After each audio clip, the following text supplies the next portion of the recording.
Good evening, folks, and a hearty welcome to our drive-in theater.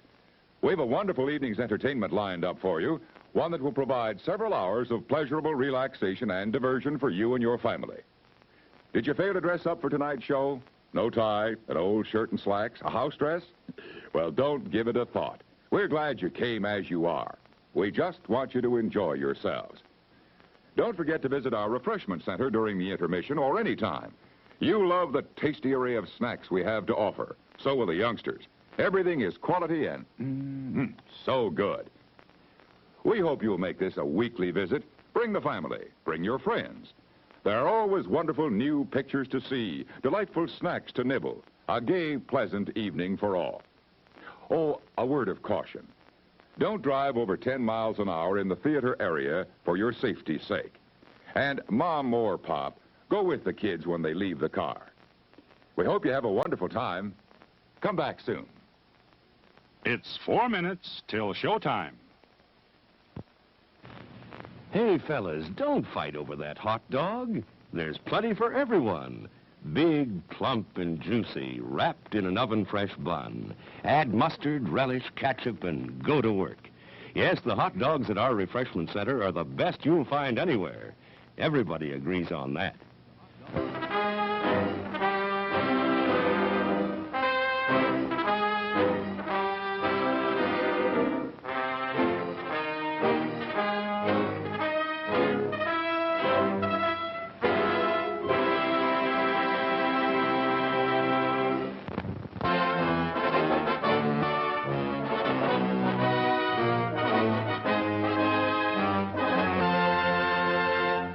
It's 3 minutes till showtime. Thirsty? The refreshment stand is open with everything to satisfy your taste buds. Here's the menu: the hottest, freshest, crunchiest popcorn, each kernel popped to its fullest with that real movie time taste. Cold drinks. You'll find your favorite ice cold, tasty, and thirst quenching. And hot dogs, hamburgers, and candy too. Now a short intermission, so you'll have time to make your selection before the show begins.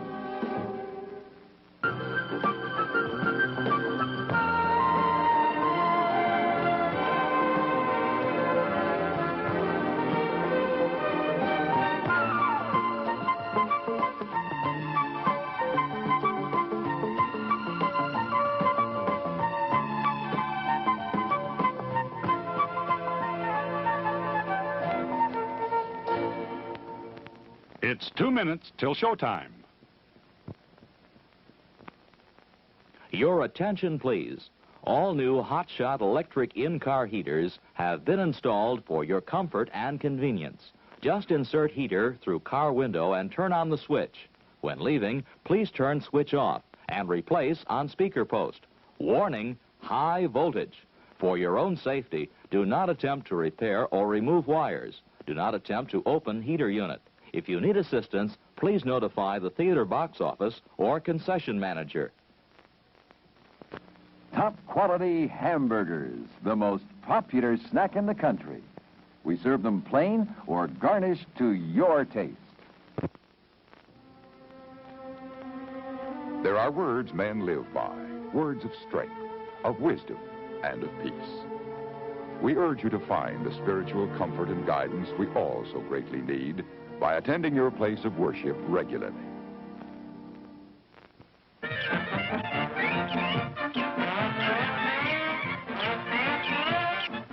Just 1 minute to go.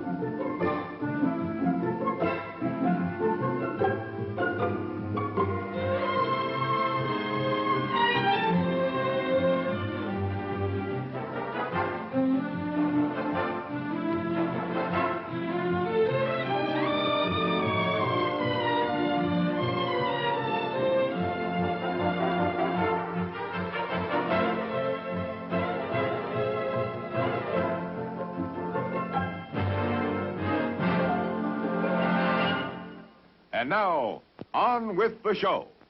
No, that's not big enough.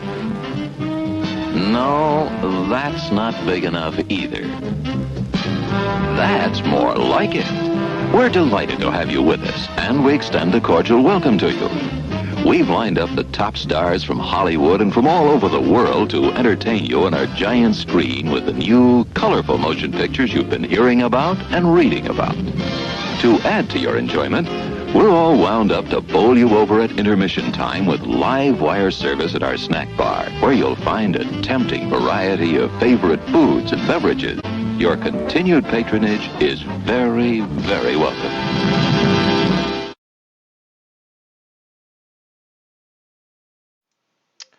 Hello, fellow humans, and welcome to my stream. We got the Unibet Poker's action going on today. We got Jacks against Jacks in the Galaxy Nano, which we're 3 bullets deep into now. As you can see here in our 4-table mode, we got the €50 Deep Impact Nano up top, which is somewhat unusual for us. We don't play Deep Impact a lot, but we jumped into it today. Got the €100 Galaxy Nano on the top right. Another one that we don't play a lot, but we decided to jump into today, so we'll see how those go. Bottom left is an old familiar friend, the €200 Falling Star Bounty that we are once again looking to run deep in.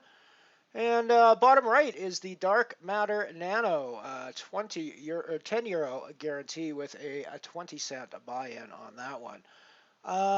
Weird thing, I couldn't find a Comet Nano today for some weird reason.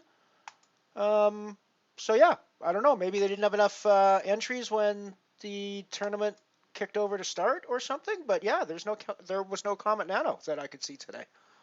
So yeah, it's weird. Oh, by the way, yeah, I do have to say that I am using somewhat stock footage for the beginning of my show here. I honestly don't mind if you guys want to engage in public displays of affection while you're watching my Twitch stream. Go right the fuck ahead, man. I don't want to judge you guys. You guys do whatever the hell you want to do when you're watching my stream. I do not care. So feel free to ramp up those PDAs if you want, folks. Feel free to ramp up those PDAs.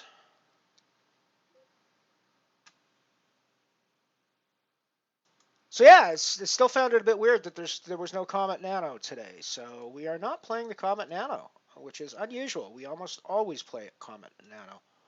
Lately, there is a full-size Comet with 12 people in it, but there is no Comet Nano that I could see at all today.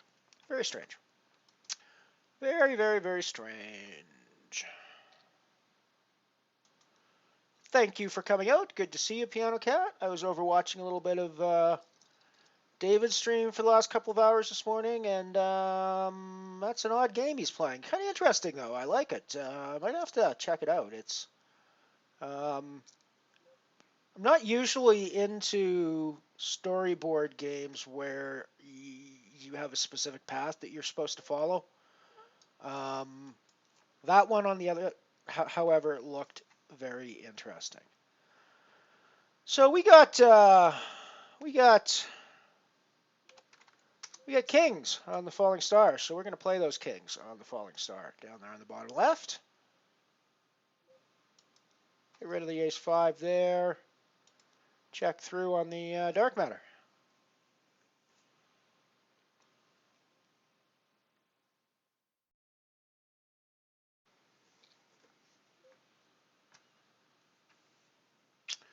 I think we got to put in a C-bet on this board. If they've got a 9, we're just going to be done like dinner, probably.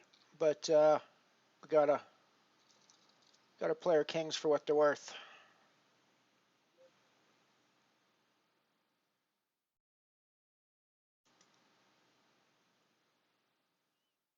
I mean, I did have a club draw there, and the club's got there, but it's a 6 high, which means it's pretty much dead. So now anything you hit on the flop is a hand that beats me. On the other hand, any of his ace X hand, or a lot of his ace hex hands. I shouldn't say any of them because there is ace nines and ace sixes in there, but a lot of his ace X hands were still well ahead of that he might have called there. So club draws, he's going to call the flop and fold the turn. So yeah. I mean, we might be pushing out hands that are worse than us, but we're probably pushing out drawing hands that can draw out to beat us on the river. So the idea is make him pay to draw his hand. So I'm happy with that result. Yes, let's do some quad nobbling. Addy, good to see ya. Good to see ya. Yeah, I think you may be right, Piano Cat, actually. I noticed the similarity animation with the Pink Panther stuff as well. So I think you may be right there.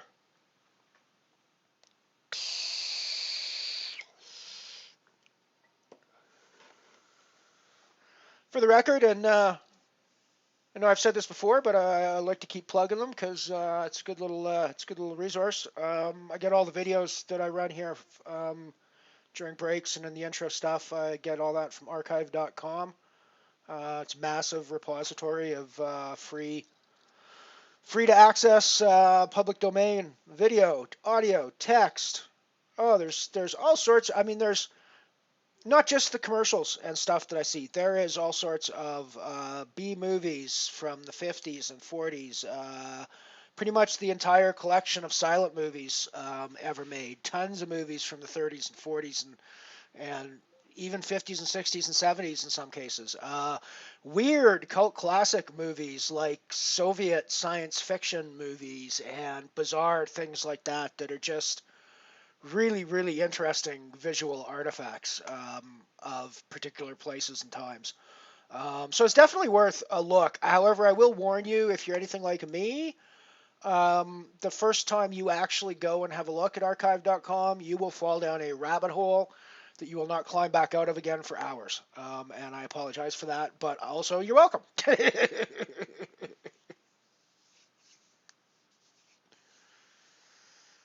Yeah, so weird that the Comet Nano didn't run today. I don't know what the heck's up on that. Maybe they decided Night Shopper and I were just winning it too often. We're just taking too much money out of it, and they had to. They couldn't in good conscience let us keep taking money off of everybody. Of course, I've never won it, so I can't actually count myself in that, but.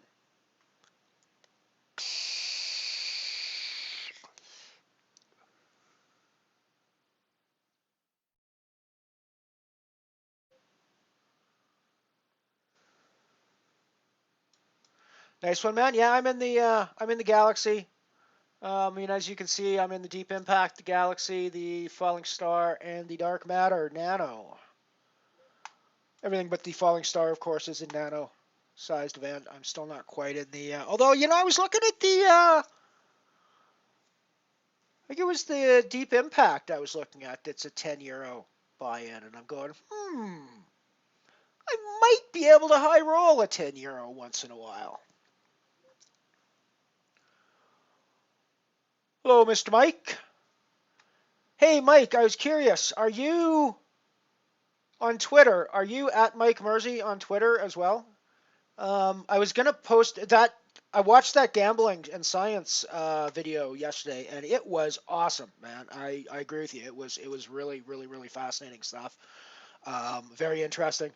I was going to post a link to it on Twitter, but I wanted to before I did that, I wanted to make sure that I was able to tag you.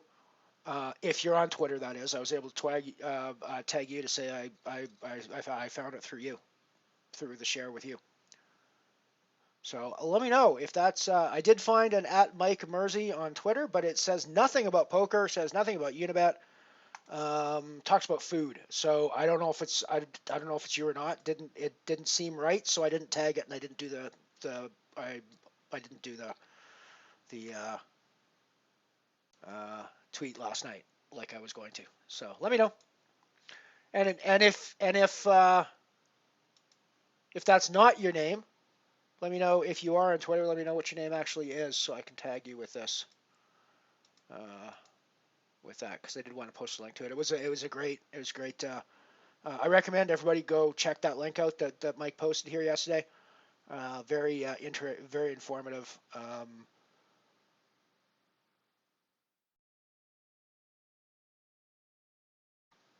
Very informative discussion. Although I thought it was interesting that, as far as I recall, through the entire hour-long discussion, including the section where he was explicitly discussing game theory, he never actually used the words game theory at any point during the talk, and I thought that was a little weird. I don't know. I mean, maybe I missed it, but as far as I recall, he never actually used the words game theory during that speech. Even though there was at least one section where he was specifically talking about how when game research was elevated from looking at the rules and how to apply the rules to the point of where you're looking at how the other players play the rules and exploiting that instead, which is the beginnings of game theory, right? I mean, that is the basis of what game theory is doing. It's looking at not so much how you play specific games given the rules of those games, but how humans generally play games against other humans and engage in game-like situations in the real world. So yeah, I thought that was interesting. But it's a fascinating. It's like a fascinating talk, and it's well worth the price of admission, which of course is $0 because it's on YouTube. But it would be well worth the price of admission, even if there was a price of admission attached to it. I'm just saying. Alrighty, let's zip over to the main four-color or to the main single table screen, so we can actually see the action. This is the Dark Matter Nano. Yeah, it's been up and down, not too bad through there.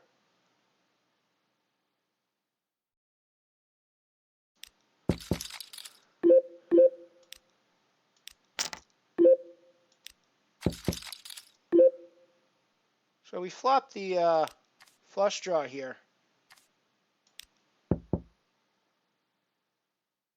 And I'm gonna check this one, I think. See what happens on there.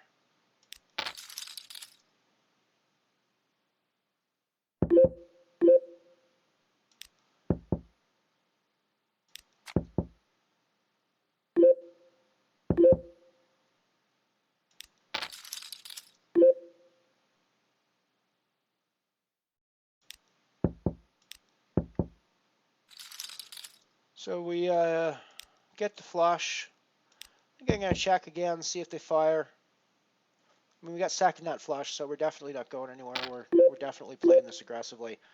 The question is, do we call, check, and hope they bet river? Or do we put in the raise here? I think we put in the raise here, to be honest, in order to get the most value. That allows us to lead the river, possibly get hero calls, or just take it down here. You know, I don't know. Maybe it's better there to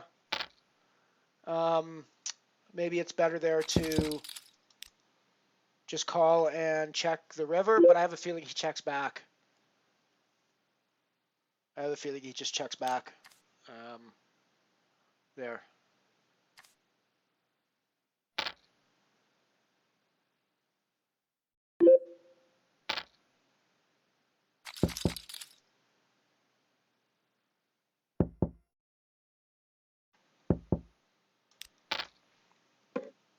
Yeah, Fritz Freeling was a genius.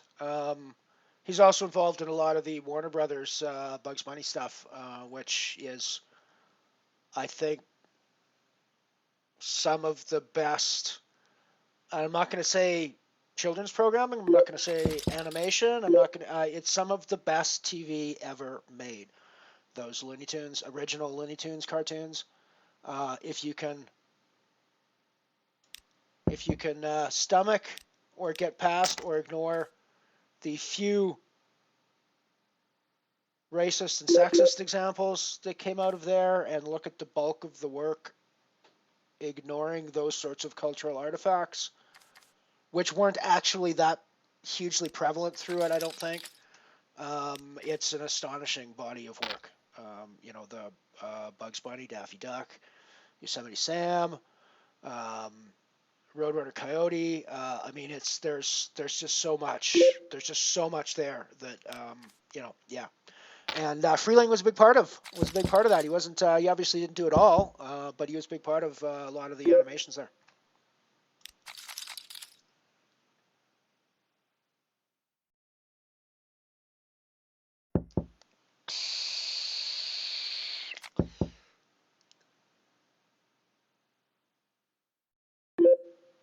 Alrighty, so I will take that comment, Mike, to mean that you are not the Mike Mersey that I found on Twitter, and that you do not use Twitter at the moment. So I will. Fair enough. Alrighty, we hit the add-on break in the Galaxy. Only 3 bullets in. However, we have a very small stack at the moment. And we'll throw our add-on chips on, and we'll go from there, though. So that brings us up to 4 bullets in the 4 bullets in the Galaxy. Only 1 so far in the deep impact.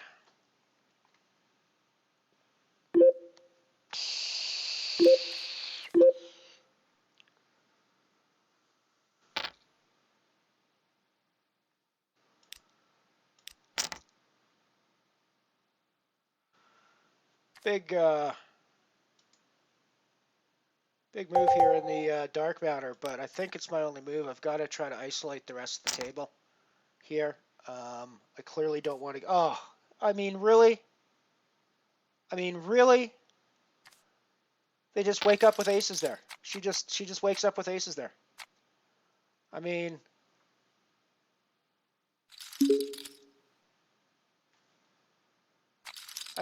really, people? She just wakes up with aces there.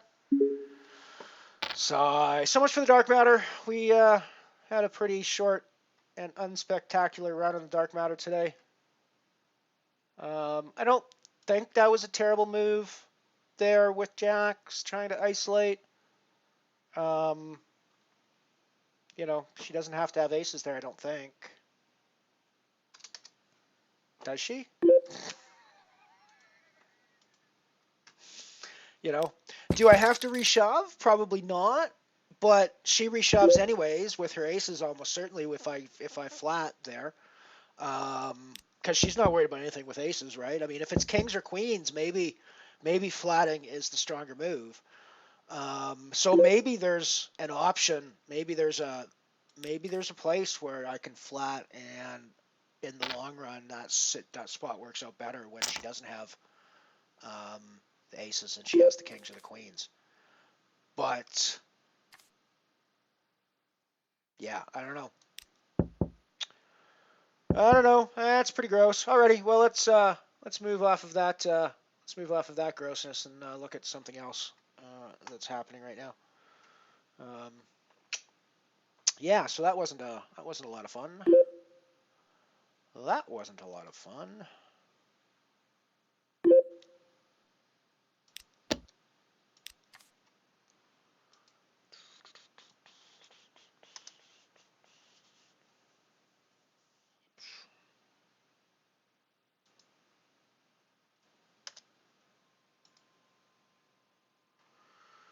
Alrighty, so we've got the dark matter out of the mix now, unfortunately. Let's see what else we got running on the Unibets lobby.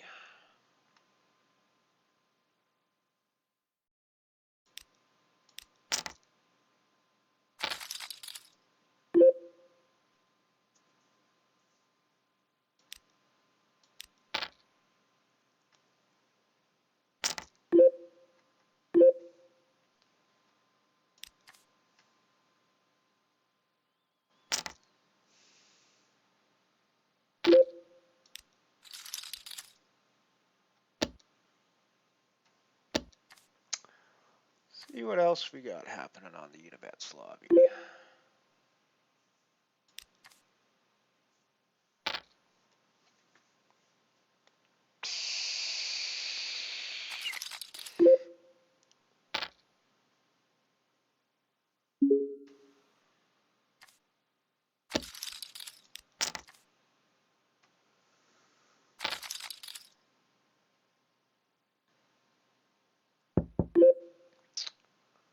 I guess we'll throw the black hole nano in here when it comes up in 15 minutes.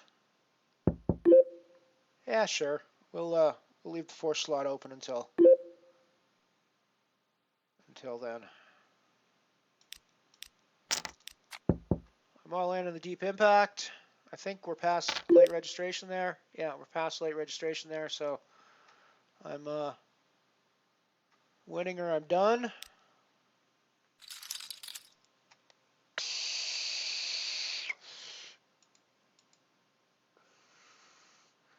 Deep impact, kamikaze, tanking on the big blind, and we shoved over a limp, so gives us a little bit of extra chips to win in this pot. We're in pretty rough shape here in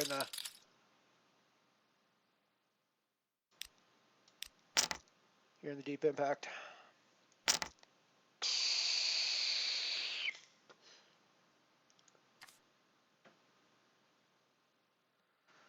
Nice hold for us when we get called by 10-3 and he flops 2 spades there.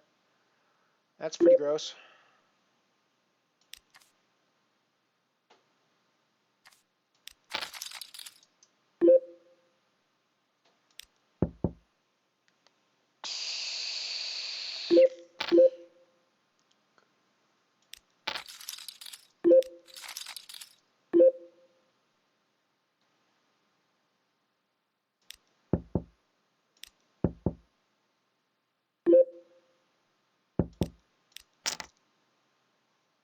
Might be making a stupid move. Oh, no, I got it. Cool.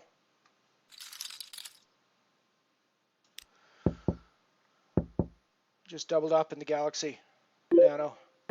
26,000 chips with a pair of 10s. Going to run through the hand here in a second on replay, I think, because it was an interesting hand and it was off screen because we were watching something else for some bizarre reason while I was playing that.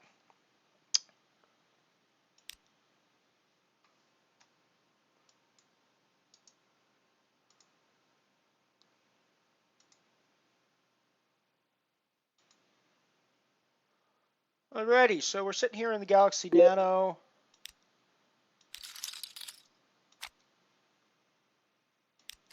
And we get dealt a pair of 10s in the cutoff. Folds to us, so we put in 3x raise. And we get insta-raised. Player on our left. On the button, St. Olaf, who we've played before. Doesn't get terribly out of line. But he does tend to like to 3-bet rather than call when he's in position, from what I recall. So I was pretty happy to call behind in this spot when it folded around to us and see a flop. Flop wasn't the greatest for us, but we still figure, you know, we got second pair. It's unlikely that he has a king when 2 kings come on the board in this spot. Although kings are definitely in his range when he 3-bets me pre-flop. Or a king is definitely in his range with like an ace-king or something like that. King-queen, that sort of thing. Although king-queen, I don't know if that 3-bets pre-flop or just calls in position. Hey, Shopper, how's it going? So yeah, so I definitely think a king is in his range, but I also think pairs smaller than 10s are in his range. I think some pairs bigger than 10s are in his range, which I actually think we might be able to take away from later because I do think the king is also in our range potentially, even though it's unlikely given 2 on the board that we have one either. So we go to the, I check to him, he bets, and I decide to call behind with my pocket 10s.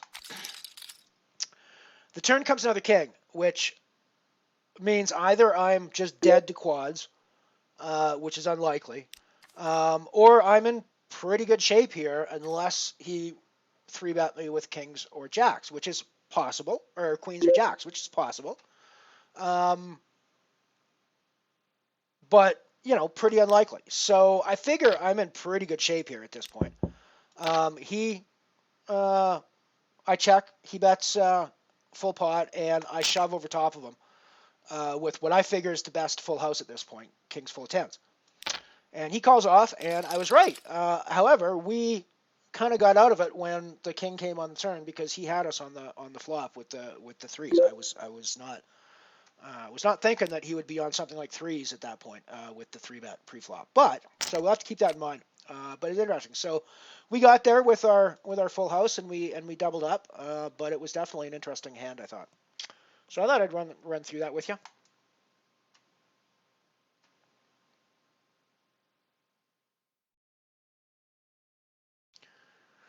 Yeah, Knight, I was kind of surprised that we didn't see a nano comment.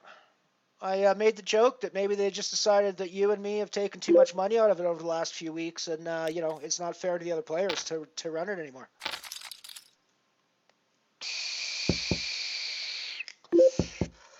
I really should grab that book. I really should grab that book.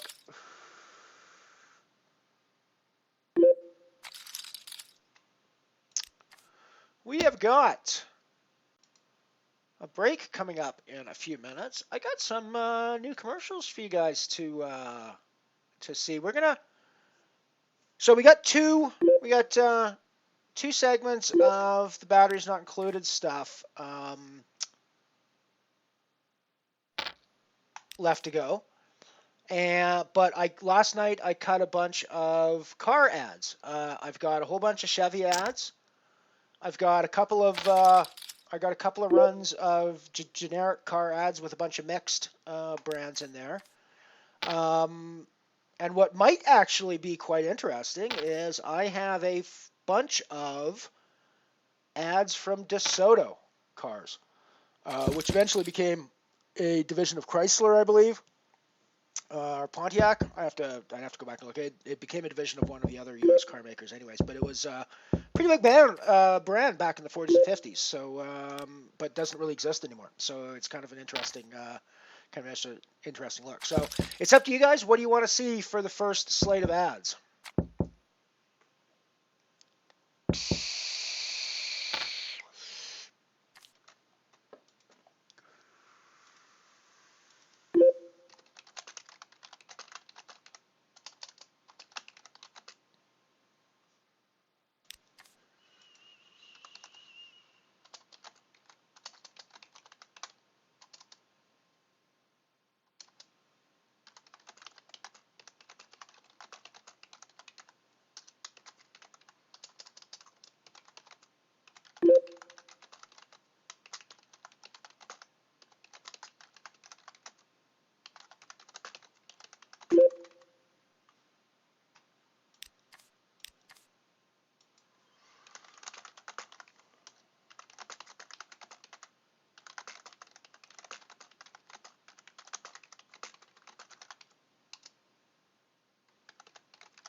Sorry about that. I was typing in chat, so I wasn't actually ignoring you guys. I was just actually talking to you in real time instead of from 4 minutes ago or 4 minutes in the future or whatever.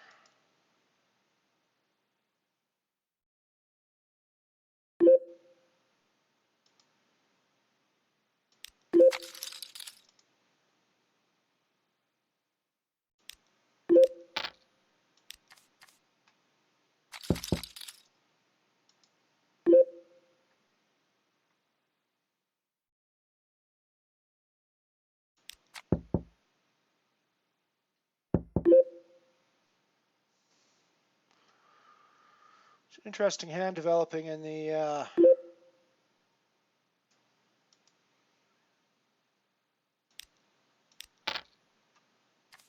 Falling Star. I guess I didn't get any value out of it. I thought I might. Went check on the turn. So thought I might get some value, but I guess not. Doing reasonably well over there. We haven't taken any booties yet, but we're going to try.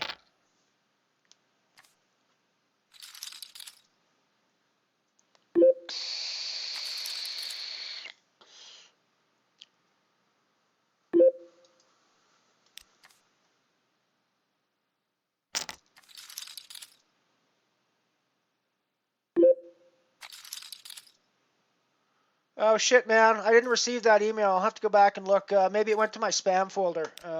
You know, something like that probably would go to my spam folder. So, you know, we should probably... Alrighty, I'll choose. Hey, did you notice BTTV is installed now? I went and enabled it last night.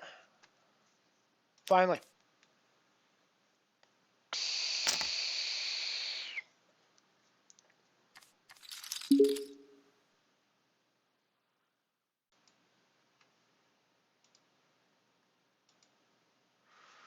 Okay, well, we'll watch the last 2 segments of Batteries Not Included, just to finish that off, and then we'll start the car ads later on in the show.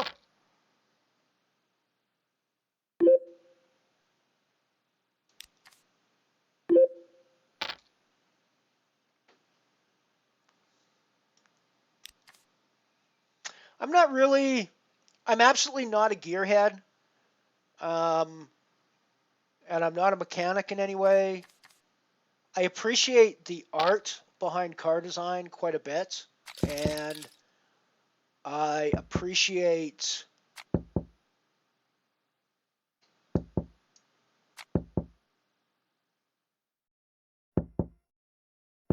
racing to a degree. I don't follow racing a lot, like in the real world, but I actually do a fair bit of simulated driving. Forza, for example, on the Xbox is actually a really good racing simulation. We'll get back to that. I'm going to hit the break and do my business, and we'll come back after these important messages. The Zeroids are here. From the planet Zero, the Zeroids. Zirak, the Zeroid commander, frees himself from his own Zeroid capsule. Advance! Zobor, the Zeroid transporter, change his Zeroid capsule into a Cosmobile for hauling. Zintar, the Zeroid explorer, change his Zeroid capsule into a lunar sled. Command the Zeroids to defend, move forward, backward, and transport. Command the Zeroids from Ideal.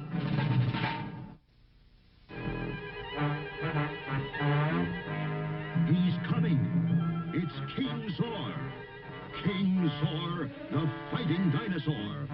He's on a rampage. Aim your dinosaur gun. Quick, hit his tail. Fire! King Zor is fighting mad. He's backing up to put you off guard. He's turning toward you. Look out, he's firing missiles. Each time you hit his tail, King Zor, the dinosaur, fights back. He never gives up. Nothing stops King Zor. When he hits his tongue, he backs up and turns away, ready to fight again. There's never been a fighting dinosaur like King Zor.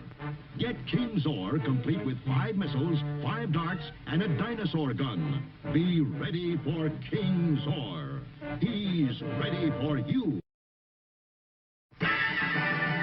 G.I. Joe, G.I. Joe, fighting man from head to toe, on the land, on the sea, in the air. G.I. Joe attacks! Boom, boom! G.I. Joe takes the hill! Bam, bam! Terrific battle! Terrific equipment to have a battle with. When you get G.I. Joe and the authentic G.I. Joe equipment, you'll have the greatest realism, the greatest fun you ever had in playing soldier.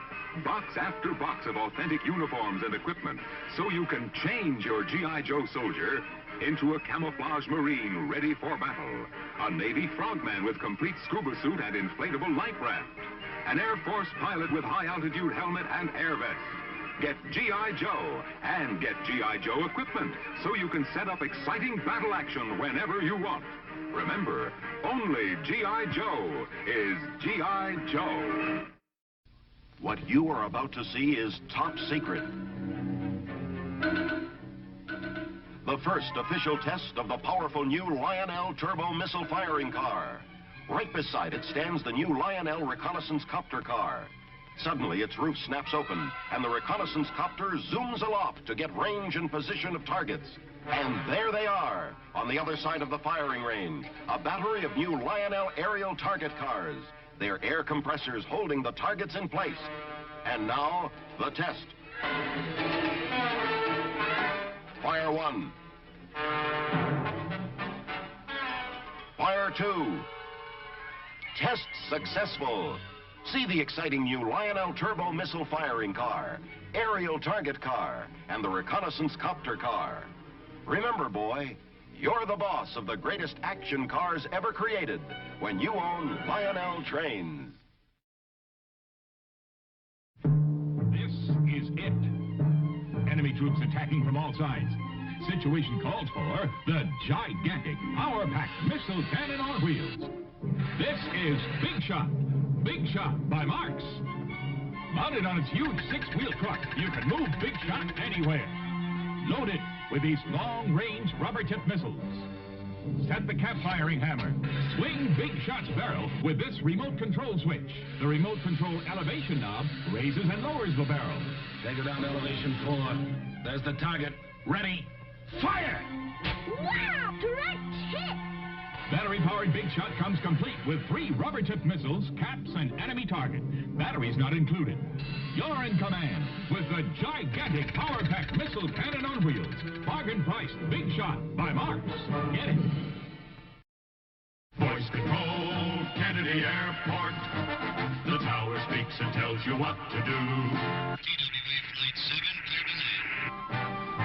Remco's voice-controlled Kennedy Airport is just like a real airport. You get over 16 different orders from the tower's electro-recorder that you hear through your earphones. Listen. Ground control clears United 117. Kids, for real excitement and adventure, take off with Remco's voice-controlled Kennedy Airport.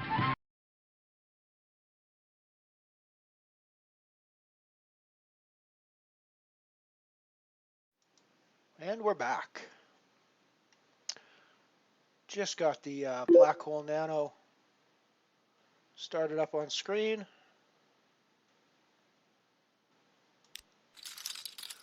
Well, not quite on screen yet. It is started and we're running it, but haven't quite got it configured on the OBS yet. Black hole. There we go.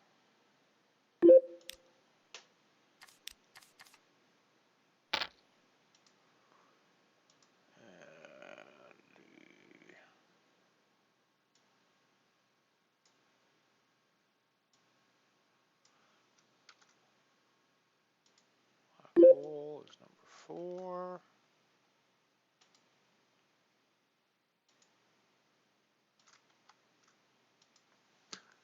Alrighty.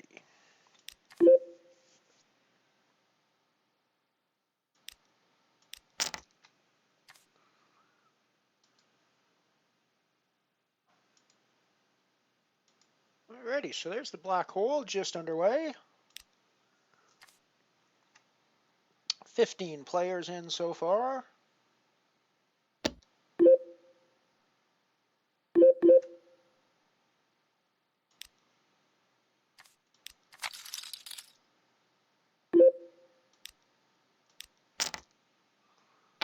going to put in a raise with my 10s, 4x. And we'll be continuing with our overpair to the board.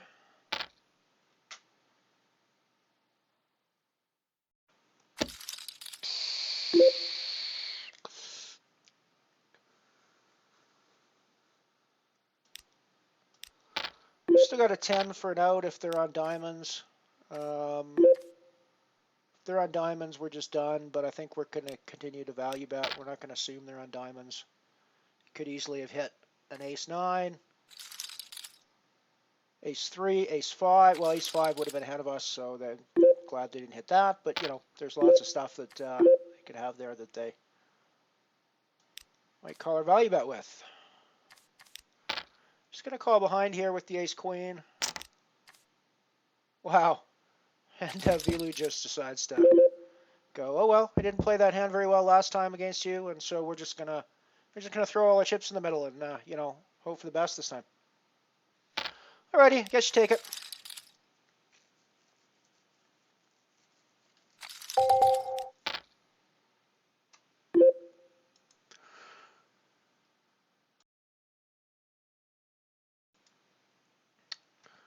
Yes, it is somewhat ahem. Piano Cat.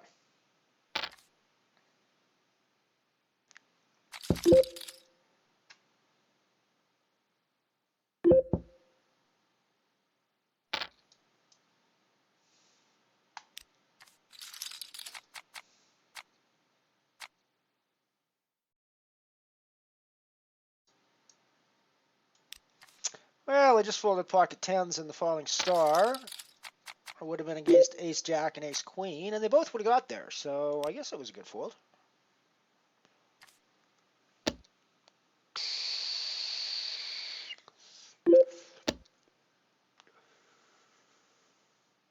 That Lionel trains at a couple of things. First of all, I can't imagine the air targets are gonna stay in place very well as your train moves around the track. So, you know, it's not like they're moving targets or anything.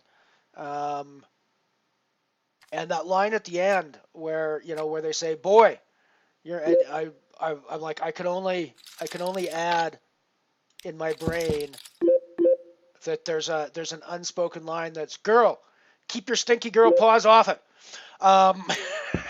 Like it's so gender specific, that ad, I find, is quite. I mean, it's a sign of the times, obviously, but yeah. Vilu's being decided to be a little aggro against us. Ah, we got Sir Hotbot with us on the black hole. Hello, Mr. Mike. Hello, Mr. Mike. How are you doing? I'm assuming that's you, unless somebody's co-opted your username in the past couple of days, which I doubt is possible, because I don't think you're going to give that one up. It's like there's usernames I might change over the time. I'm never giving Tangili up. That one's mine forever now, I think.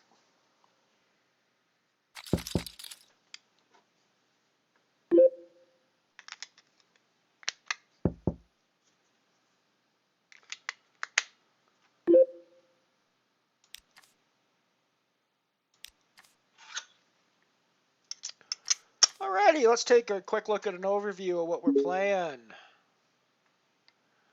Top left, we got the deep impact now that we're still running in, although we are ridiculously short stack there.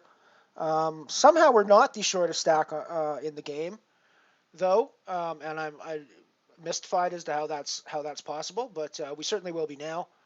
And I mean, I guess we're just getting in the rest of our money at this stage. We just been like super card dead over here, so I haven't really been able to do anything. We're close to the money, though. It's not like we're going to fold into it, so we don't really have much choice. This is our only chance. Let's try to get a big pot, bank a couple of queens or something on the flop, and get a big pot here. That's all we can do. Top right, we got the Galaxy Nano, where we're doing pretty well. They're 12 of 37 with 15 people getting paid there. Bottom left, we got the Falling Star. Haven't taken any booties in that, but we got a stack that's bigger than the start. Wow, we pulled a miracle out of our ass in the deep impact. I mean, we're still like an absurdly short stack, but we're somewhat less absurd now than we were 2 minutes ago.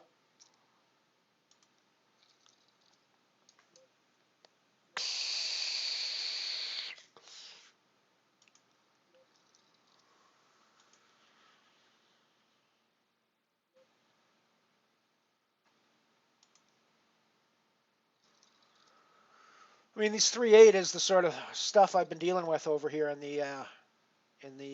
I mean, I could try to, shove and just steal it, but it just doesn't feel like it's gonna work for me very often. I don't want you guys to see a flop for free on this, with me sitting here with 10, so we're gonna put in a raise here. We're gonna make you pay for your flop.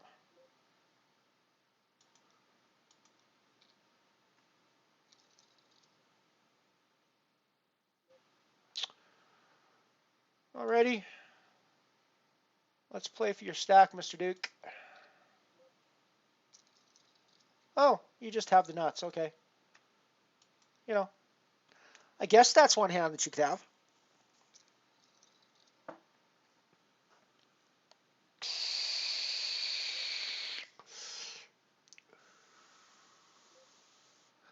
Yes, sirree, Bob. Sir Hot Pot is on the table.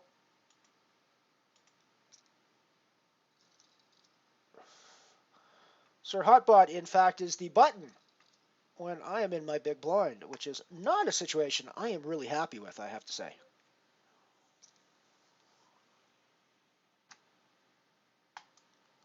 There are many situations in life that I would be much, much, much more inclined to enjoy. Having Sir Hotbot sitting on the button when I'm on the big blind is probably not one of them.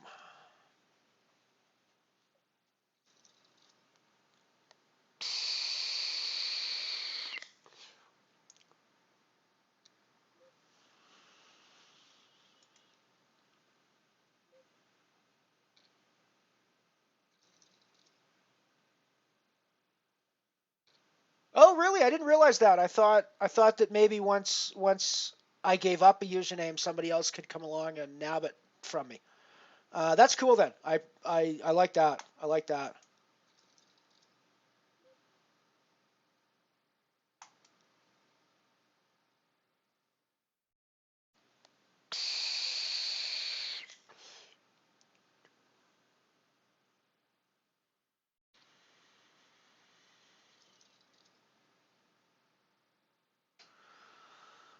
Oh, so I got top pair up here in the deep impact. Crappy kicker though. Can't believe I just folded top pair.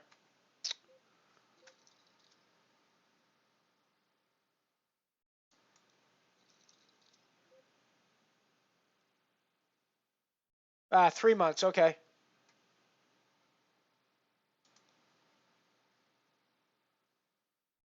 I'll keep that in mind. I definitely don't want anybody to jump on 10 Jilly. I've had several people comment to me that they like that, so I definitely want to keep a hold of my Jilly girl. I think I just folded out a gross spot where I shouldn't have, and we never did see what Kamikaze had there. Crap, because I would have rivered trips. Ugh, gross. That said, I still river trips if he's on the other 10, which is sort of what I suspected there. I'm still just losing a bigger pot instead of a smaller one.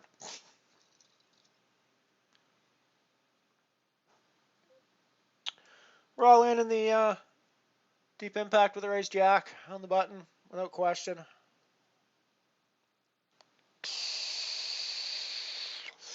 We'll head back to our one table view since that's a little easier to see.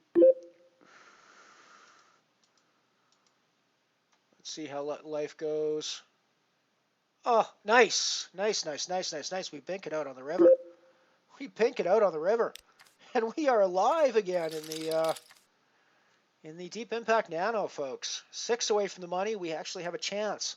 We're actually in a cashing spot now in the Deep Impact after being all in for our life for less than 2 blinds.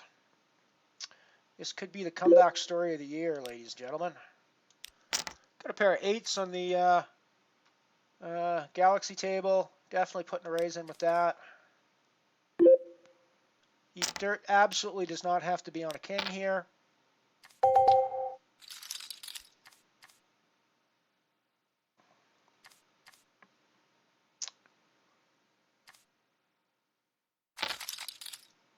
Four to go to the money now in Deep Impact.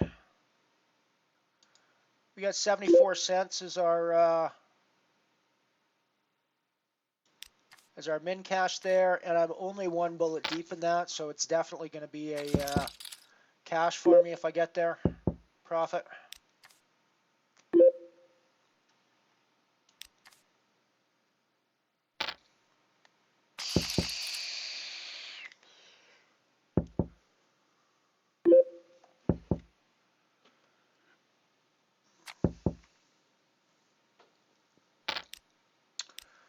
Putting in a raise with King 10 in early position. It's probably a little loose on the falling star here. But I've also been pretty inactive, so I think it should get a fair amount of respect.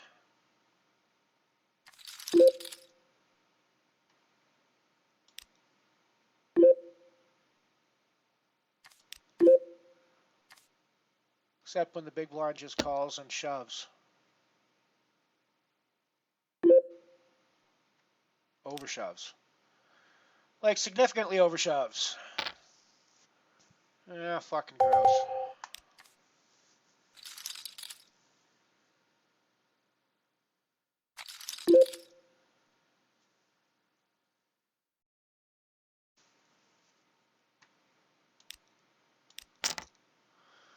Put in the range lays king. From under the gun.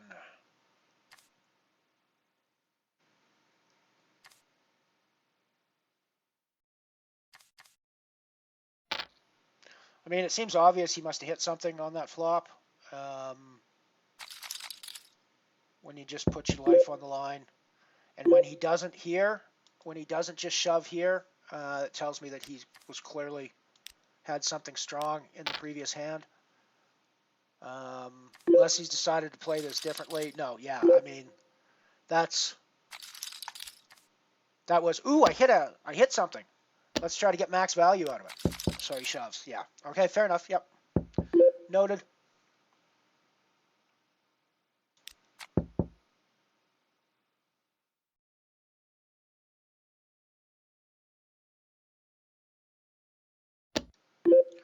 I am not in the abyss so far today.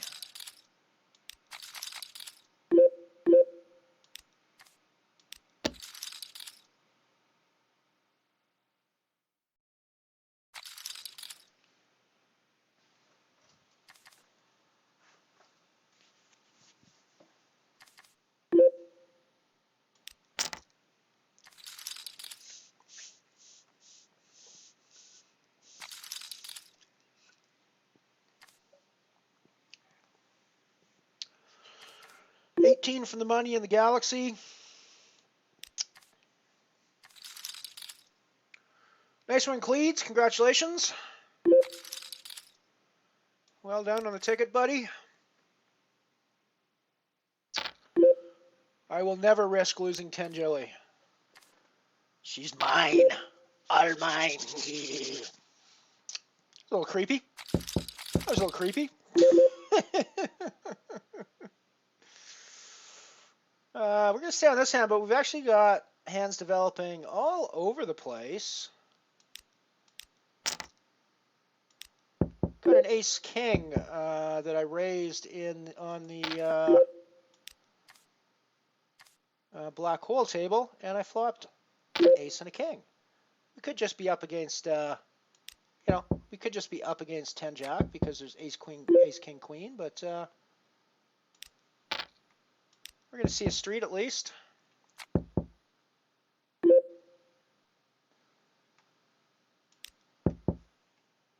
And then we'll go right over there once I take this hand down. So yeah, so of course now any jack is ahead of us, but we still have the draws with another ace or another king. Hard to say if I'm going to continue here or not.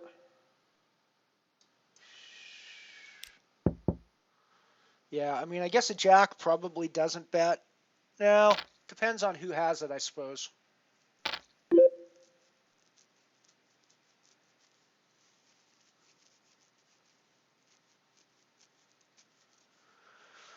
Oh, so how often does somebody not have a jack here?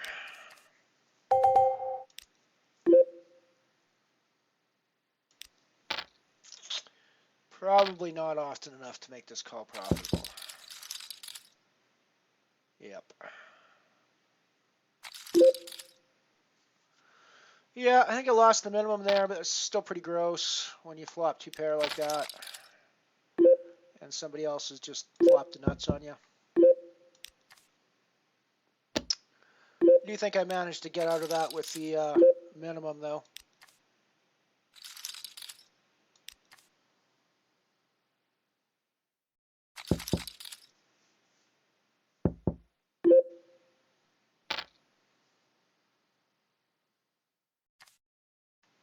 And I do think that by the time the river comes, there's really no way I can fold there. Or, I mean, call there. Just, I'm never good there, I don't think. So, you know, calling, I think it's just drawing money away. Now that flop and turn would have been much better for our ace king. I'd be happy if it went, you know, ace king queen ace. That would have been really cool. But, you know, let's go ace king queen 10 9, and my ace king's pretty much dead at that point.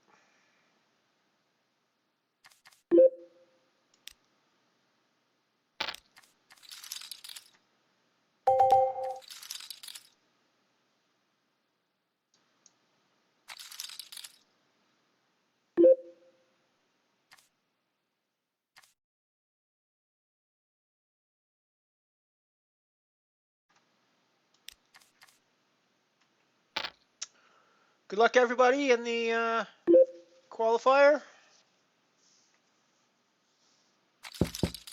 Oh, looks like either I got moved to another table or Mike got moved to another table on the black hole, because he's not there anymore. And I did not see him bust.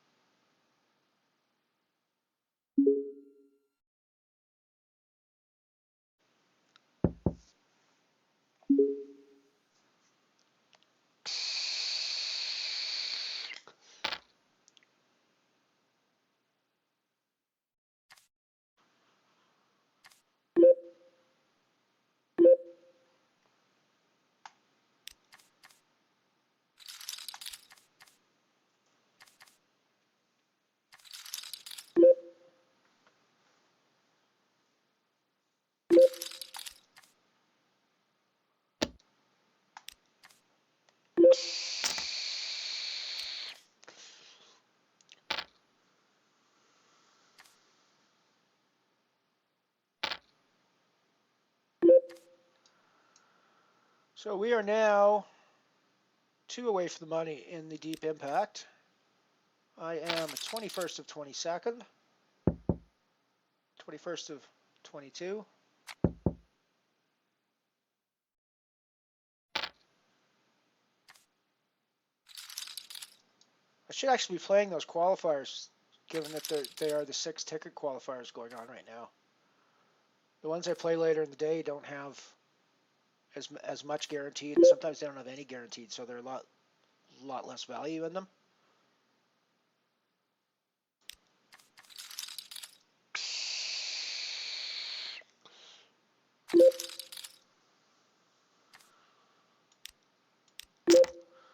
I'm going to raise with my ace-5 there, I think. Suited.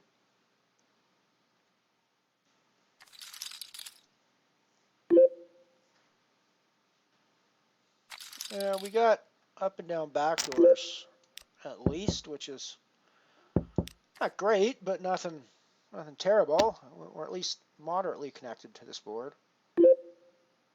Are we connected enough to call? I mean, we're getting a pretty good price. But unless we hit the ace, we're really drawn pretty thin. I think we just get out of the way.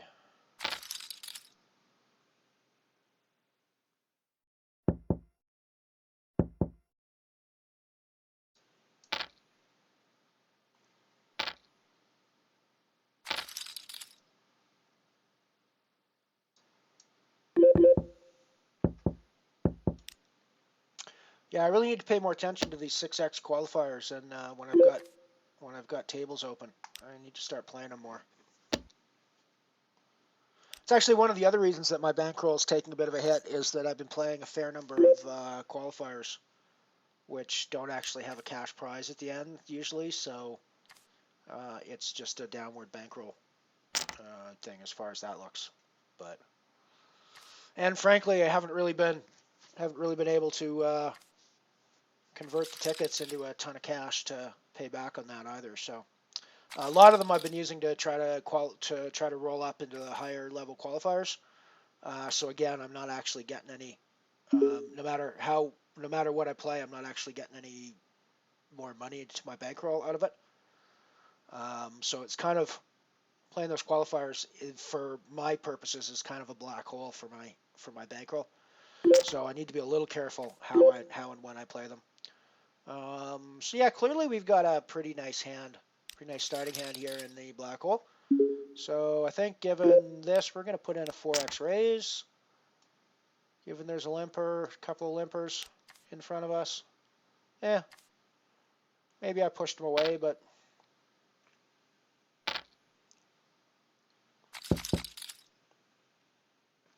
Mr. Ant-Man, welcome, my friend. We are on the bubble now of the Deep Impact. I am 20 of 21 with 20 people getting paid.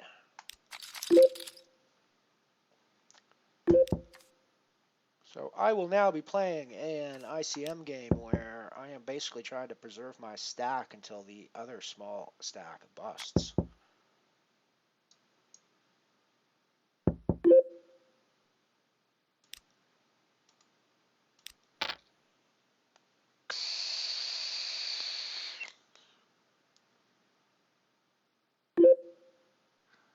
We are in the money.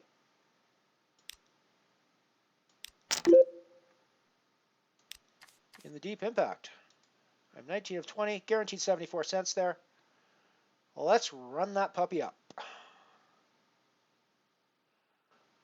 We have 5 big blinds and a dream, ladies and gentlemen. We don't even have 5 big blinds. What am I talking about? We got like 4 big blinds.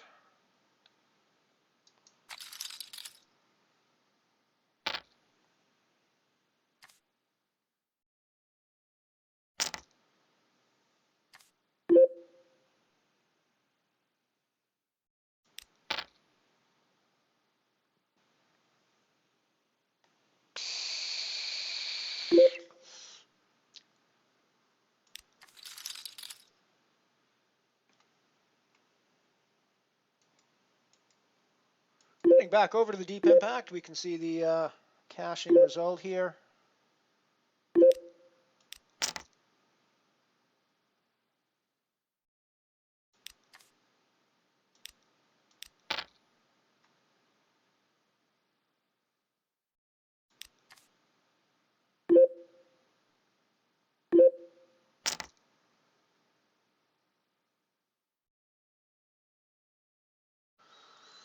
Might be the end of my day in the black hole, or at least a rebuy time.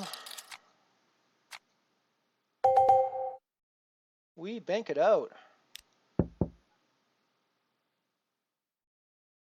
bank it out. I'll run through that on replay.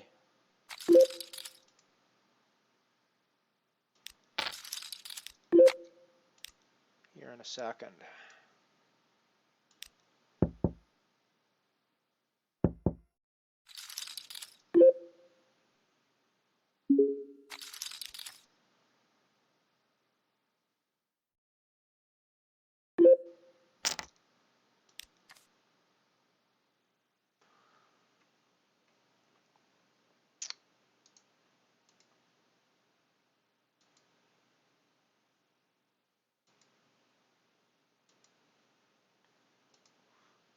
Alrighty, so this is the hand in question.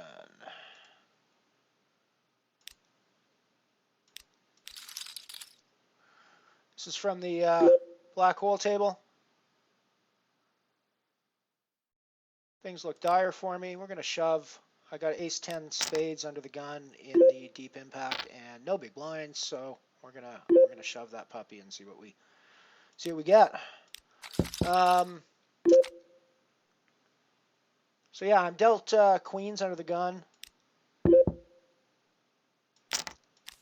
I put in the raise, of course. We get called by Velu and by the big blind.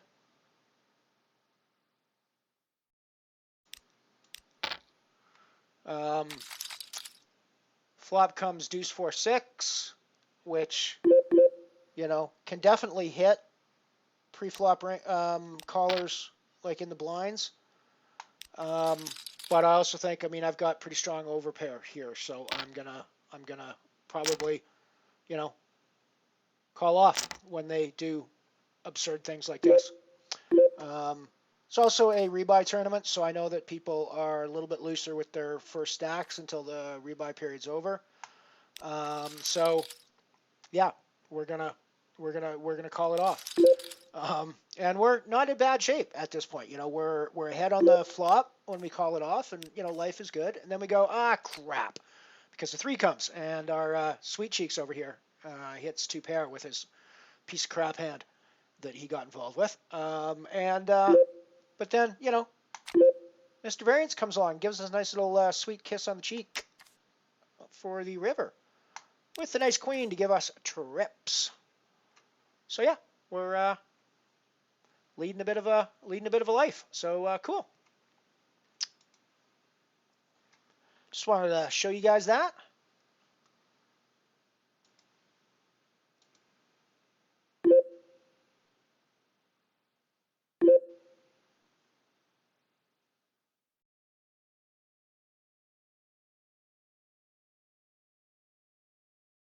Yeah, exactly. So that's, you know, so it's a balancing act for me at this point between how much I fire into the low-level satellites to try to build bigger tickets, how often I fire directly into things like a 2 or a 10 euro satellite event, and how often I roll the money into events like the Nano tournaments so that I can try to roll that back up again. I think I'm gonna lay back a bit on the 1 and 2 euro events. I'm gonna keep playing the Falling Star all the time because I seem to be doing reasonably well at that, and I'll probably keep playing 1 euro singularities.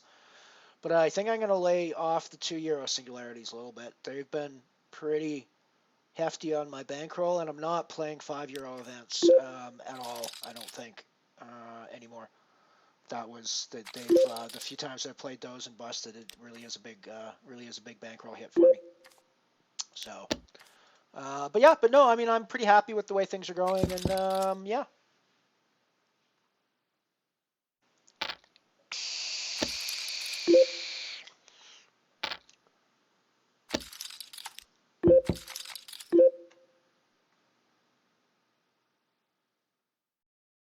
Yeah, and that's basically what I've been doing, Piano, is winning tickets in the 20 and 40 cent qualifier games, and then playing those tickets in the ones with the higher guarantees during the day when I can.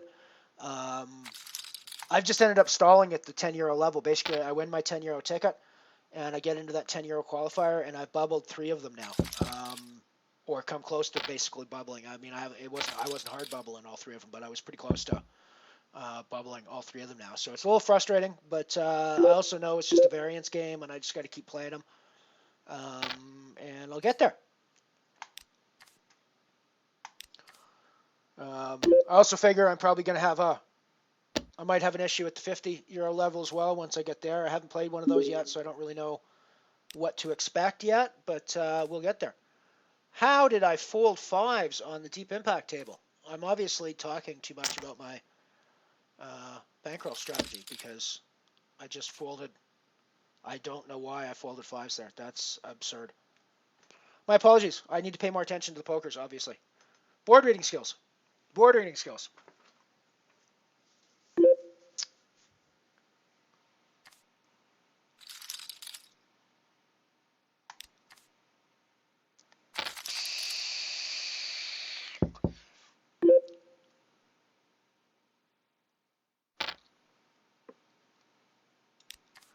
So we are 6 of 43 in the black hole nano now. Registration is still open for that, but there's a total of 50 people entered at the moment. We are 19 of 19 here in the deep impact nano. I just missed a chance to possibly double my stack up and actually get back into this thing by folding 5s, which was really dumb, but hey. Sometimes you talk too much, and you don't pay attention to the pokers when you're streaming.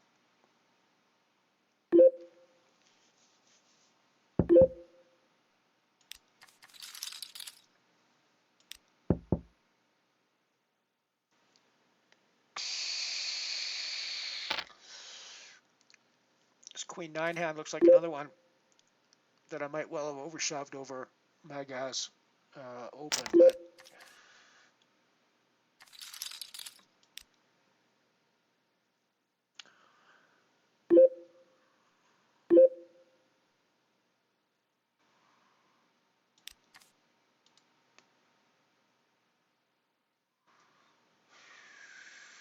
I wish that 5 was a little higher. I like the suited component. I like the queen. Not real keen on the 5.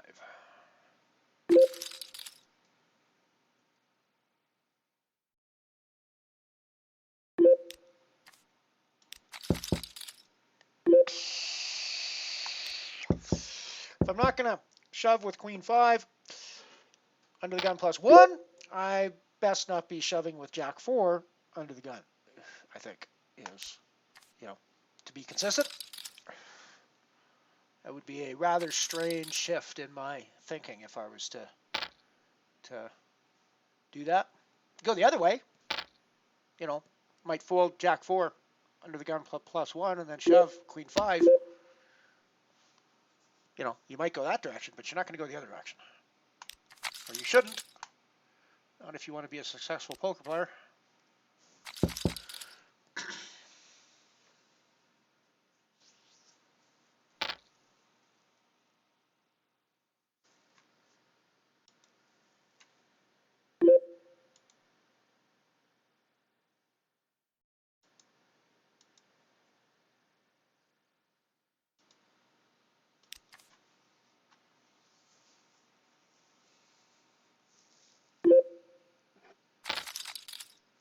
Yeah, it's always nice when the positive variance comes out to play. Although, you just saw me folding the 5's hand there. That was pretty awful.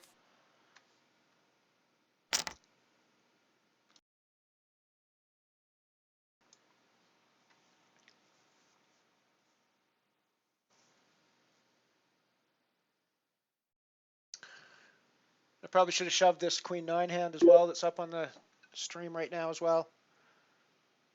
Of course, I'm watching the 4-minute delay, so by the time you guys, or 3-minute delay, so by the time you guys will have seen this,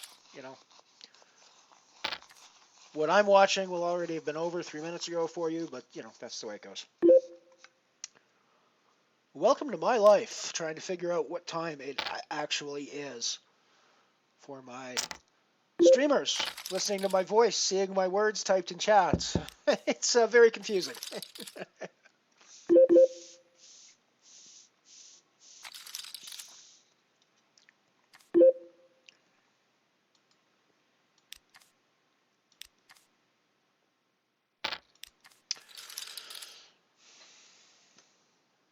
So let's do a quick run through of games. We're 17 of 17 with 74 cents guaranteed here in the Deep Impact Nano. We are 17 of 25 with 15 people getting paid in the Galaxy Nano.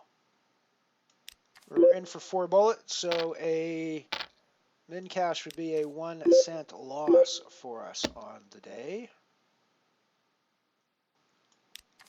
or on the tournament. In the Falling Star, we are 40 of 57 with 35 people getting paid. We have not taken any booties yet, so we're a little disappointed about that. But and as a result, the 88-cent min cash would not be a profit for us quite yet. We need to go a little higher than that for profit. And on the black hole. Whoa, why is that called? Alrighty, I need to fix that. This is not the dark matter. I am busted out of the dark matter. This is the black hole, where we are 7 of 46, but registration is still open in that for ages. So, yeah, let me go fix that title. There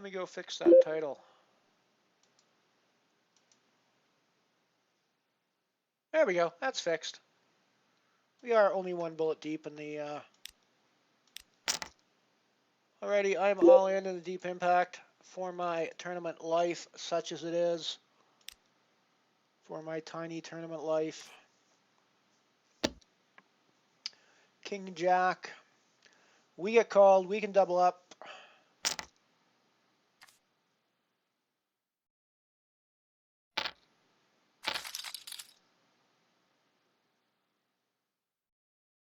We got overs. Oh, and we are done in the deep impact for 74 cents. And a small profit so far.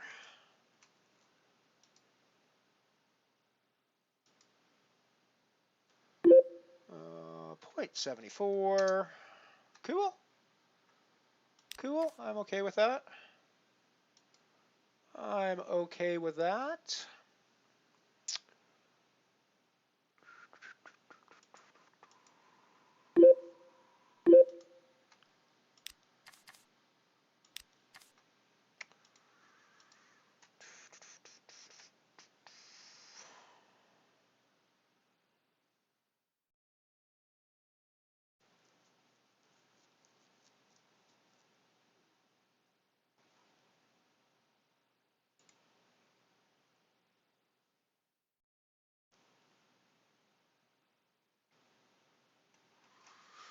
Let me look at my tournament tickets. I've got a 2. What is coming up for qualifiers at the €2 level?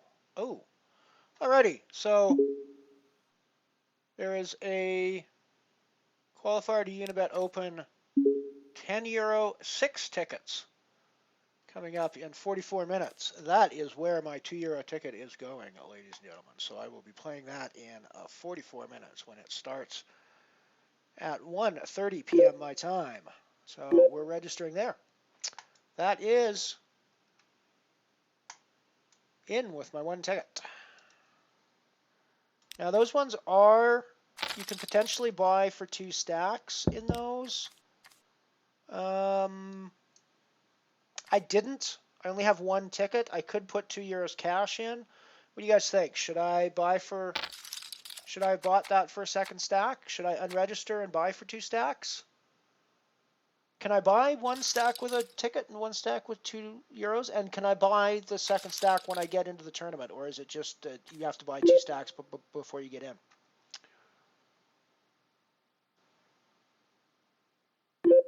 I'm all in the Galaxy Nano. I mean, I know we're close to the money, but that's just too good of a spot. And I don't really want to mess around with raises and getting called and having to play post flop with an ace king in this spot. So I think that was my only move.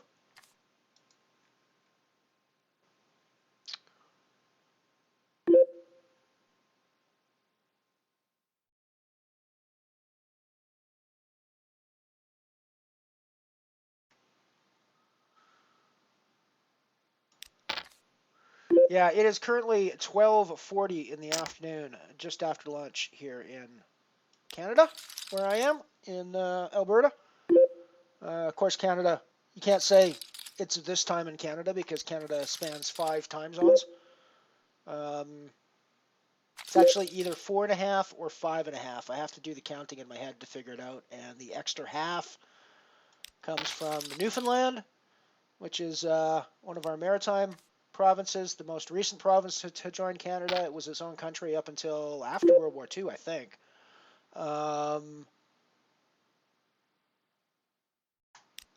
And they're far enough out to sea that they are actually half an hour off of everybody else in Canada, which creates a really weird situation on Canadian TV channels that are national TV channels because they'll advertise their programs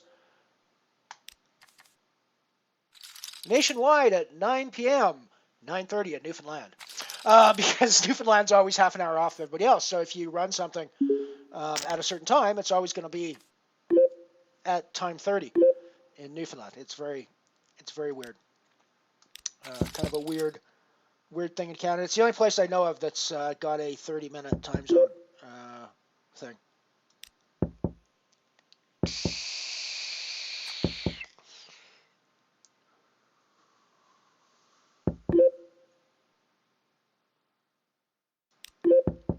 So yeah, let me know in chat if you think I should buy for 2 bullets in the 6-ticket qualifier that is starting in 40 minutes, or if I should just leave it at 1 bullet.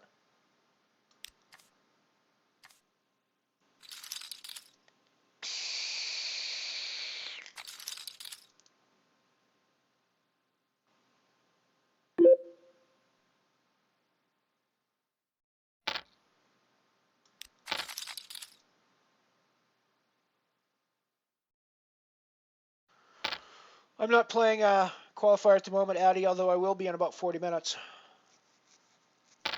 And as I said, I'm trying to decide if I should fire 2 bullets at it or just 1. I have 1 ticket, and the other bullet would have to be cash, but it's not like I don't have the cash for it. I'm not really rolled for €2 buy-ins, but I can do them once in a while.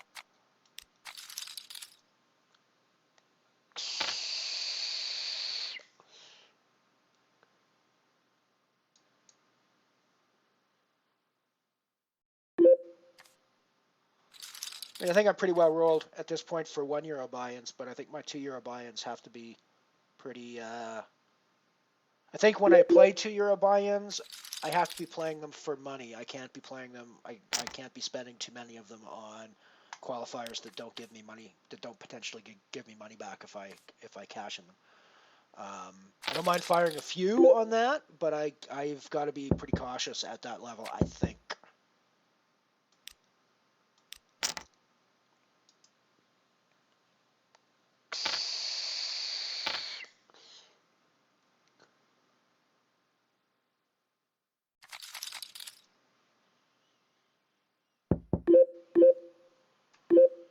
Interesting spot coming up on the black hole here. I raised pre-flop and got called by the button and the blinds. Flop 2 pair. I guess if someone's just on 9-10 or ace-10, I'm just in trouble unless I get the king or the queen. But otherwise, I've got to be in pretty good shape, I think.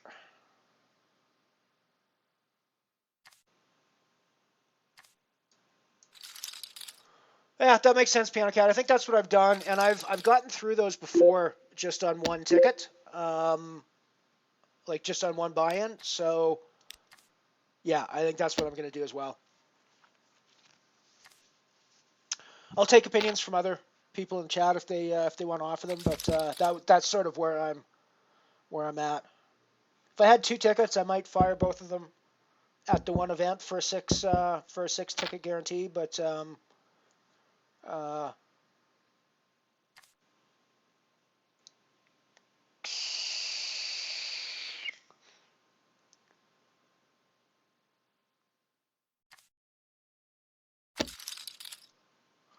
Newfoundland? Yeah, well, I mean, Newfoundland was a colony in the same way that Canada was a colony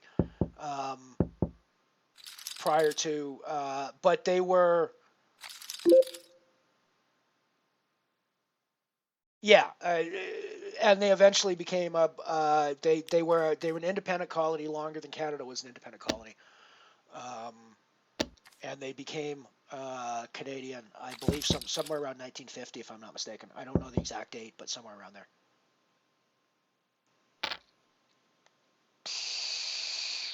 But I mean, Canada belonged to the UK at one point, so technically we don't anymore. But technically, we actually belong to the UK till 1980 when we repatriated our constitution and finally basically wrote out the Queen and anything but a figurehead and put in our own Governor General that we appoint.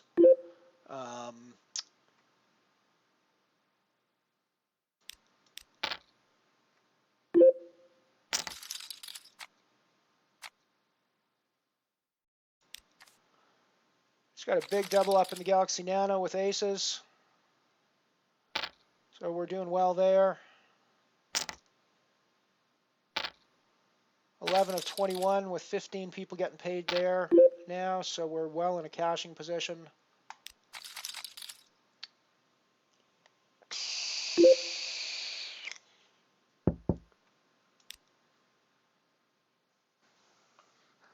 mean, hell, if you go back far enough, the U.S. belonged to the UK as well. If you go back far enough.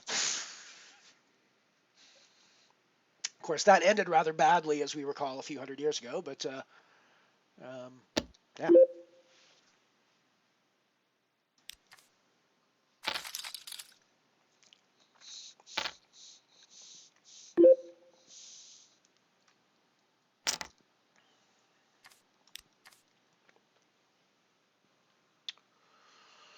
So we're 12 to go to the money and the falling star now.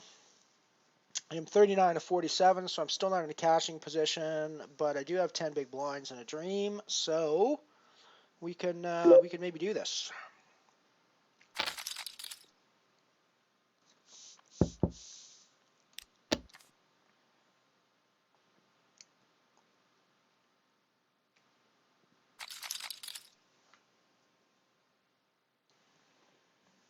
Oh, we just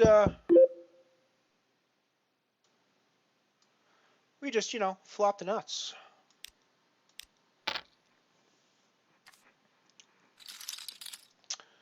Just the nuts, ma'am. Just the nuts.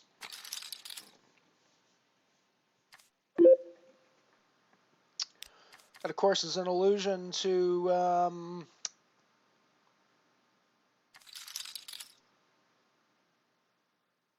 Joe Friday in an old cop programs whose name I cannot remember now, where he used to say, "Just the facts, ma'am," when he was investigating a case, and the name is just completely gone from my 52-year-old brain now, and I think that's rather disturbing.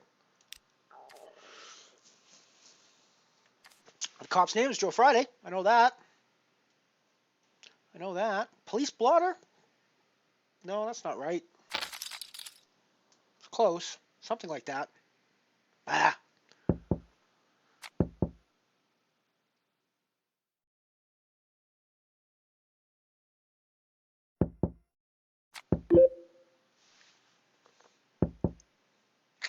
I've already taken a couple of steps on that. Well, one step on that road, Addy. I've taken the 0.40 to 2 step.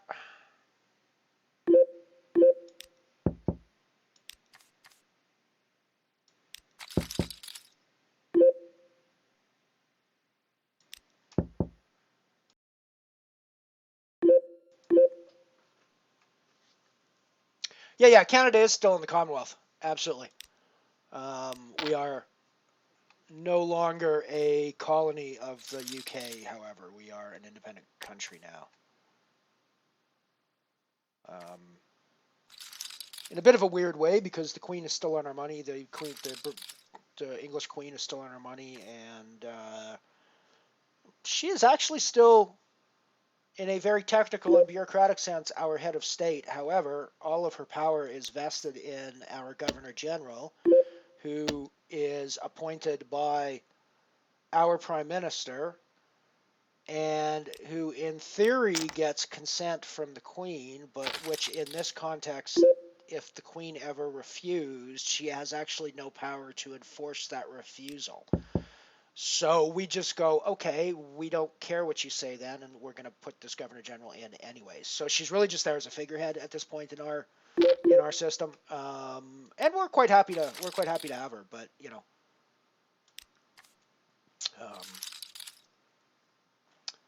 since we repatriated our Constitution, the real power, our real head of state is our Governor General.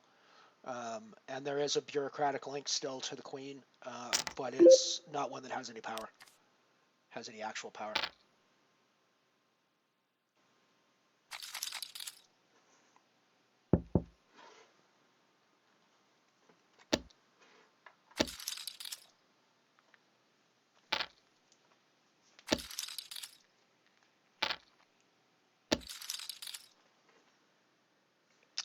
So we've already booked one win for the day. We booked one loss too. We busted the dark matter nano in a pretty brutal fashion, but it's the way it goes. You win some, you lose some in poker.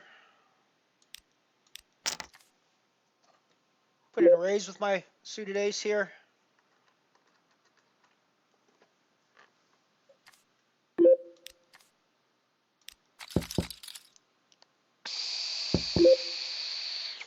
We're now 5 from the money here in the Galaxy Nano.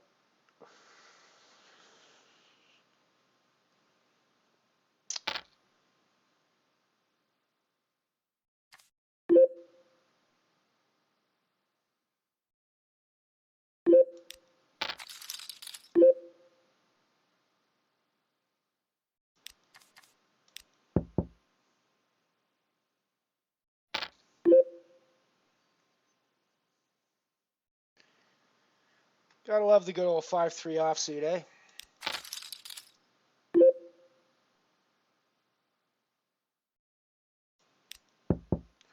It's quite the interesting hand. Just happened on the black hole. I didn't get any value on the river, but it was still you guys caught the end of it. I basically turned the straight, turned the 6 high straight, and then the river came a 6, which meant my straight was a little suspect at that point, so we just went check. But yeah, it was a good hand. Picked up some chips. 10 of 54, but we're still registering in that one, I believe, for another, good Lord, hour and 15 minutes.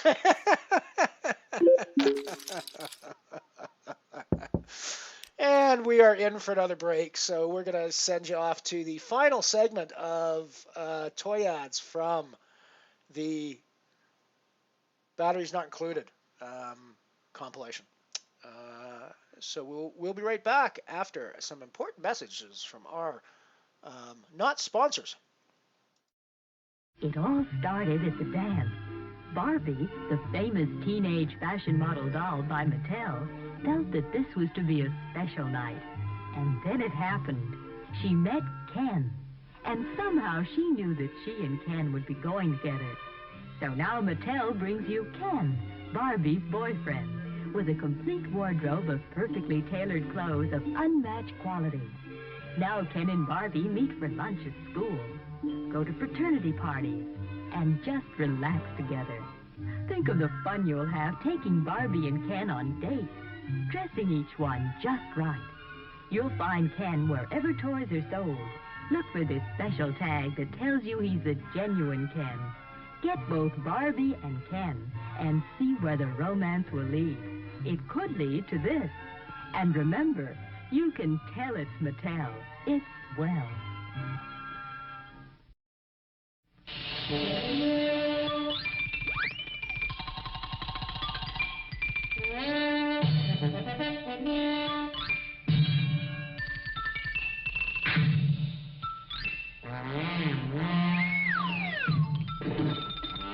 Some fun when Snubby Gun plays Private Eye, and you can have the same kind of fun with Mattel's Tommy Burst Detective Set. The Tommy Burst has automatic bolt action. Fire off a burst of 10 shots. Pull the bolt again, you're reloaded. Or fire single shots like a rifle. But Tommy Burst alone is $3. In the detective set, you also get the Snub Nose 38 and Snap Draw shoulder holster. The pistol fires greeny stickum caps and shoots safe shooting shells. The exciting new Tommy Burst Detective Set includes wallet, badge, and ID card. $7 wherever toys are sold. You can tell it's Mattel. It's swell.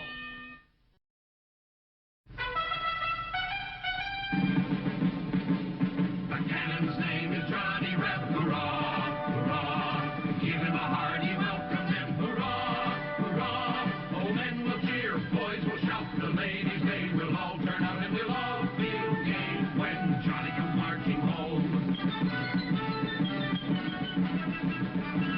The hero's name is Johnny Rep. Hurrah, hurrah. Most famous cannon you can get. Hurrah, hurrah. Oh, Johnny Rep is ready now. Load him up. Wow!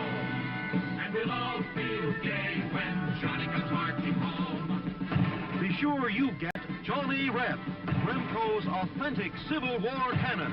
$11.98, complete with loader, cannonballs, tow rope, and battle flag. Remember, every boy wants a Remco toy, and so do girls.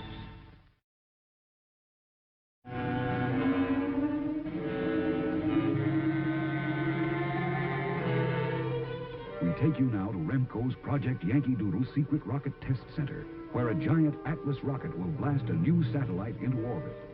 The next voice you hear will be that of our project engineer. Sound the warning siren. All's ready! Push the launching lever and begin the countdown.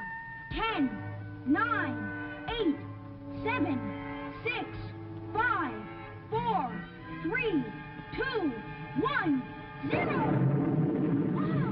There goes the Atlas into orbit. I'm going to ask my dad for a Remco Project Yankee Doodle. Remember, Remco's Project Yankee Doodle Test Center comes with Thor, Atlas, and Titan rockets and 3 different satellites. Only $9.98 at your favorite toy store. Every boy wants a Remco toy.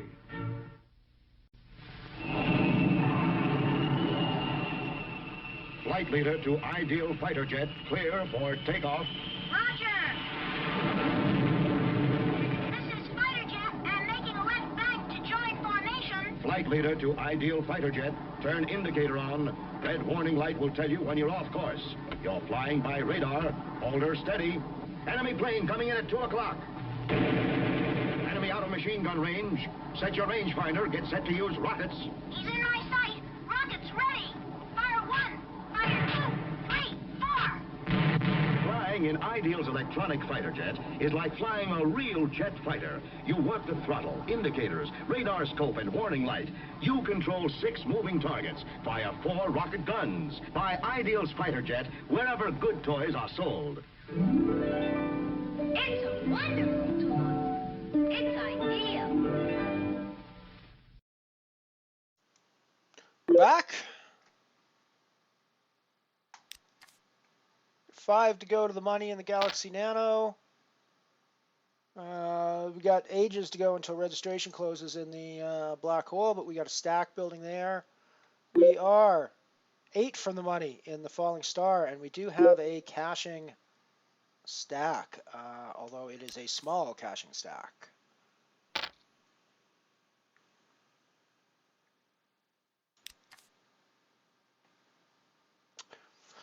Back when I was doing stand-up comedy, I used to have a joke about Barbie that was basically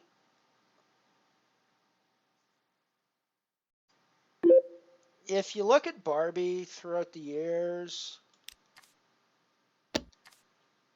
Barbie's been a nurse, Barbie's been a flight attendant, Barbie's been a doctor, Barbie's been a receptionist, Barbie's been a housewife, Barbie's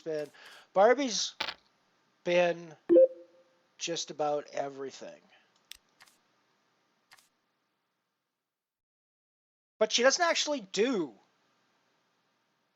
anything except look pretty. So basically the only thing that Barbie could actually be in the real world is a porn star. And all of the outfits you buy for her are just her working clothes. That's basically my theory. Porn star is about the only thing Barbie could possibly be. Picked up a nice little hand in the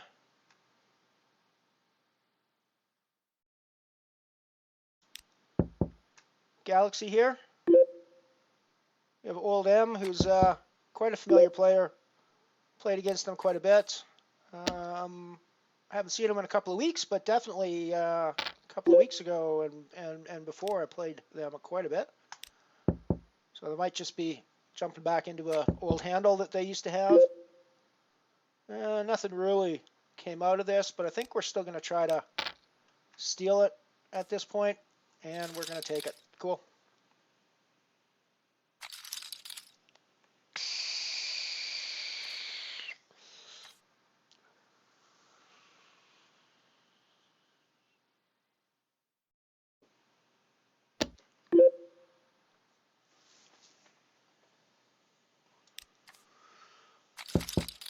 Alrighty, 4 to go to the money in the Galaxy Nano now.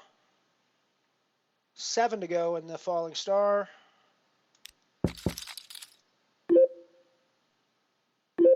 We are 4 bullets deep in the Galaxy though, so min cash doesn't even actually pay us back our buy-in yet. We've got to do slightly better than a min cash to make a profit in that.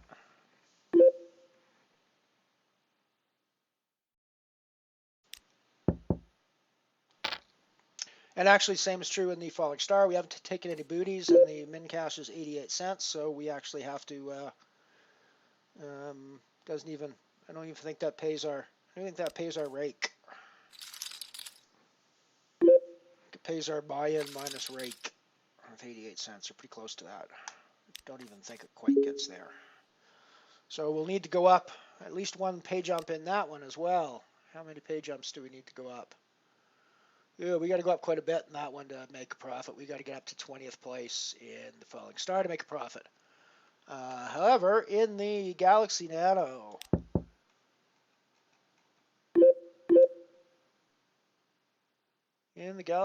we only have to get to 13th in order to break even, and we need to get to 11th to turn on 19-cent profit. And I notice the Visceresian is in the mix on the Galaxy standings. So if you're in the chat, say hi, buddy. I am in there as well. I don't see you. Oh, yes, you're on the table, actually. He is on the table, just to our right there. If you have a look. How you doing, buddy? Are you in the chat? Say hello if you are. Say hello.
We are 2 away from the money in Galaxy now.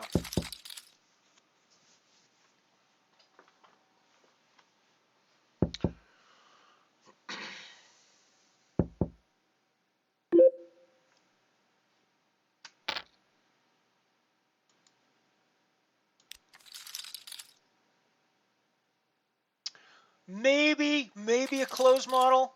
I mean, that's definitely what she wants your parents to believe anyways, that she's a fashion model.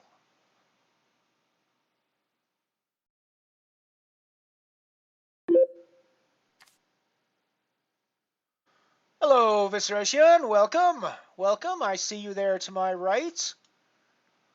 Once again, another spot where a friend of the stream is on the button when I am in the big blind. I don't like it when that happens. I really don't like it when that happens. I mean, I love playing with you guys, but you really don't need to be on the button when I'm in the big blind.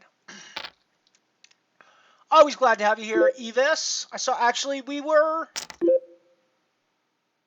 maybe it was this one as well. We played on the table earlier today as well. Before I was streaming, actually.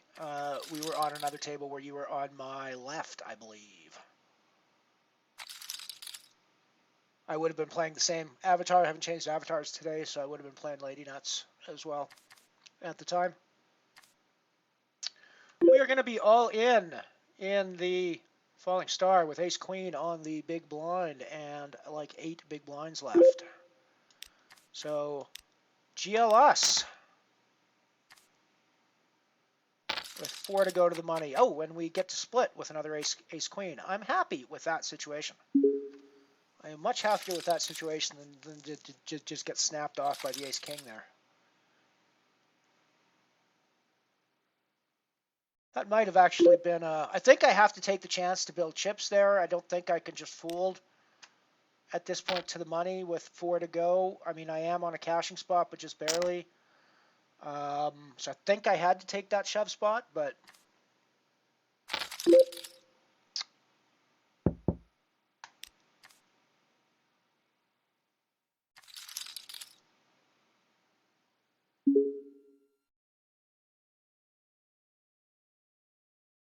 Cool, Mike. Good luck in both, buddy. I've only got 4 games running at the moment, but I am going to be. All right, sorry, I've only got 3 games running at the moment, but I'm going to have a qualifier starting in about 20 minutes. So I'm not going to kick off anything else because that slot will be filled with qualifier when it comes up.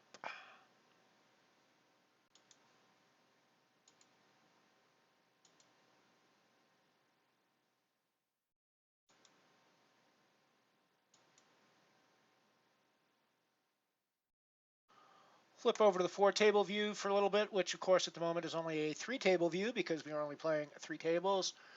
We got the Galaxy Nano up there in the top right where we are in the money now, guaranteed a min cash of $1.99, which as I said doesn't quite pay us back our buy-in.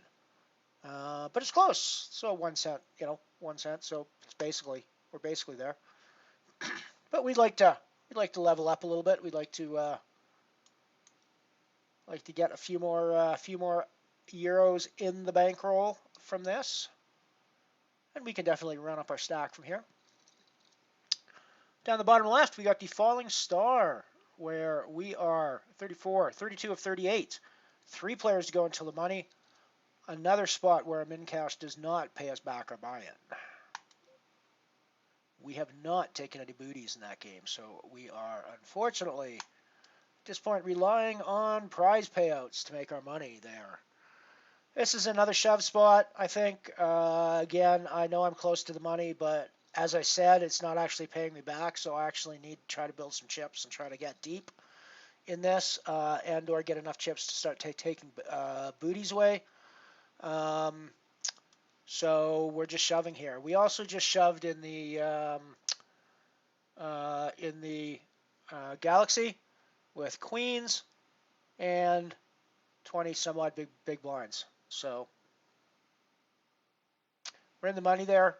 And again, we need to build chips. We need to get a bigger stack so we can go deeper in that to actually make a profit. Our shove got through on the falling star table, so we are alive for another orbit. Blinds have gone up, so we're less than, blinds are 500,000, so we got 9,000 chips, so we're slightly less than that. And we pull up a nice double on the Galaxy table there. 5 of 14 now. Oh, why do I fold so nitty like Queen Jack there in the big blind? Oh well. That's what happens when you're in it, Lyle.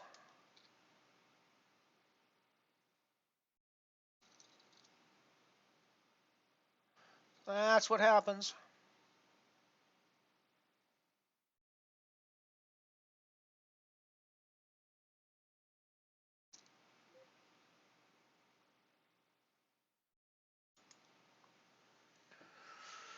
And yeah, down the bottom right, we've got the black hole where I just gave up a chance at a massive pot by folding my King Jack in the big blind, or my Queen Jack in the big blind.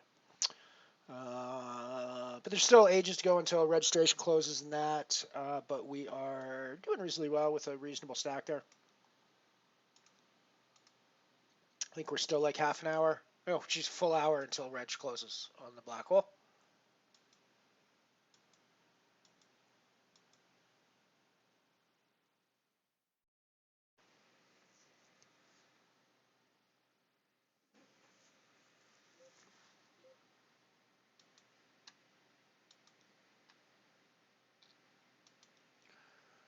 Put in a raise with my 6s. Sorry, evisceration, but I got a good hand, so I'm going to put in a raise there. We're going to go back to the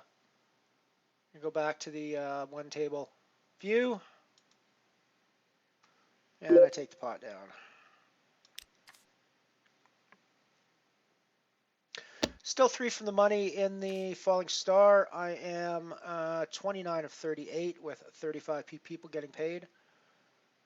So it looks pretty good for us to cash in that one.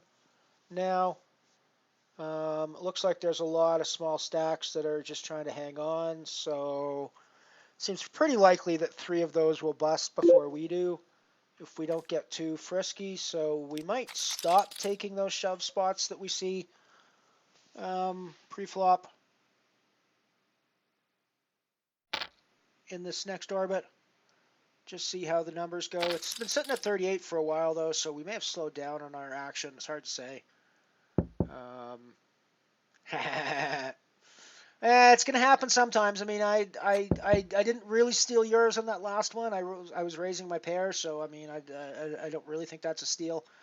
But yeah, I imagine you're going to be stealing from the button onto my big blind quite a bit. I would guess.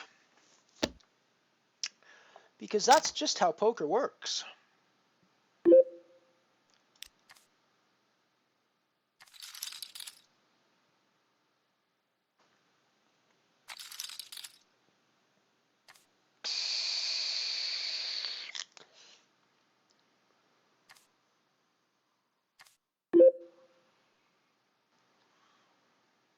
Just get rid of the 8-5 here, I think. I could definitely make a play with that, but I think playing into Old M's big stack is probably not the smartest thing I could do right now. So we leveled up from 1.99 to €2. Big 1 cent pay jump. I guess I could have called that previously instead of just folding the 8-5 and see what he does. Pretty happy with this flop for our hand. We got a pair, we got a flush draw, we got straight draws. So we're absolutely not going anywhere here. That hasn't improved our hand, but it hasn't made it any worse, really. Well, it sort of has, because if people have a queen, then we're in some trouble.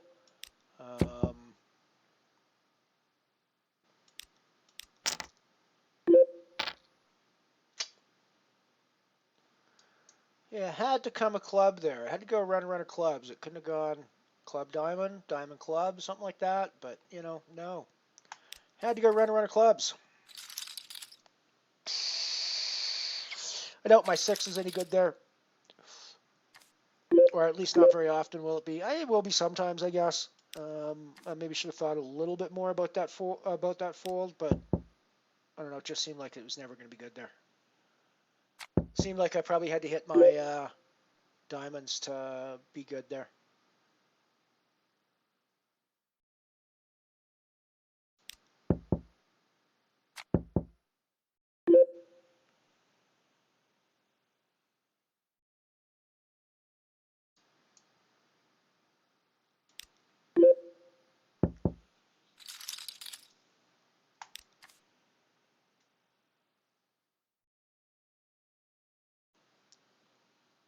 I think that table was on screen when I was talking about it. I think that was the one. I guess we'll see.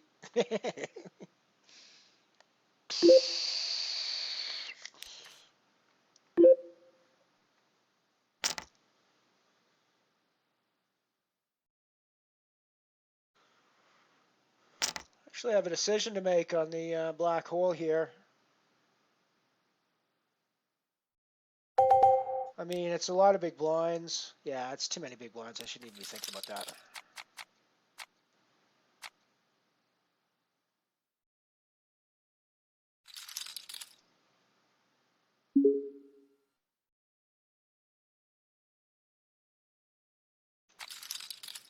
So we are on the bubble in the falling star now, or falling star bounty now. I'm 31 of 36 with 35 getting paid. We are on the hard bubble.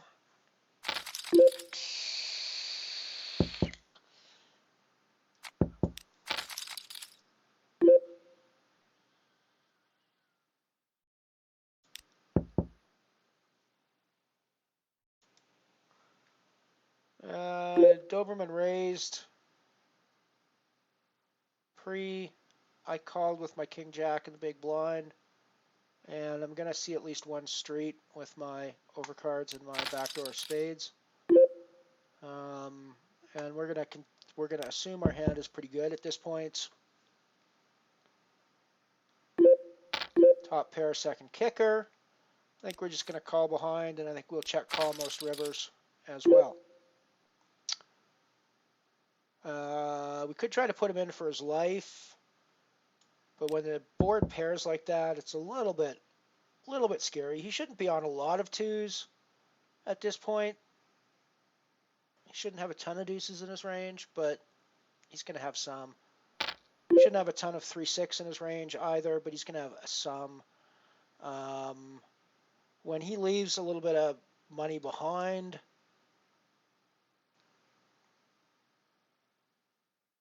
I mean, I just think I have to just put him in. I just have to make sure he puts his stack in. Yeah, and he just has ace-3. Of course he just has ace-3. Of course he just has ace-3. I mean, why wouldn't he just have ace-3, right?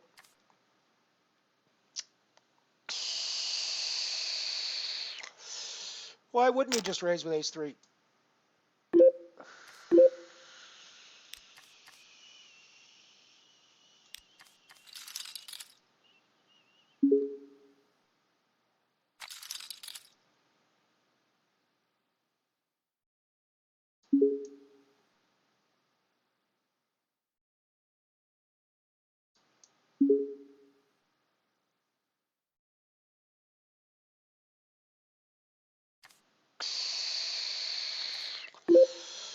This will be an open raise spot for sure.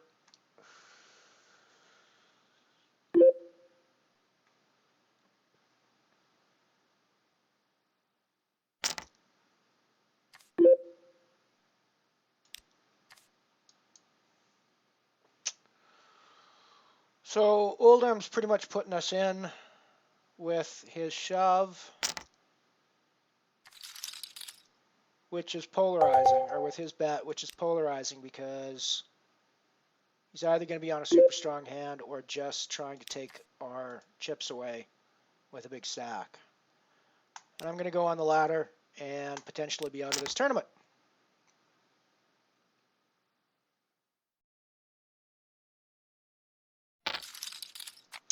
Yep.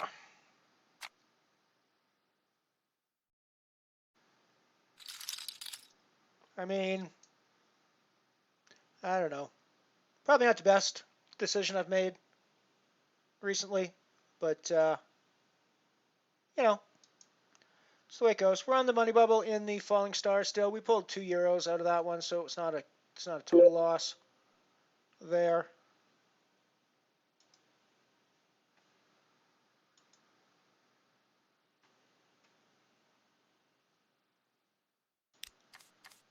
Let's enter that in our bankroll numbers before we forget. That was the Galaxy Nano for €2. Well, I guess we'd make a profit. I thought it was 50. It's only 40. I was in for 4, so we actually made a 40-cent profit there. So yeah, it still is we're still on the upside for the day, I think.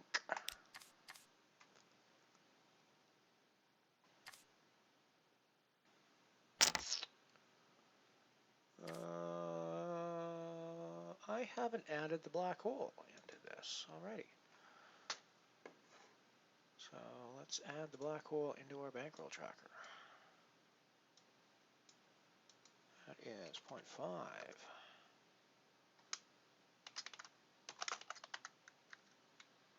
One bullet.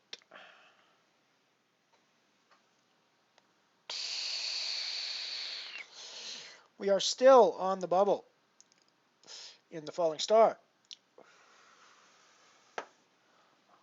On a bubble, I might add, that is for me to make less money than I bought in for. We do need to find a hand there reasonably soon. We are also currently playing the black hole Nano, where we are 12:66 with about 45 minutes left in late registration still. So it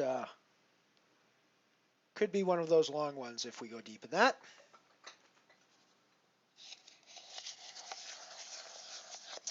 Going to have the qualifier, 2-year qualifier here starting up pretty soon. Throw that up on the stream, on the screen when it pops up. And I think now that I've busted the Galaxy, I might look for something else to buy into as well.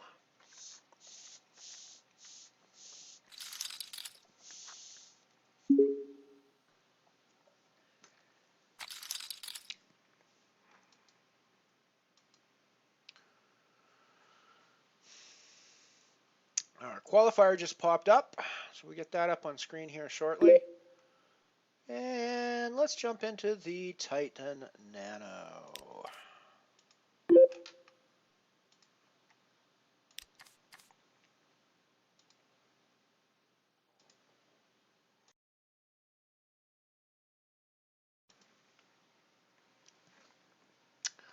I'm back. That was sneeze kind of snuck up on me.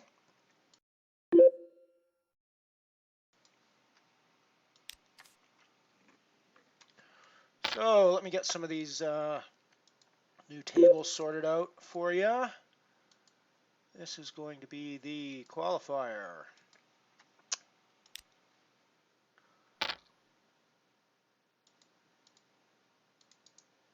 This is going to be the Titan.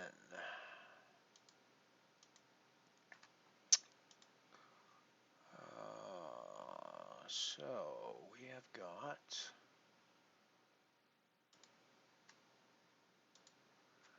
the 20 € Titan Nano, currently 1x bullets on table 2.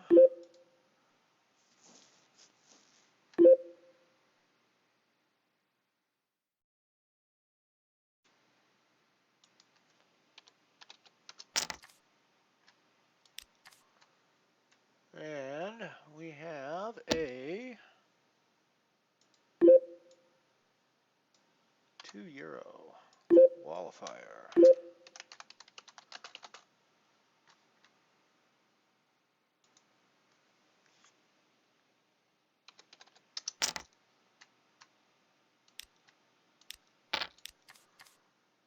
Qualifier 2, 10, Unibet Open, 10 €.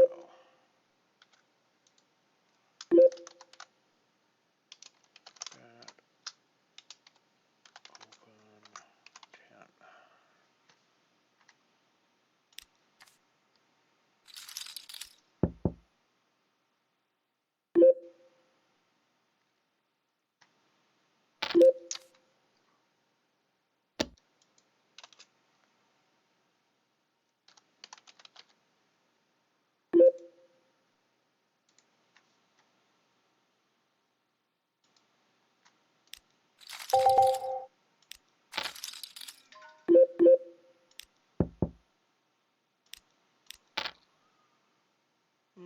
Sorry, I've got a bit of things going on here, so I'm not actually chatting much.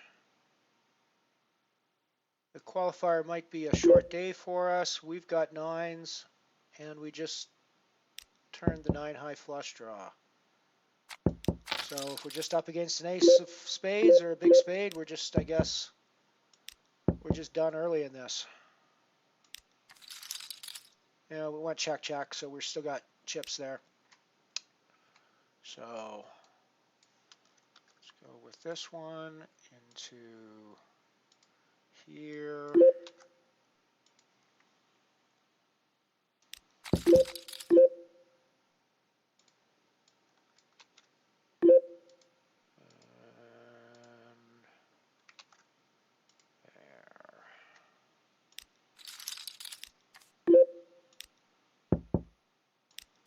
We're at the money in the falling star now.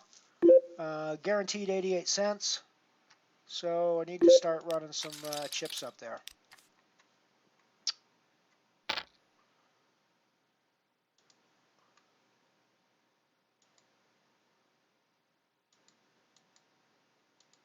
Alrighty, so we've now got the Titan Nano single bullet so far. And we got the qualifier, 2-year qualifier. 6 tickets available in this one.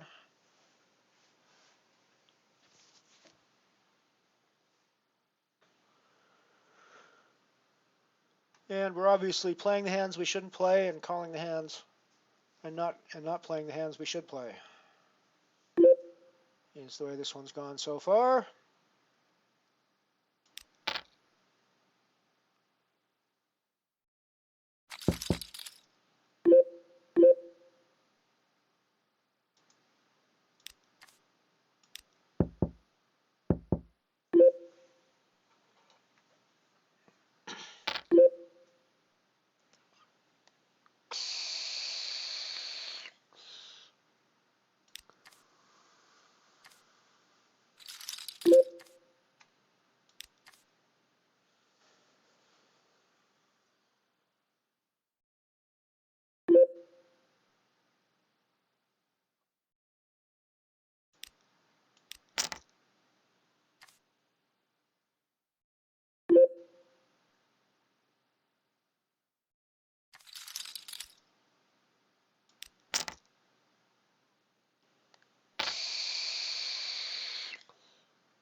Yeah, I actually won 5 buy-ins in that one. It's a 40-cent, Galaxy's a 40-cent buy-in, I think.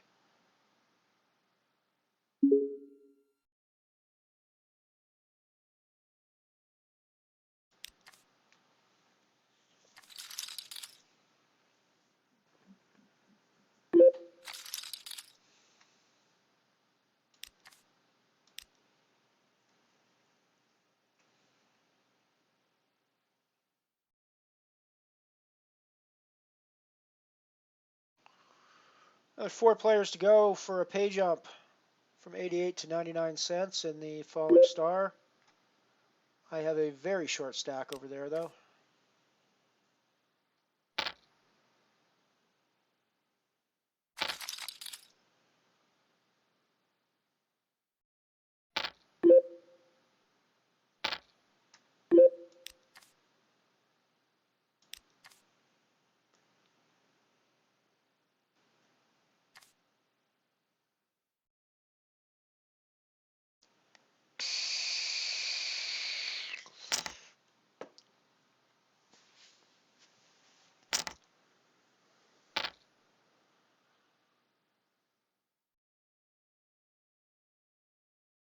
Yeah, and I leveled up. I didn't min cash either in the Galaxy Nano. I got the second. I got the second pay level. Of course, I'd only meant an extra penny, but you know, hey, I can say I didn't min cash, and it'd be true. So we are still alive in the qualifier, but we are the last place at the moment. We're just pretty much waiting for a hand that we can get chips in and double up with now. Would have been this hand had we played it.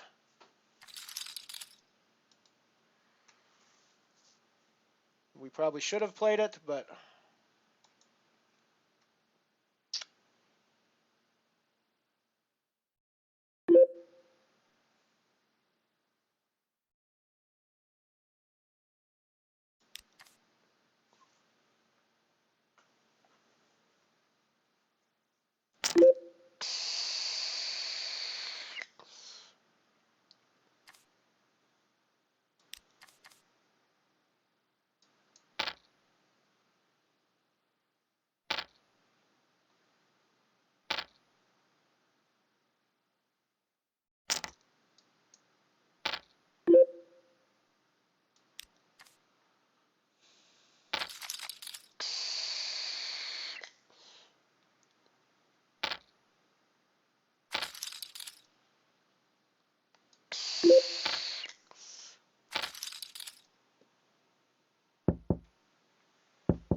King 5.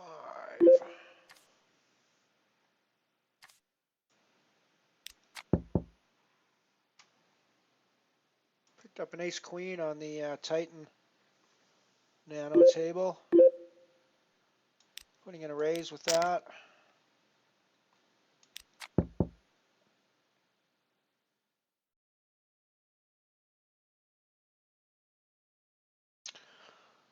It's a very favorable flop for our hand.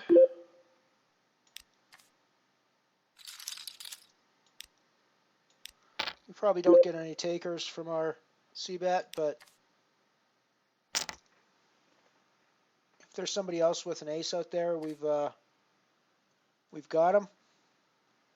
Although we're splitting now with the full house, unfortunately. But somebody with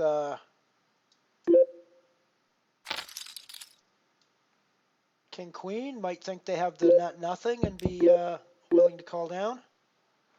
Especially somebody with a big stack like this. So, I mean, I think we've got the nut hand here, except for 2 9s.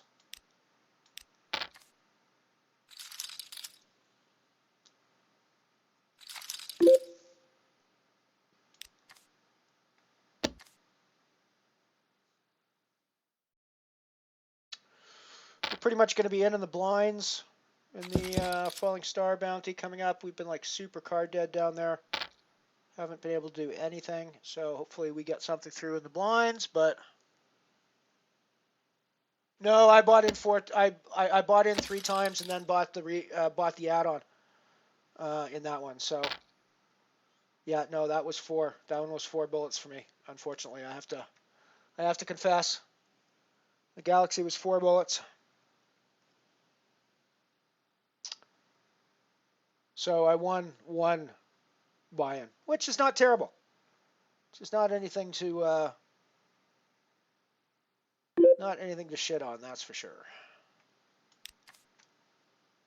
I actually thought it was a 50-cent tournament, so I thought the payout was going to be basically only break even, because I thought it was in for 4 50-cent bullets, but it was in for 4 40-cent bullets, which makes it slightly better.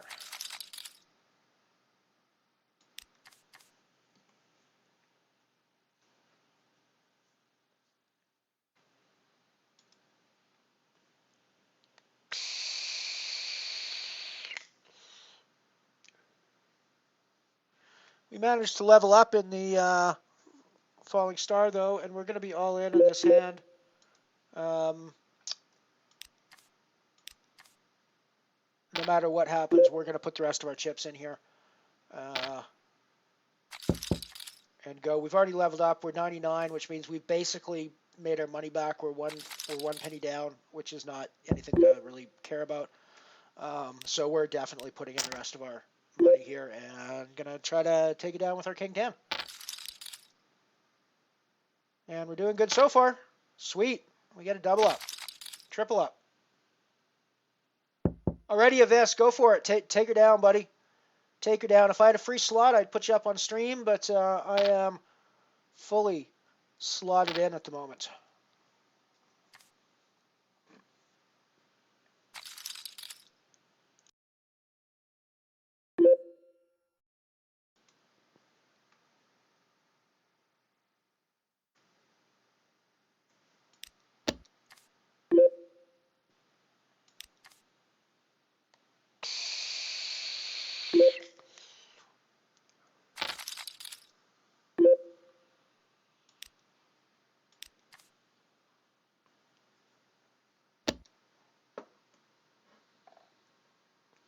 So once again, I've managed to cash one of these bounty tournaments without taking any bounties.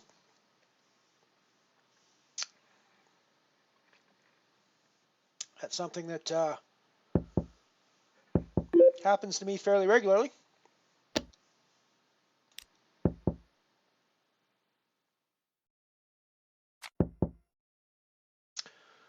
I think this King Queen is probably going in the middle. It'd obviously be nice to level up again. What's my current ICM situation? I only need to get through 2 more players to level up another time to 113. So you know what? I'm going to net fold this puppy. And try to get through. I mean, I know it's a good chance to build up chips, but I also don't really think that he's shoving light here. Yeah, exactly, with the jack there. He's not shoving light. So, you know, I think my King Queen is probably not in very good shape there. At best, I'm racing like I was. At worst, I'm up against things like ace-king, ace-queen, ace-ace, king-king, queen-queen, and just hating my life. So I think that was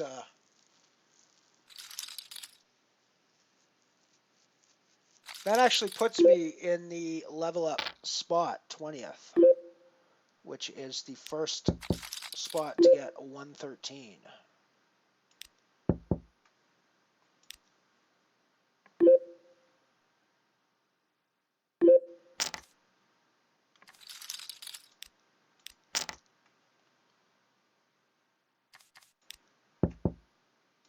Absurdities are happening in the Titan Nano.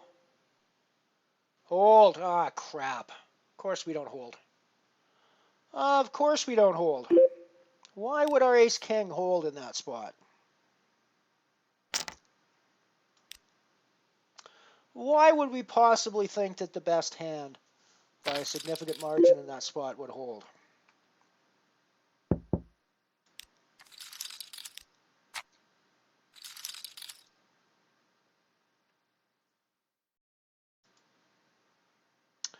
Sigh.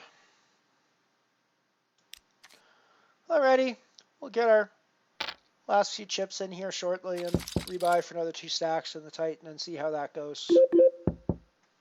I mean, we can't always lose when we get our money in with the best hand, can we? We can't always lose in that situation. I mean, that would be statistically improbable. It would be very statistically improbable, ladies and gentlemen.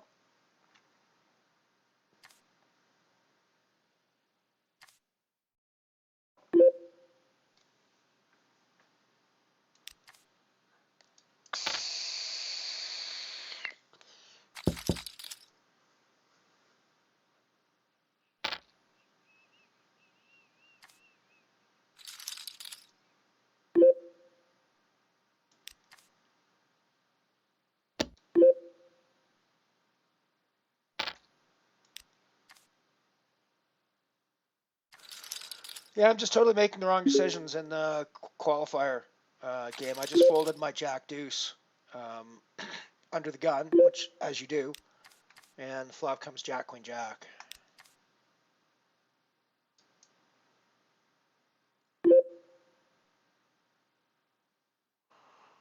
Seems like a good spot to put all my money in the middle. In the Titan, get set for a double rebuy.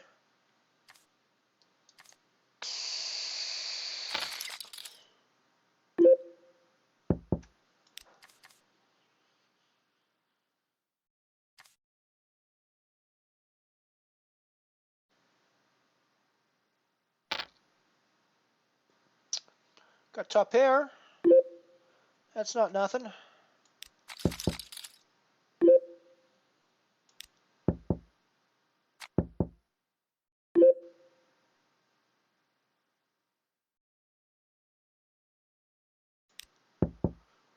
Alrighty, we're in for 2 more rebuys in the Titan.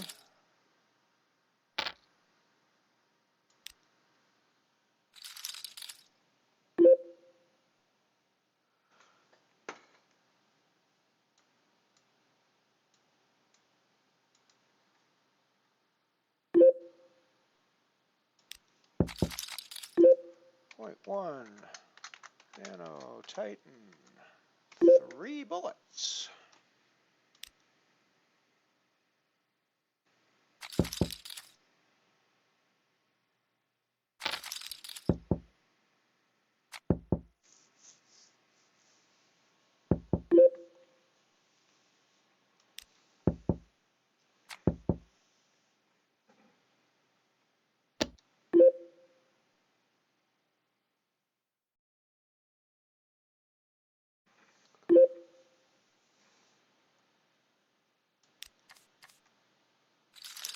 Guess I'm out of the way with my ace queen there.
Masood with Jack 9 suited in the small. He's going to complete action. If you're hearing talking in the background, it's because I've got Ian Simpson's GK or GUKPT feature table stream going as well. If I bust out of one of these tournaments, I will throw it up on the stream and we can watch it while I'm playing, since I think pretty much everybody in our chat is interested in Ian as well.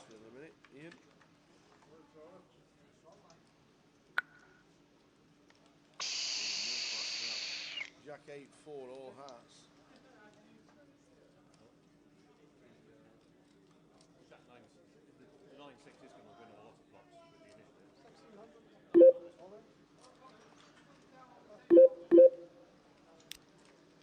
Masood moves all in and gets the job done. Ian snap folding.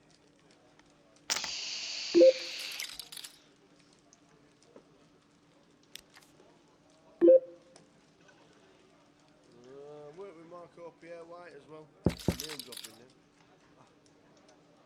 No, they say about name dropping tower. What did they say? Worst straight in the world. Don't do that. Phil Ivey. Sorry, Dan.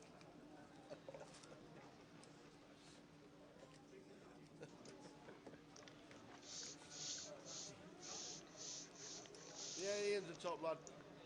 He is a top lad. Ian is a top lad.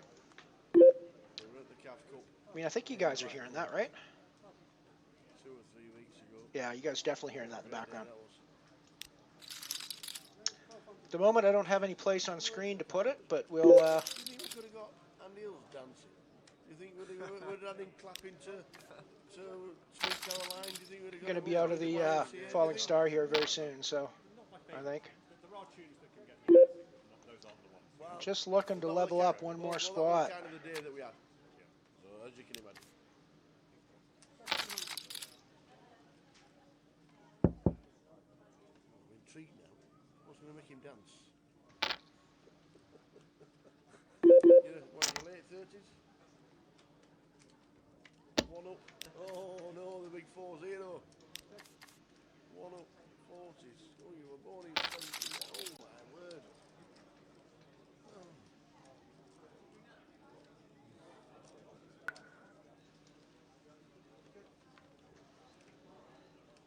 I can't imagine what music you listen to, Andy. Like, if you're sitting at the table with earphones on, I never listen to music at the table, but I mean, I like, actually, well, quite topically, I used to really like the Prodigy. That was probably my favourite band. Oh, bless him. Poor old Keith Flint. Yep, that was my second music obsession. My first music obsession was Radio 14. Christmas #1. Teenager.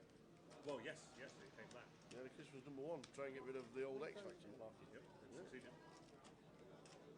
Brad Simpson, chef, does this work? Yes. How many counts would you like? Yeah. Multi-accounting ban here. Yeah, that's Bring it. down the ban hammer. If that's your Twitter account, then yes. Who needs Facebook?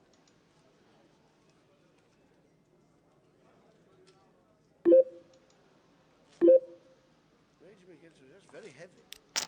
We're all in the Falling Star. My main thing is dance music. I like house and techno. Such like, I really like the third album. Ace Queen.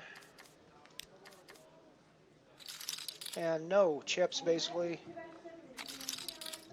We did manage to level up to 113, so we're pretty happy to get our money in here and hopefully stay in play. But given where we started here, probably also happy to just be done with 113. Queen in the cut-off makes it 1.4.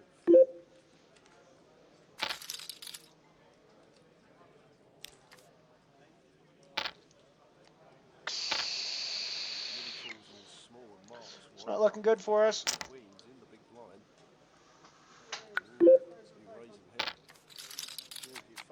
5.5. Ah, we got her. Sweet. Still alive. Basically going to be all in again here with Queen 10 in our big blind.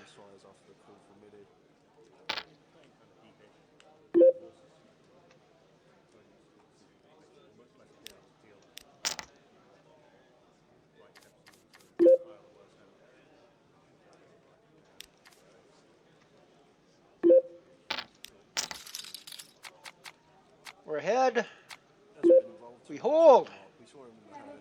We hold for a double up. Other than that, he hasn't been involved too many marks. So that's also got that going.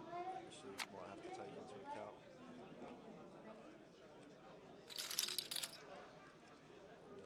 Makes a difference, but good fold. So Brad's on his way to floor rider. King 3 suited. Yeah, Andy's A lot with of us chips then. in the pot for me. Unfortunately busting I think given the number of chips in the pot for me, that's a shove spot as well. The main event tomorrow, the big one, 200k guarantee.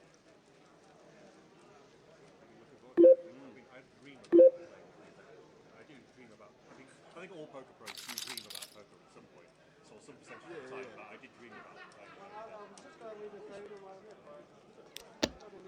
Woke up getting all giddy and excited. Nice one, Mike. Well done. Well done, buddy. Winning chunks in a session, and then you just wake up. It's like, Very well done. Wow, and we grabbed a double up in the. We grabbed a double up in the Falling Star. We're actually back in this thing. We're actually back in this thing now. We've got more than 10 big blinds. We can actually play some poker. Alrighty, well I was gonna put Ian up on this up in this slot, but this slot is not going to be empty anytime soon. However, the qualifier might be, so you never know. We'll see what happens.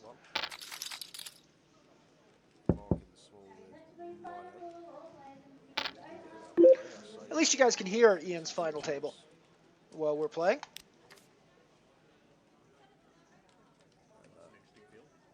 Yeah, I just said he brings it solid, and then he's peeled the 9-8 out the small.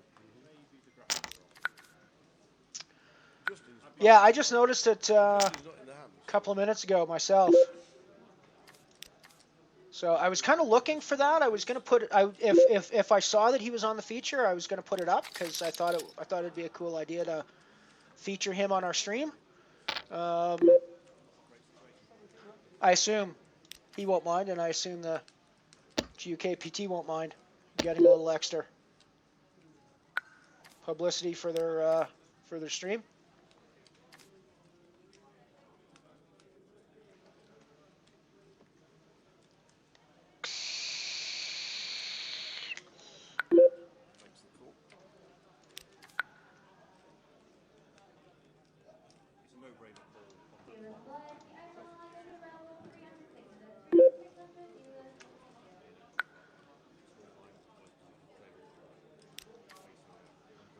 I think that annoying pink is got to be coming from this stream. I think it might be whenever somebody says something in the chat or something.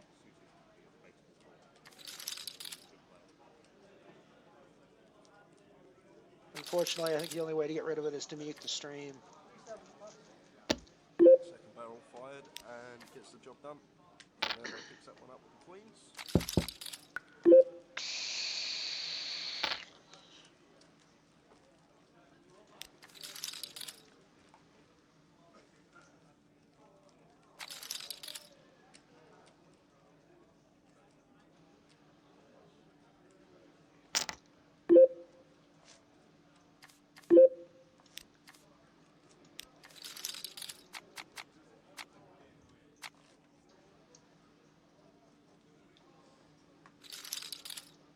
Left for RC4. Good luck while you're watching the live stream. Keep us updated.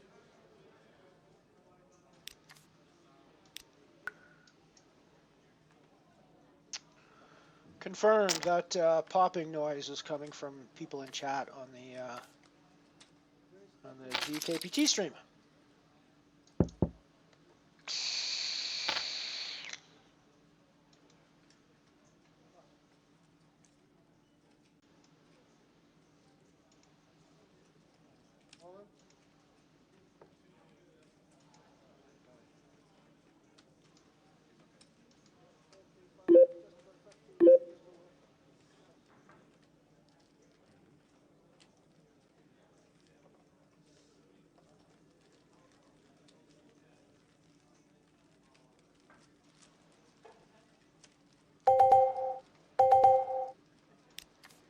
Get it one, I see, for. Let us know how you do. Won a satellite while I was at Berringham Road the other night. Sat in the card room, won a package to here. The 1500 package. Oh, just imagine if you get second place with $1,000 and how many samosa we get. Yeah. The samosa run will be massive tomorrow.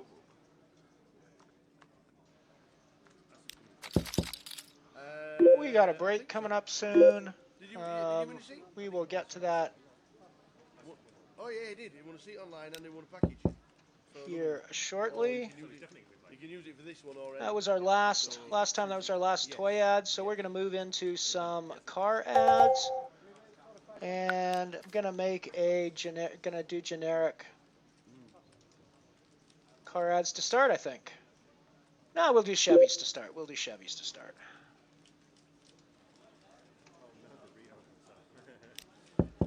Thought about changing it, aren't they? The World Series from the Rio. Just finishing off a hand on the Venetian's car park was better. qualifier table. Look, it's all about politics over there, isn't it? Do have a gut shot straight draw, but I don't think it's any good on this board, so we're just going to get out of the way. And I'm going to send you off to the break, so we'll be back in a few minutes.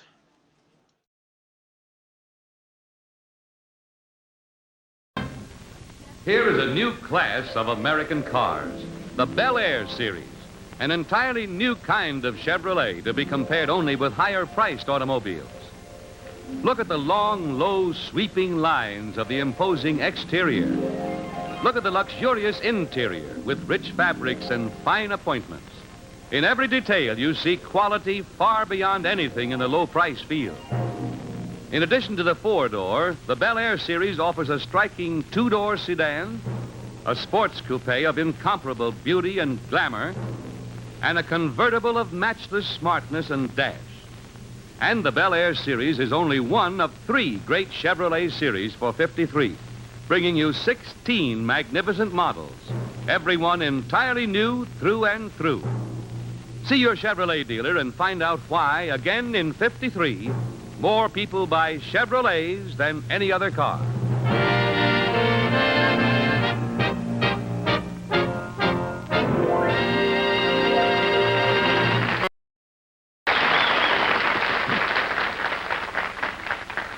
Whatever the truck model or size you need, whatever or wherever you haul or deliver, you'll find the most trustworthy truck on any job is a completely new 1954 Chevrolet. The 54 Chevrolet trucks are loaded with brand new features you need and want. Features like new engine power with a choice of 3 advanced high compression engines, new automatic transmission, optional at extra cost in half, 3/4, and 1-ton trucks. New ruggedness and durability with stronger, more rigid frames on all models. Handsome new advanced design styling that reflects Chevrolet trucks' new strength and power. These great new trucks are engineered to do your work faster, more efficiently, and more economically. So come into your Chevrolet dealers and see the trucks behind the biggest truck news in years. Completely new 1954 Chevrolet trucks, the most powerful, finest performing, best looking advanced design trucks ever built.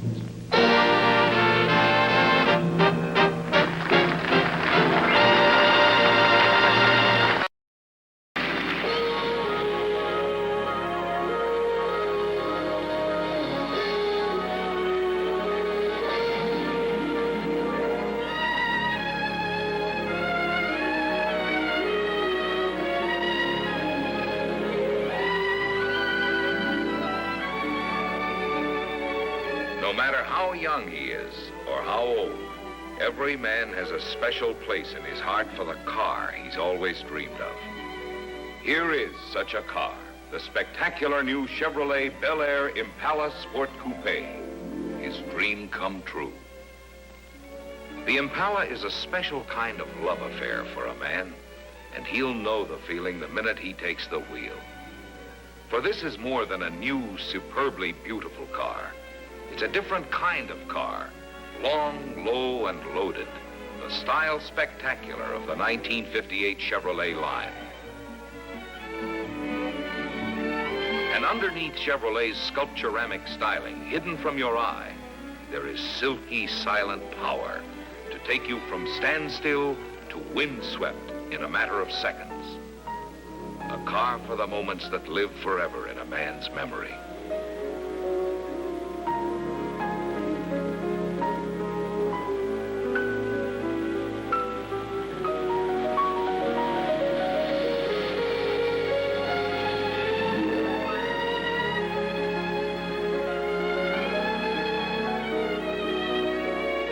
The Impala gives that sense of personal fulfillment every man needs. Driving it is an experience he never forgets. For with Chevrolet, the fun is in the going. If you've never felt this way about a car, then make it a point to drive a Chevrolet Impala very soon.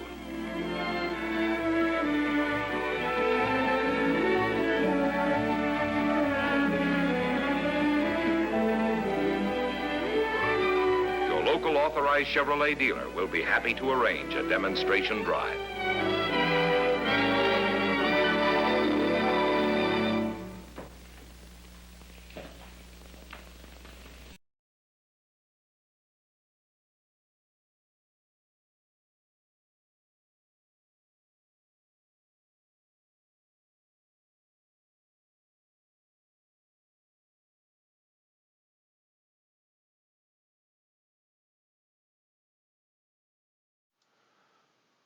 Alrighty, we are back. I have got Ian Simpson's stream rolling up there in the top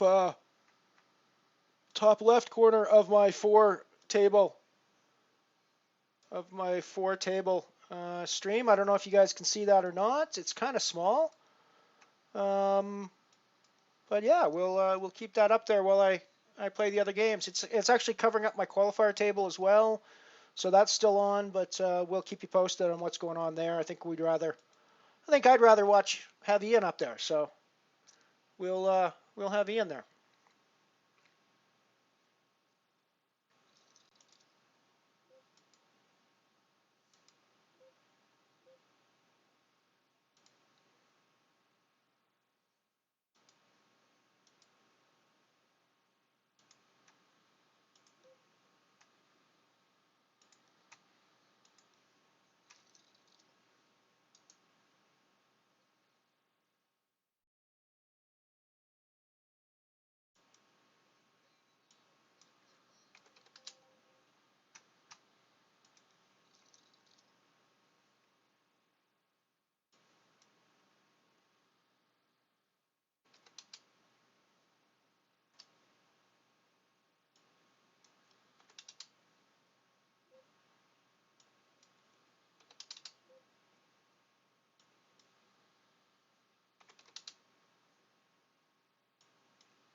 Okay, we've also got on the full table mode now where we can actually see the picture a little bit better.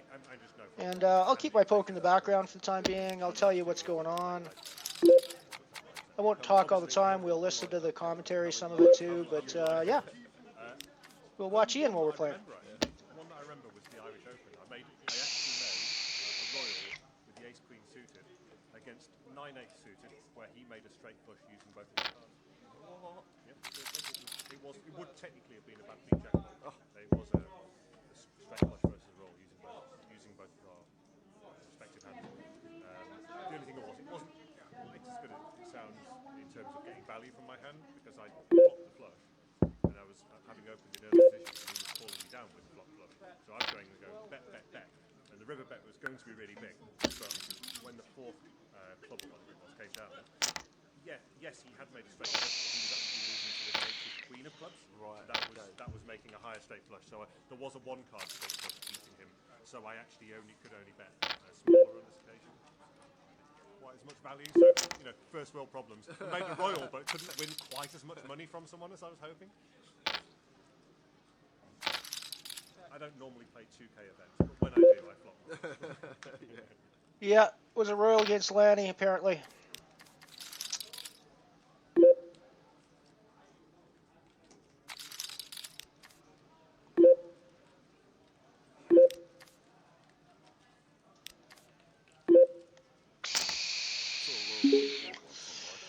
Night Evisceration, thanks for stopping by.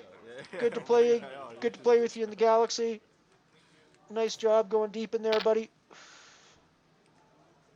Nice job with that. Thank you very much, sir. Thank you very much. There's less pondering a call here with King High. He was, but just lets it go.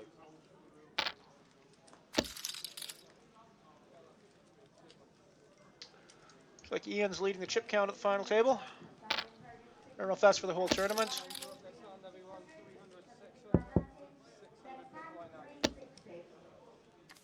Or feature table, not final table, feature table.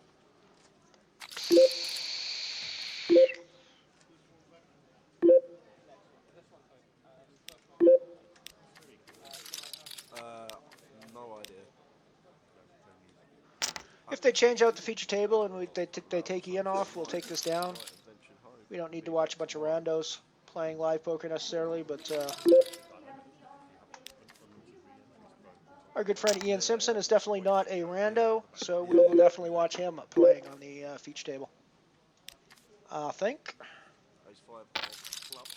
I'm all in on the falling star with queens under the gun for 6 big blinds. Got called. Good chance to double again.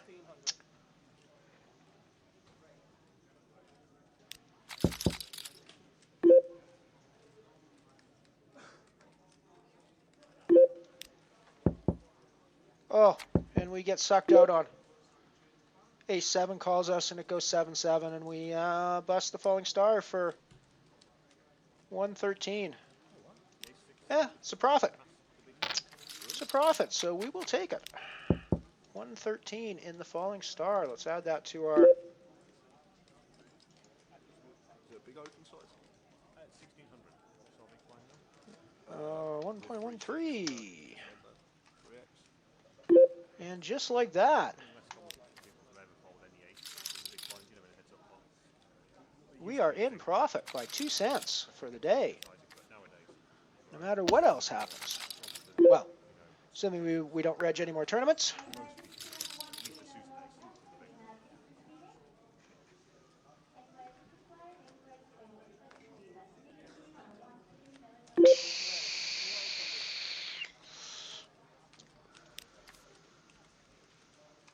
This is level 8 of the day.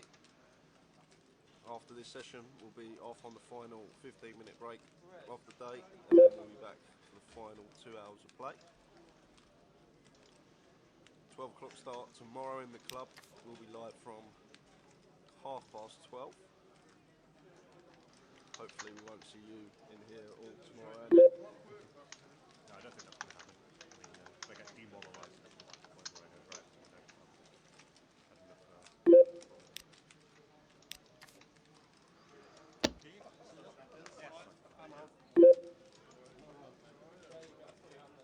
Edinburgh as well. That's my favourite. It's close to several. That's where we first met. Started speaking in Edinburgh. Remember you, Pearsy, Mark Dyson at the Ibis. We were all drinking on the Friday night. Ill-advised. Yeah. To be fair, I'm absolutely honest. It wasn't the optimal amount for my game the next day. We were all in day 2. We were all just still there at 4 in the morning having a drink. Not the best idea. You find a table down there, though? Did you find a table? No, it won't be in Edinburgh. I've never cashed in a main event there. I keep saying it's my favourite main event. I've never cashed in it. It goes to show I'm not a results-orientated player. Have you got a Scottish flag? I do have a Scottish flag. It's a miserly one, though. It's for a really small min cash in a side event. So I do want to improve on that at some point. I don't want like too many of my flags to be really token ones. Yeah. It doesn't feel good.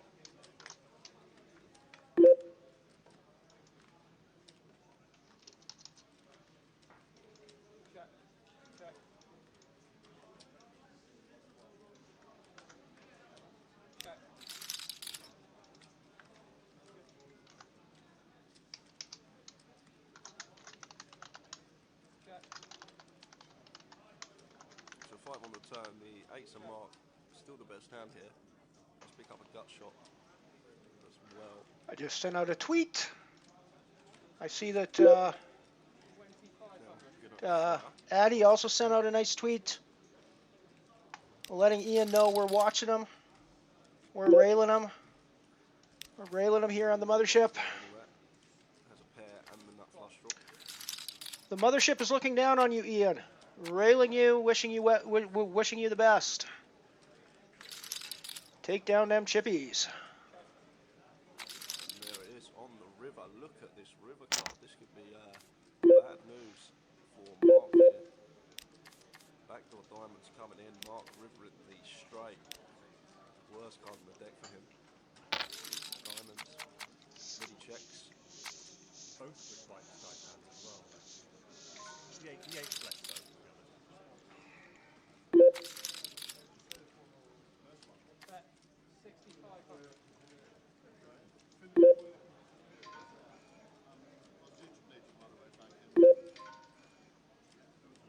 So that's 6.5k from Mark.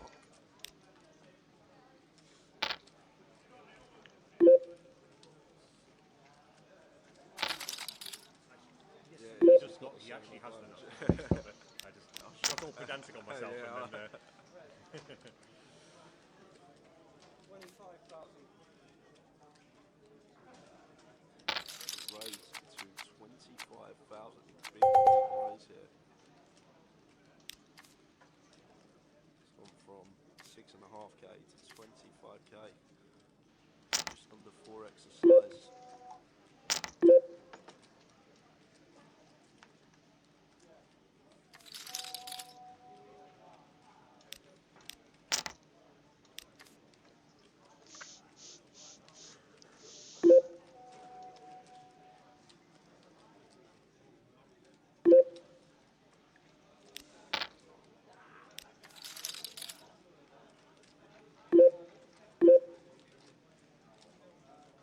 Now Midi never raises to this size with a straight here, so I think what's going through Mark's head is he just only beats bluff now. And Midi has some naked ace of diamonds. I don't think he's going to do this without the ace of diamonds. And even then, probably not 100% of the time.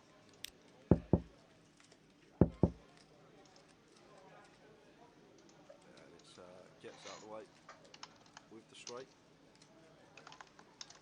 Nice fold from Mark there.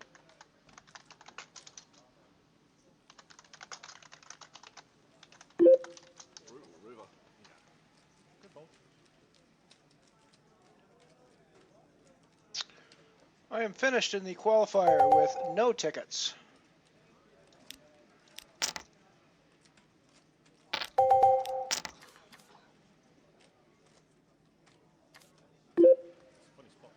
I'm raising aces in the Titan Nano. Might be exactly the ace 7 of diamonds. And I raised sixes in the Black Hole Nano. So he had a weak And got shoved on. So we'll fold sixes when the king high flop comes. King 8.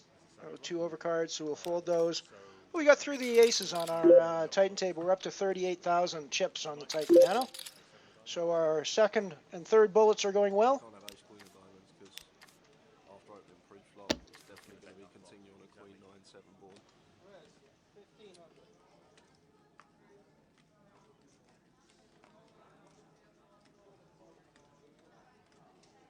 Andy, didn't you win this event 2 years ago, says Brad?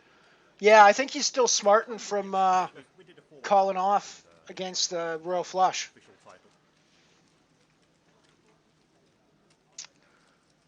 So maybe he's decided to take it easy after he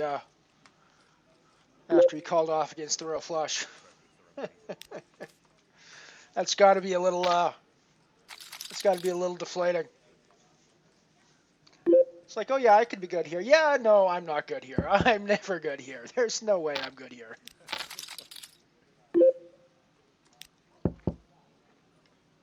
Andy just gave me a rub down by saying, did you play the... you're not playing the Omaha? Yeah, I did play the Omaha. I lasted one orbit. It's funny. Get it in good. I got done by the ace-8, 4-2, 4-bet back raise. The nerd kings, queen.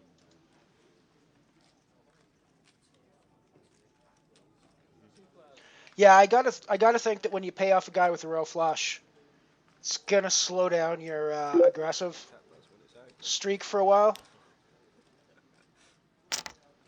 3 hearts on the flop, ace, king, 5, both players with a heart in their hand. Both quite rubbish hearts. Yeah, yeah. Let's be honest about that.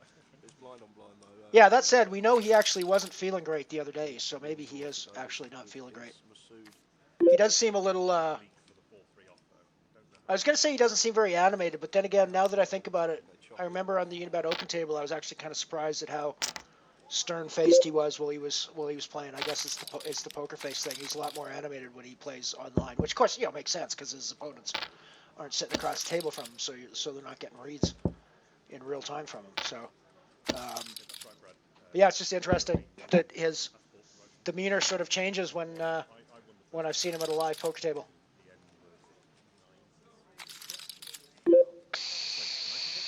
I've gone back to my 2016. So close. Off the crossbar. And then,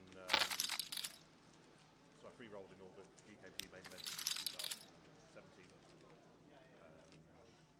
But there's been another 2 passport winners since. He doesn't really seem to be talking to anybody or engaging in conversation or anything. Again, that might be part of the poker face image, but yeah, hard to say. 15 potentially. Yeah. It is something I've noticed though, that he's got a different demeanor. One of the main ways to win a passport for sure. Will be the National League. Yep. If you grind through as many of the Grosvenor live events over the course of the year, every time you cash and stuff, you get leaderboard points.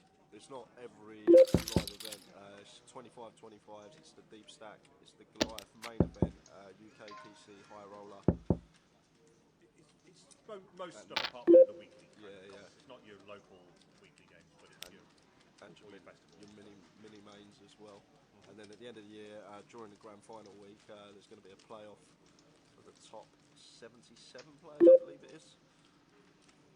And then passports will be given away on that. I believe the top 5 in the league get a passport outright, and the remaining in that 77 players will play the playoff grand final week. And we'll be giving out some more, so have a look at that. It's all on the GUKPT website on the National League. It's a great promotion. I'm pretty sure that we'll be running more G-Coops as well. They've been really successful in the past. I can imagine there'll be more. There'll be at least one passport available in G-Coops. So watch out on Grosvenor Online as well. As always, thanks for all the Twitter love, guys. And all the stream love.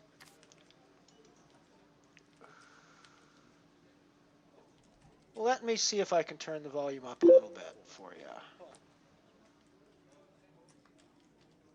I think it's the audio from the stream, but let me see if I can adjust that. I don't know where that's. Oh, yes, I can. Is that better? So Guillermo flopping top pair, top kicker after opening. Ian's caught a piece as well, caught middle pair here. So Ian won't be going anywhere, he'll make the call.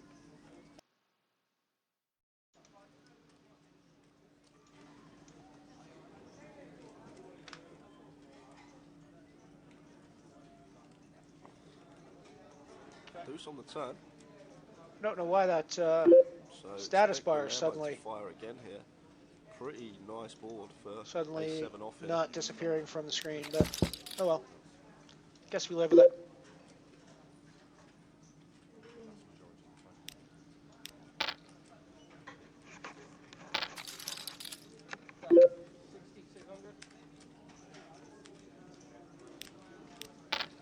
Fires a double barrel and a snap bowl from here. Didn't get sticky with his middle pair. Just let it go.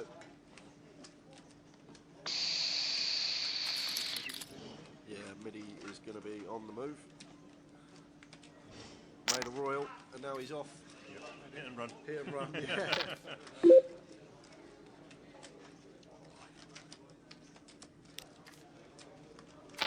roll on the double table.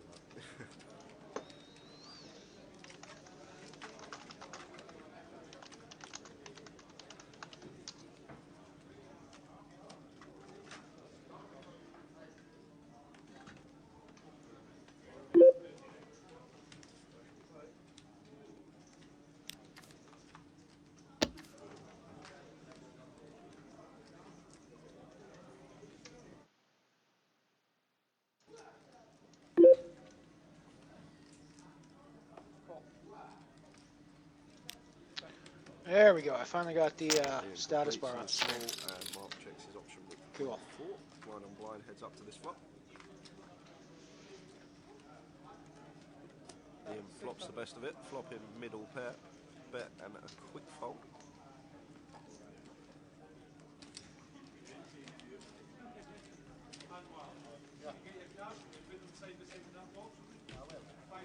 I thought I've been doing that. Never played it.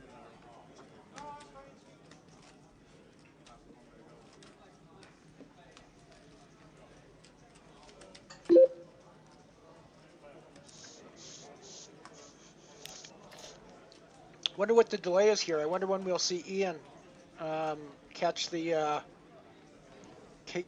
catch the Twitter hit on his phone. Maybe this is it now.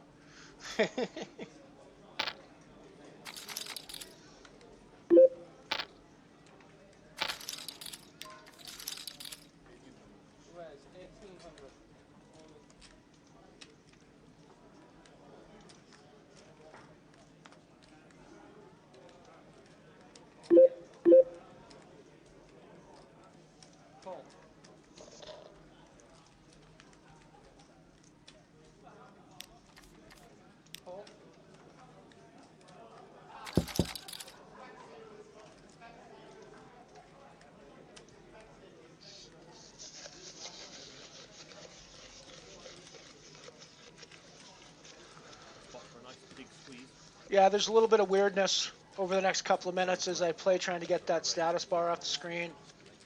The mutes and the volume changes a couple of times, but it does eventually stabilize.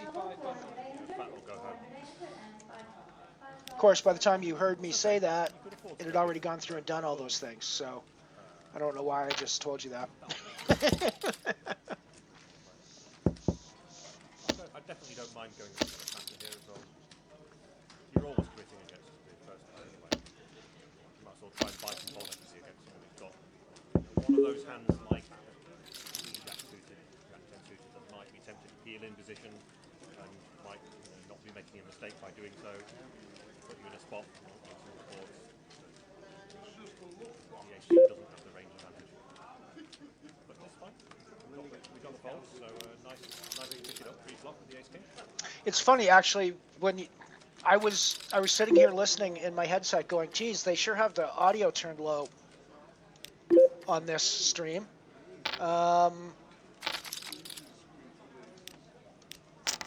And yeah, it turns out that I just had to turn the volume up on the actual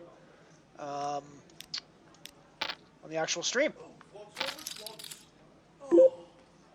That's in the Omaha version though. It's easy to do that, isn't it? Yeah. Quads over quads. How's the C4 going on? He's got the chip lead. The re left now. Go on, a C4. On the bubble. Do it. On the ball for the Wonga. Oh, for the 1K, yeah. He's picked up a nice pot in the Titan Nano. And he's got, I was going to say, he's up got, to 48,000 chips there, 10 of 61. I think we should be hitting the add-on period here pretty quick. Wants to make sure he locks up his 1K. Yep. Go on, a C4. Get it one.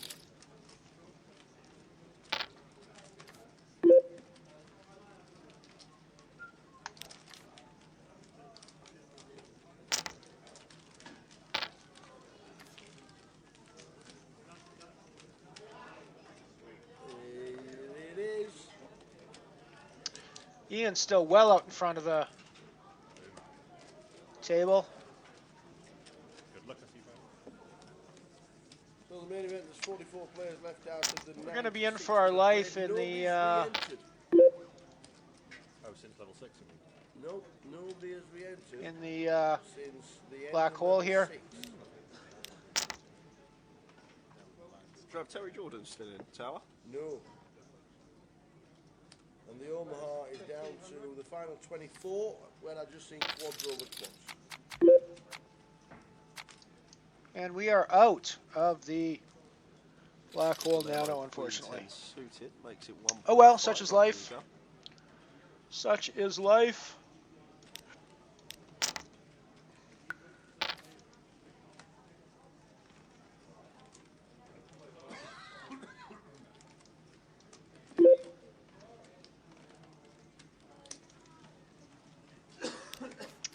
Oh, we're just down to the Titan Nano table now, as our final table left in action.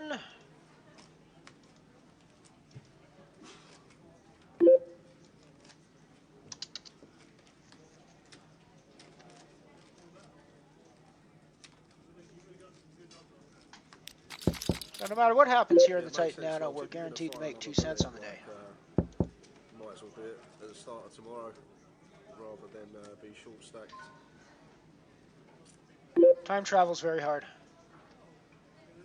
Nothing wrong with re-entry, but especially with another day one. I think if I busted level 6, level 7, and I was going to have another bullet, I'd definitely wait for the next day. Depending on people's playing styles, they might have a different preference. You know, we're all like some of us. And Ian just noticed and retweeted us and liked us, and so that's cool. Sweet. Can afford to fire bullets. They might prefer the higher variance. Yeah. Playing, you know, you can win some big pots quite quickly when you play 20 bigs or 25 bigs. Quite a volatile game. It's kind of quite exciting. Depends if you like playing deep stacks. I quite like playing deep stacks. At the moment, there's 20 places getting paid into the Titan.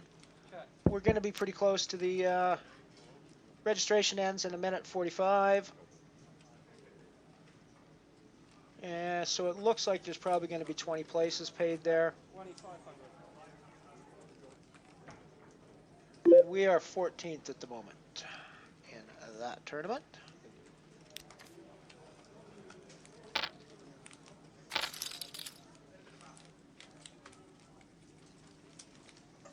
It's snack time in the commentary booth. It must be 27 minutes past the hour. Fruit platters are coming out.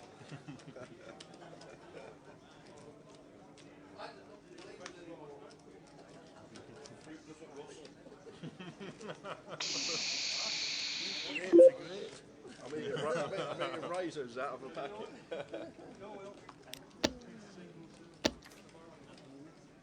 You've got tunnels and everything to look forward to when we get to it. I'm going to have to start dieting when I'm not working, and then to make up for it when I am.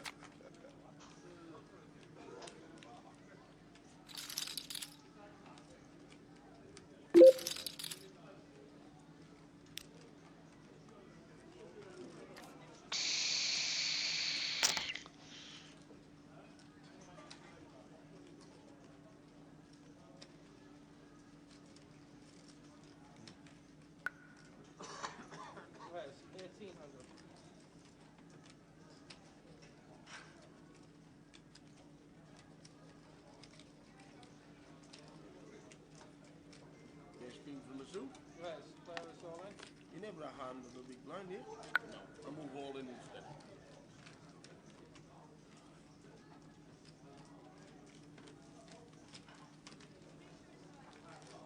Didn't quite see the stack of the opener in time there. What did you raise do? About like 2k or something? 1.7 off of about 17k, which was just under 30 bigs.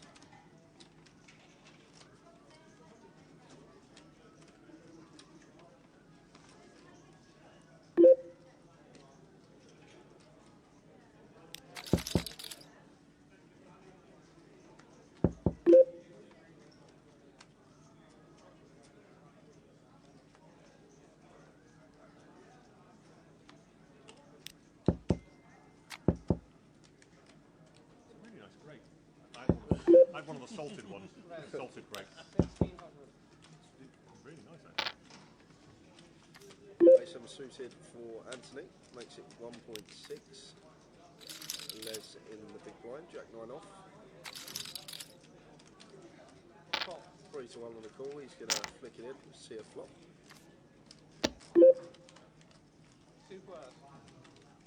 Also normal.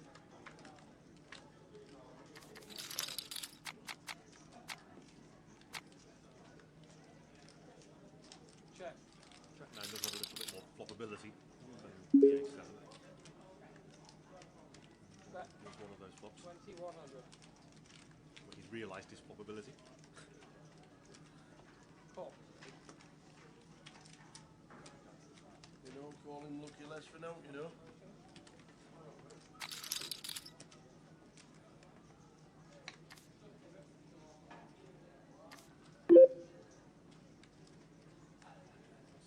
Not the best turn card, to be fair. I mean, Anthony should be concerned that the king hits Les.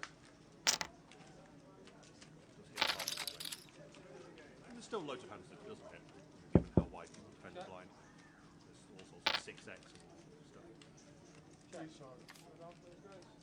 8 flop.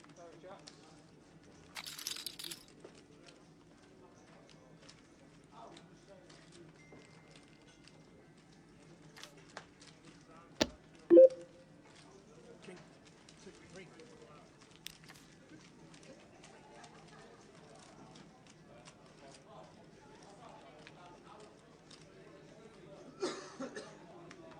Can I resent, please, Eagle? You have seat on 1-1.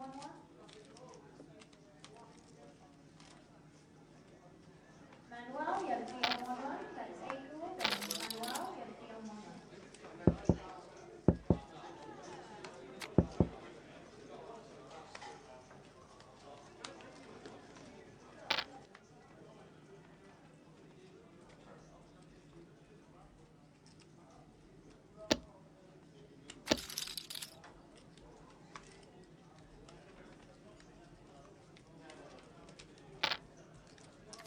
Res, 1500.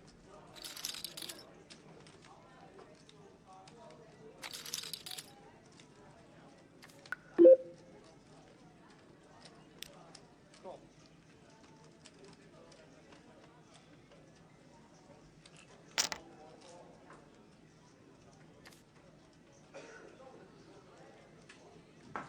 Res, 16100. So, 3-bet to 6.1 from Ian Simpson.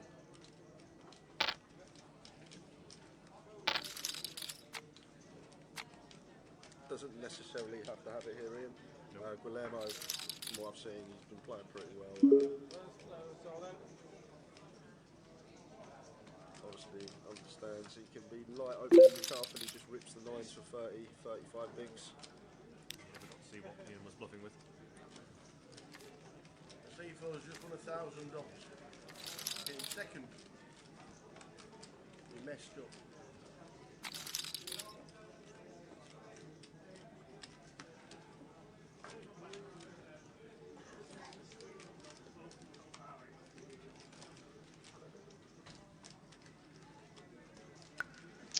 Just realized I've been muted for ages. Well done, Seafo. $1,000 in the pocket while you're watching the live stream. I was just joking about how Ian was hiding his hole cards from the RFID on his little bluff there. What a player. Oh, what a player. Ain't any more. Let us know if you're in more. We like to. Yeah, you know. Who was it you cashed the other week on Twitter and you posted and I replied, what a player in a different language? Oh, you wrote the water player. Yeah, that was brilliant. I loved it. Let's find out. Was it Ukraine? I think it could have been. You trolling Andy Hills while he's away on holiday? Is that what you're doing? Always on holiday. I'm a poker player, but I like it's a permanent holiday. Absolutely. It's a game. So I had Brewing here with Keith opening the jacks and Anwar woke up with aces, 3 bets to 3.6k. It's going to be action back on.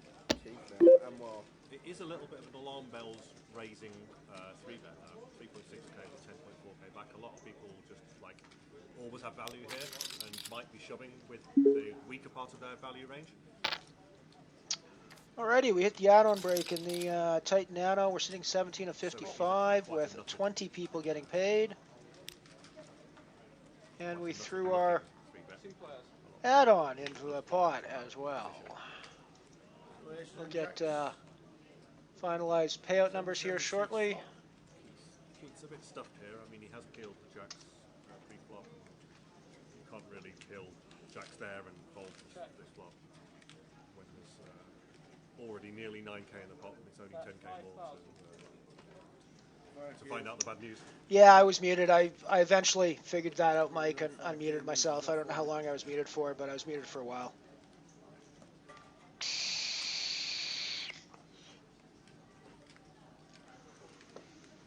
Seems like that's going to be a daily thing on this stream, that I'm going to mute myself for a portion of my stream.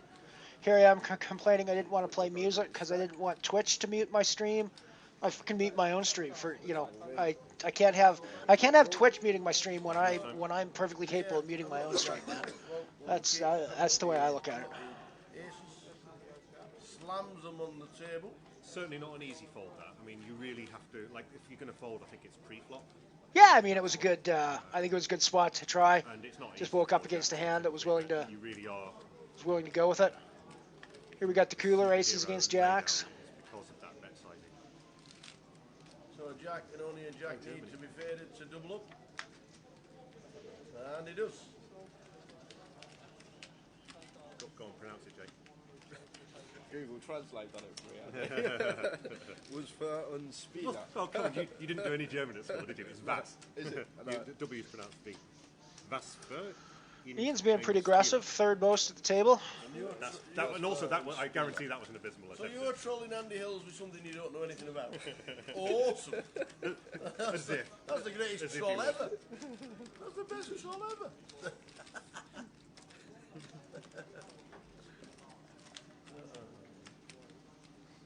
I've actually never played on an RFID table before. Never played at a feature table that's been streamed. Table continues.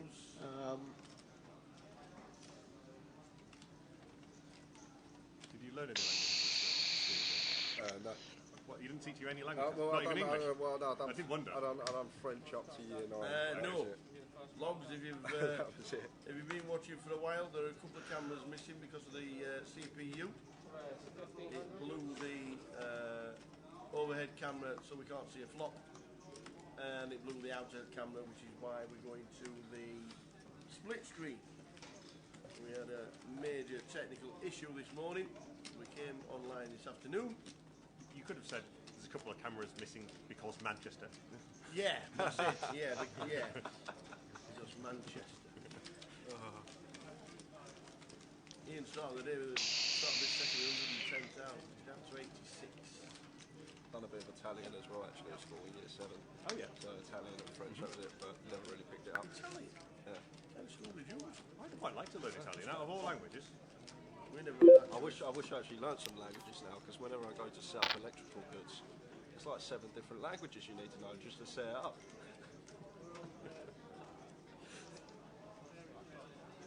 Spanish and French for us at our school, and Spanish was new. That was it. I didn't do Spanish. To be honest, some poker jargon is like double Dutch. Yeah, I know. When if you're speaking to another poker player with someone who don't have anything to do with poker next to you, it sounds like you're talking a different language. Poker lingo.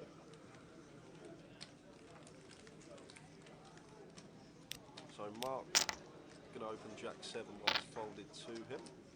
Makes it 1.6. Anthony King 6 in the big. He's going to defend.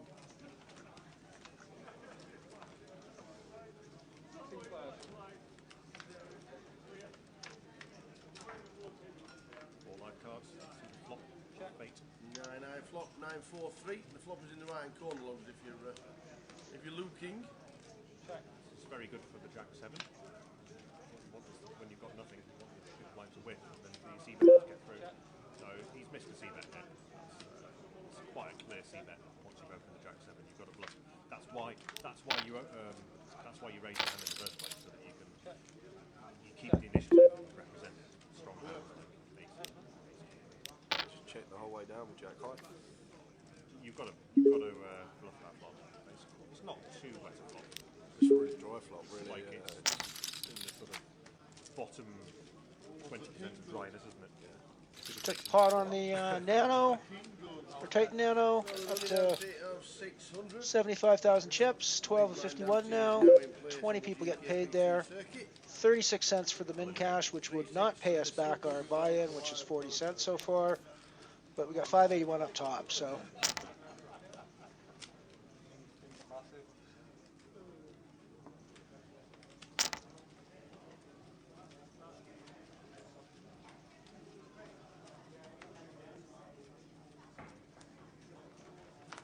Just over 20 minutes left on the clock for the session.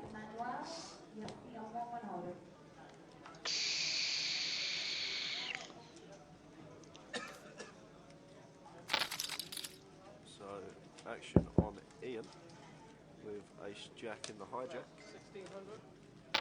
1600. Yeah, it sounds like he is still pretty sick.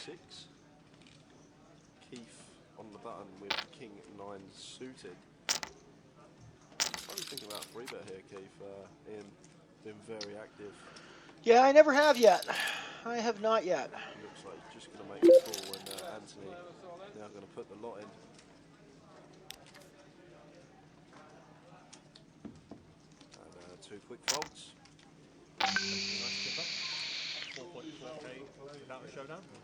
Even when you've got a relatively strong hand, you don't. The strongest hands, I mean, unless you get up to like aces and kings, they're not guaranteed to win. Yeah. Even when you do get called. So it's always a result to chip up without showing your cards. Unless you've got the hammer. Well, yeah.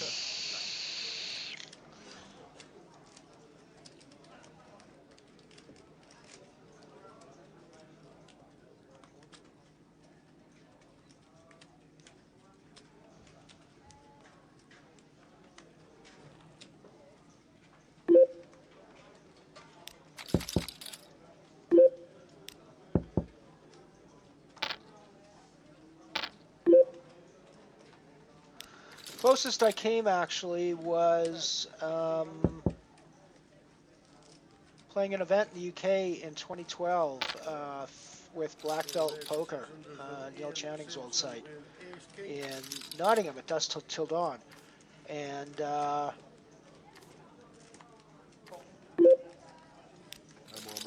I busted the tournament right before the dinner break on the first day, getting 2 pair in on the flop against a guy with a flush draw who got there. And that table was the feature table after the dinner break, the one that I busted off of. So I was like, I busted like 10 minutes before dinner break too. So I was literally like 10 minutes away from being on a filmed feature table. I don't think that was RFID. I think that was pre-RFID days. I think that would have been whole card cams on that one. Fire up. And while we get out of the way, and Guillermo's going to peel here with a pair and a gutter. He can have the best hand here as well, just because the king's rolled off doesn't necessarily mean that Ian has to have it. But yeah, Ian might have decided not to see bet that flop because it kind of hits the small blinds range somewhat.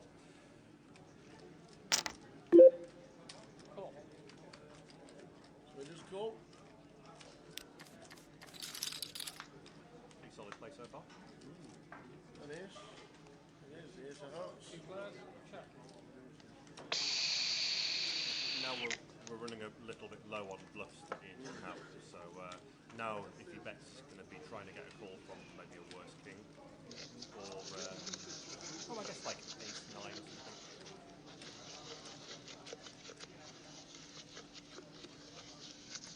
Even ace 10. I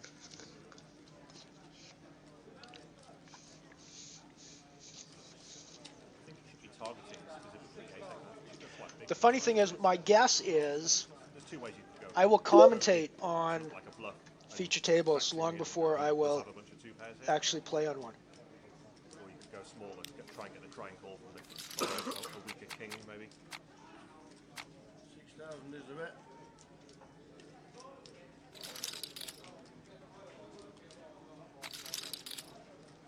6 into 10.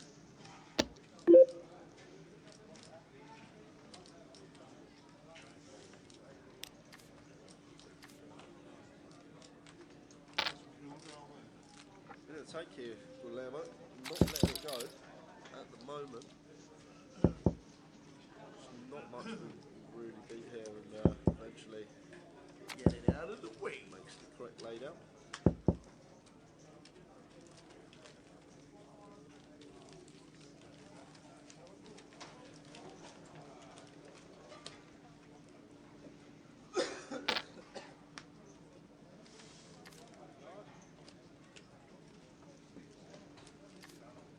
Either Ian's sneezing or he's trying to disguise his between hand facial tells.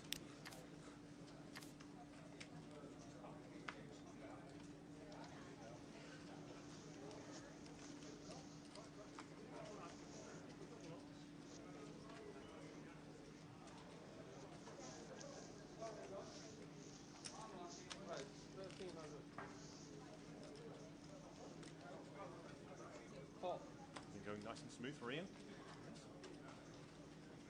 Ian, a former Irish Open champion.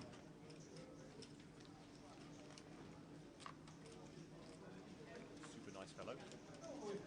So Les, there's probably a typo in the action tracker here. He's probably raised to 1.3 and not 13k here with the 8-7 clubs under the gun. Yeah, I'm going to call into question some of the peels. Some of the peels as well. Some non-standard peels, put it that way. There's most certainly not 40k in the pot. I can assure you of that. We could have a chip lead stacked in the computer system. So Anthony flopping it up and down here. But once checked to him, it looks to take a free one.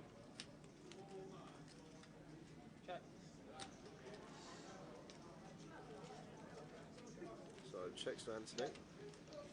And now he's checked to us twice, we're up and down. I'm going to bet in this spot, try and fold out some ace highs that we are losing to. He wants another free card. It makes the best hand nonetheless. It's really important to make that semi-bluff. Leaving money on the table. You don't try and nick the pots when you've got so much equity. There's a backup. Bluff not work.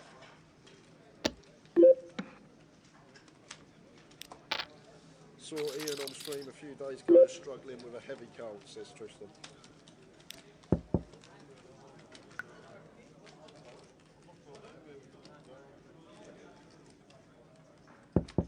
You ever thought about twitching, Andy? Or you like your travels now and playing with live poker? Actually, I might consider it. I might do sometime this year. Might have a go. Maybe. I like talking about poker from time to time.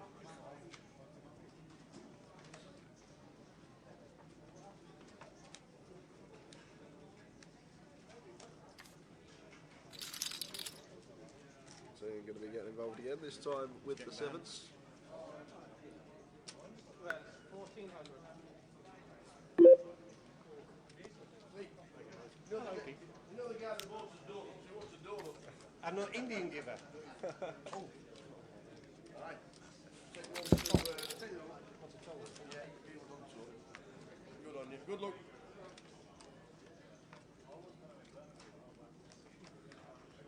So Keith kills for a 1.4 and Guillermo wakes up with ace-king on the button. Going to be free betting here. This could be a big hand. Somewhere between 5.5 and 6k. Expect. It's pretty dreamy to get a hand like ace king on the button when there's been action in front of you, because that is the position where you're supposed to do an awful lot of, like, more than your fair share of three betting. You're going to take some squeeze spots, or a lot of players are going to take some squeeze spots on the buttons, taking advantage of your position. So it is going to look like a bluff to some players when you repop it. And there's already been a bit of dynamic this session between Guillermo and Ian with 3 bets. I think the 4 bet was stolen once as well. But Keith lets the ace queen go there as well. That's very disciplined. Yeah, it's a good fold from Keith.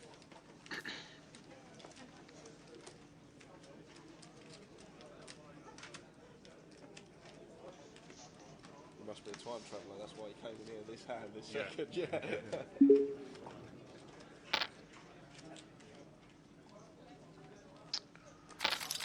So I think for the break this time, I'm just going to leave the GKPT stream running. When the break comes up here in 5 minutes.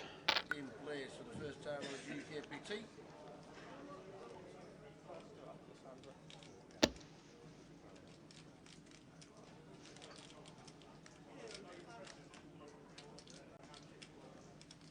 Minutes to go until the end of this session.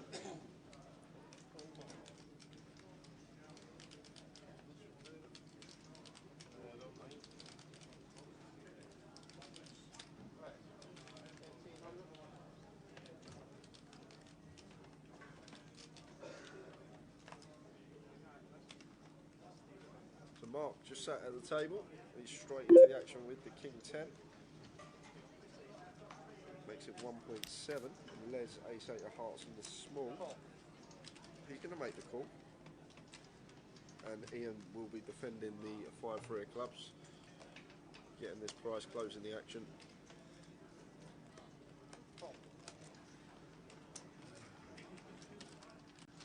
Take a flop freeway.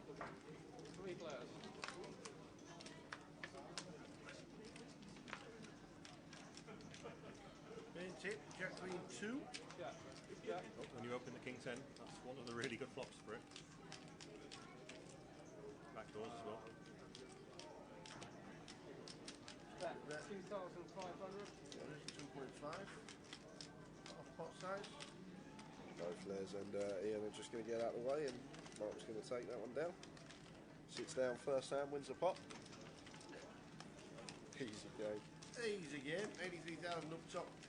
Chip leader. Les down on 14. Aye, Lauren. Congratulations. Got the old 5 stone sticking on Slimming World. Fantastic effort. Well done, you. Fabulous. You passed it all to me. And me. I'll have a -2 stone stick on whatever you get. Where's the action table? It's not this one. It's one of those. Can't get them all the time. Would love it all the time, obviously, but still. We don't rig our table draws, unfortunately. No, and we're fighting for day 2 status. The next table we do get after the next break, the final break of the day, will be the final table change of the day.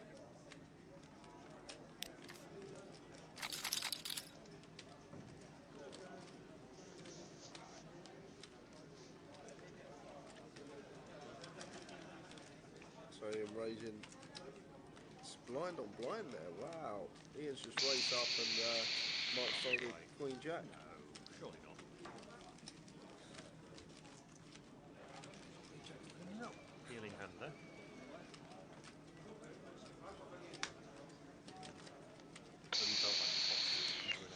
Yeah. 16 to go in till the money in the tight nano. We are 19 of 36. I'm pushing my luck now. So we're just barely inside the money, but we still got a really decent stack there. Maybe because it was a Queen and Jack on the last flop, he thought it's not going to 50 big blinds, so we're still in good shape. Bit of an interesting hand, so we'll flip over there for a second.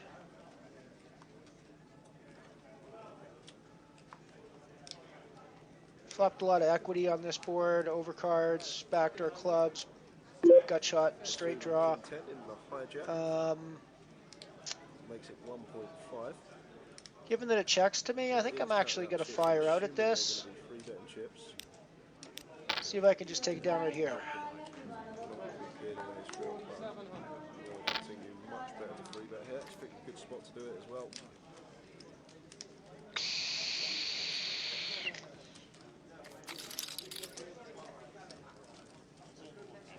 Yeah.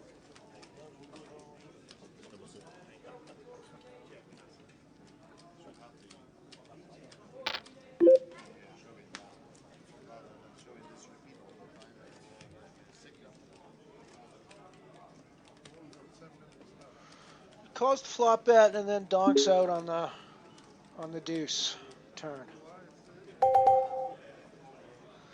How often is that just two clubs making a move at the board? I wonder. Are you driving home or staying local? Yeah, we'll give it to him this time, but I'm suspect. Alrighty, I'm going to head off to the break. We're not going to do commercials this time. I'm just going to leave the GUKPT on, and we'll be back in a few minutes.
So we're back. From the sevens there and key.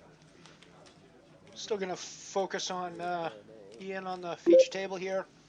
For the most part, we'll keep you updated on the Titan Nano in the background as well. So I guess a hand with Anthony Cartwright. So Ian? Yeah, and it did exactly what I wanted it to. It thinned the field.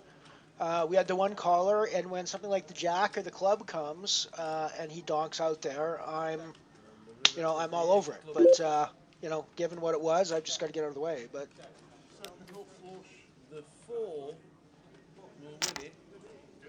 Anthony has just announced second nut flush. Okay. So that'd be like, is that King Jack of Diamonds? King Jack or King Queen of Diamonds, one of the two. Wow.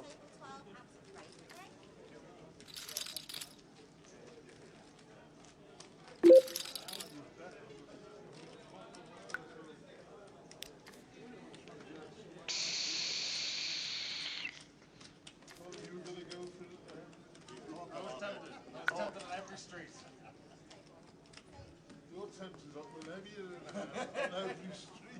Still a devil on my shoulder, just bluff. You did think about it, yeah. You joining us for the last session, Andy, or are you gonna? I'm going to try and, because I'd like to play from the very start tomorrow, so I think I'll get back on it. Try and be professional about it. Absolutely. Yeah, it was either King Jack of Diamonds or King Queen of Diamonds. That was the hand Tony had. And he now second nut flush. Waiting for somebody to get a little bit tricky, but... there we go. That's maybe a slightly better view for us.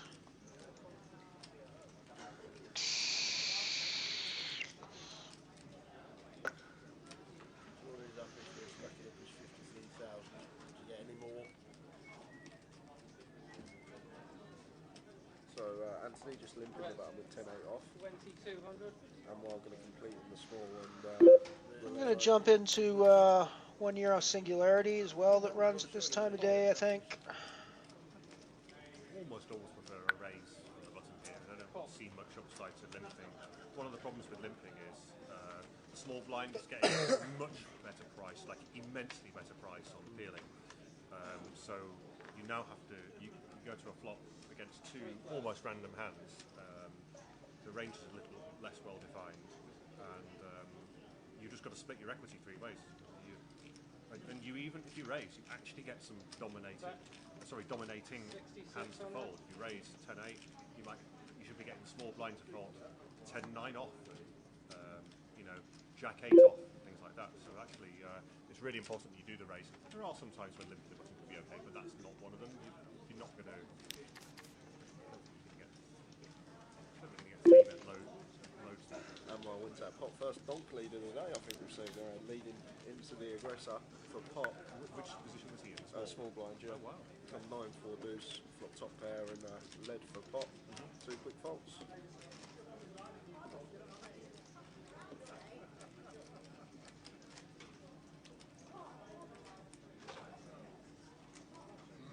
Nice little pickup. Alrighty, so we've also got the... So I'm guessing this is going to be 1 Euro Singularity that's just begun. Up on stream. Second from last. But we'll focus on Ian for the most part. We'll be back around about, so just after 10:15 here, 10:20 p.m.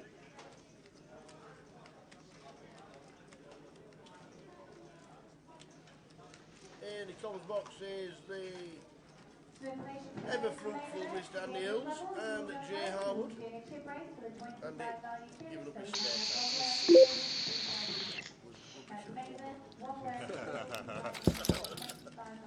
He announced quads, he had 4 deuces in his hand. So this is the last hand of the session, just really announced there is a break after this hand. We don't, but my study mate, Al. So I don't know if we'll stick with the feed after the break. Alan Pierce just asked me if I played, and I said, oh, I'm in the commentary booth, I play tomorrow. I said I play play PLO for one orbit. And I said I couldn't emulate your success, so he misclick entered an Omaha game online last night and managed to cash in it. Did he? But yeah, If Ian's not on the final table, but he managed to cash in it.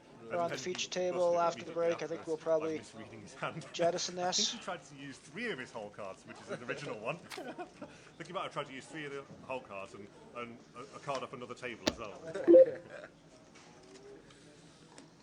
So that weren't last hand, so time for one more. Dealer quickly shuffles them, gets them out. Dealer smiles, he's got one extra hand in.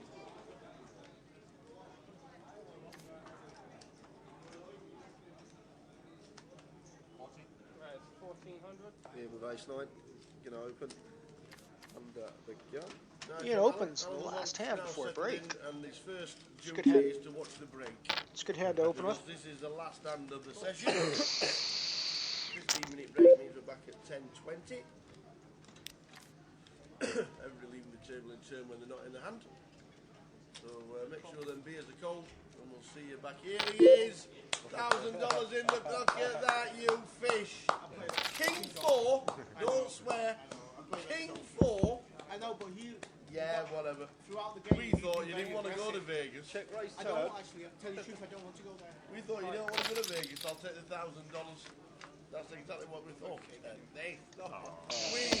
can have cake to celebrate. No, we don't like carrot cake. No, Why? well, maybe we do. A lot. We need coffee and we need a knife. I'll get you a coffee and I'll get you a knife. You will leave that carrot cake here. A C4 just won $1,000 in, and he's just come to the casino to gloat about it. I should have played properly because I had someone from Poker watching. Focus on royalty, give me platinum passes. Well done, buddy. Anyway, a bit of fun. Tell you the truth, and it's not because I didn't do it. I don't think I'd want to go to Vegas just to go and play a 3-day event, 888. Because, or sure, they give you 1,000 expenses. It would cost me more than 1,000 to go there.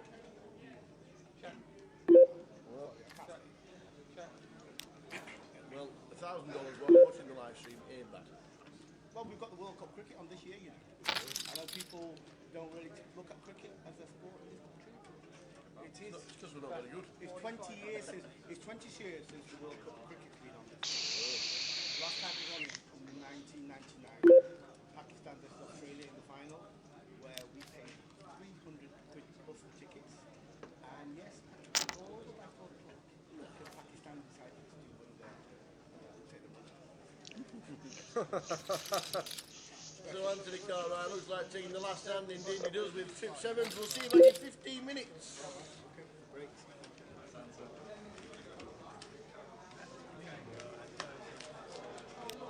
Enjoy your work, guys.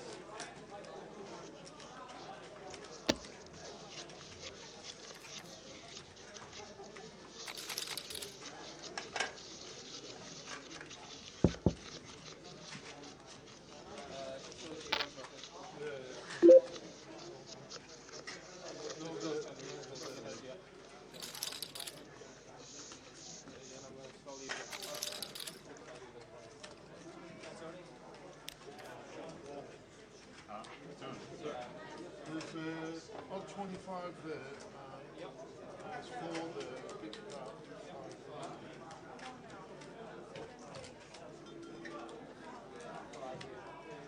While we're on break, we're going to shrink that down and see what happens.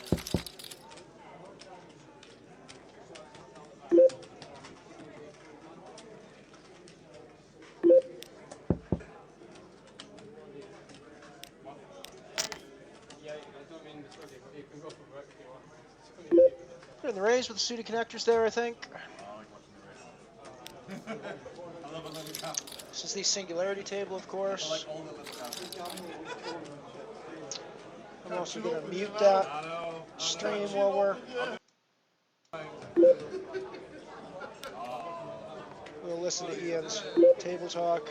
I'm up to 33.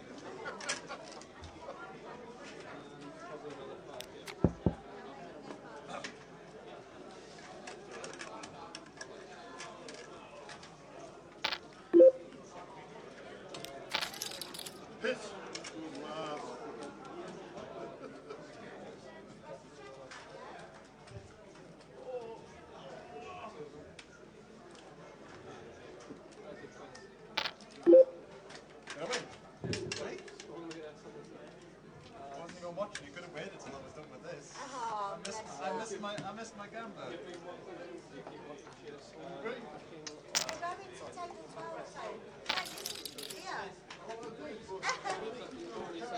Yeah, it looks like they're going to be changing tables after the break.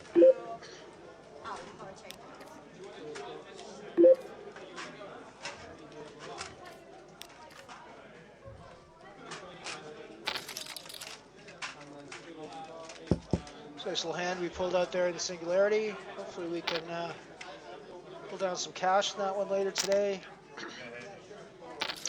Only 22 people in there so far, but there's still lots of time to register. And like I say, these tend to fill up near the end. We'll almost certainly reach the guarantee. Not much more than the guarantee, but we'll almost certainly reach it.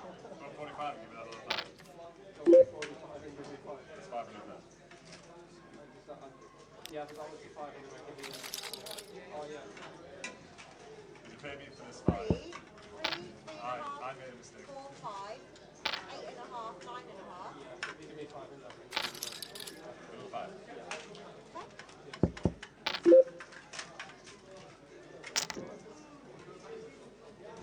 I don't know. Maybe they're not. Yeah, when you said you couldn't help yourself, 3 bets, then maybe you would have more. Yeah, it looks like they're racking up all the chips. I'm sure they're changing feature tables. I know, right? At least you didn't lose it. Are you sick or something? Are you sick or something? You think coughing a lot like this? Just a little tickle. Chips, do you want to count them first? Sure.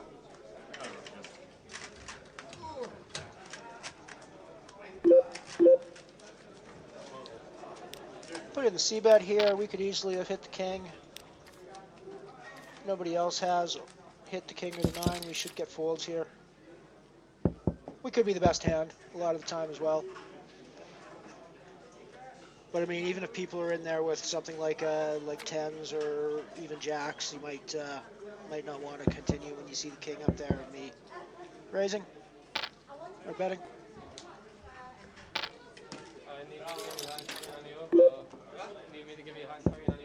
No, once they're here, I need you to start and train them. Cool.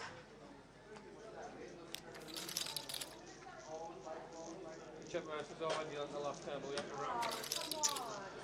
Alrighty, so looks like Ian's gone from the table. Let's mute the sound on this. And we'll just keep that down in the bottom corner while we play our tables and see what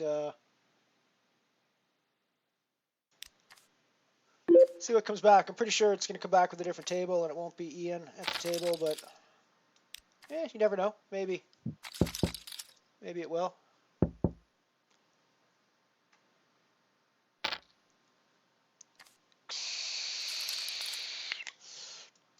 So we're still in the Titan Nano as well. 22 of 30 with 20 getting paid, so we're right on the bubble-ish area. Still got a reasonably good stack for the time being, though, so we're not too worried. Picked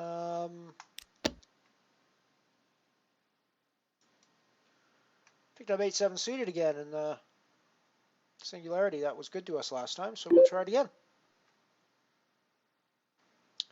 I open raised with it last time. I'm calling behind this time. Not quite as good, but we do have the gut shot to the 9. I'm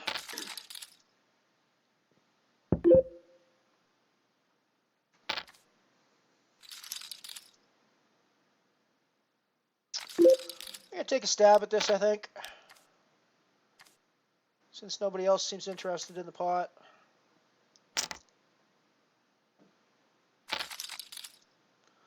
No surprise Crazy Papa calls us. He's been involved in a lot of tournaments with us recently and is certifiably crazy.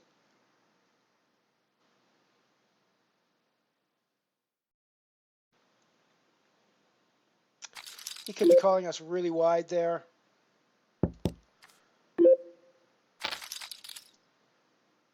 So we're probably just checking back here this time and responding to river action depending on what happens.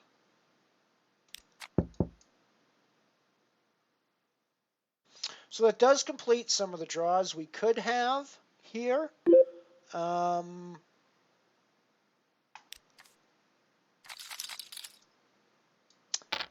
obviously 8 high is never good on this board, so I'm probably not winning if I check back.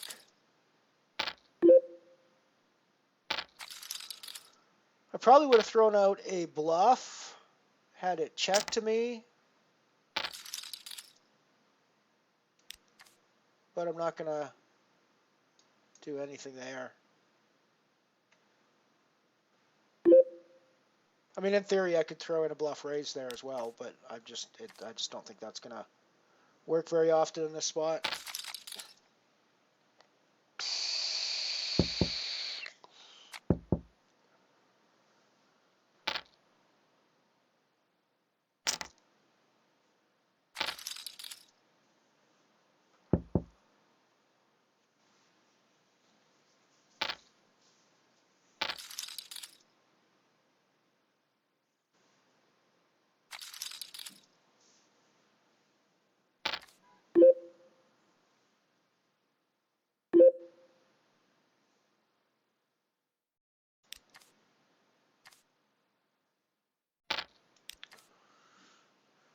It's probably pretty nitty folding the ace-3 there, but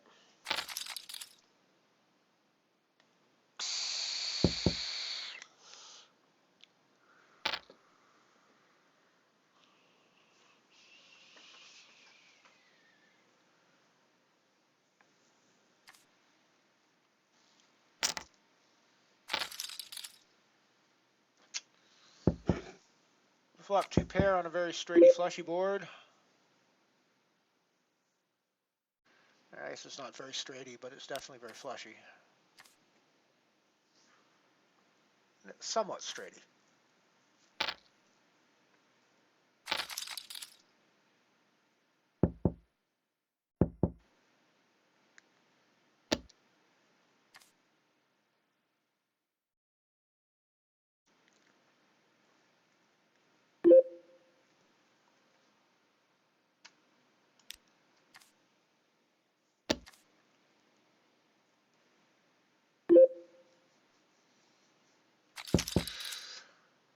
Pick up a pair of kings under the gun on the Titan, so we're going to be playing that one for some chips, I think.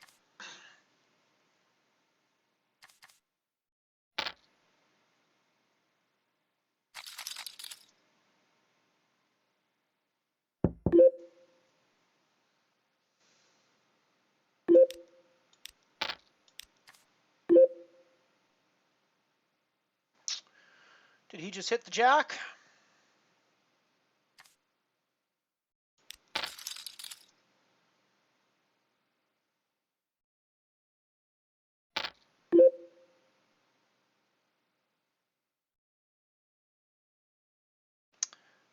I mean, he's probably going to play this way with a queen as well, but he's definitely going to play this way with a jack. So my Titan day might be over.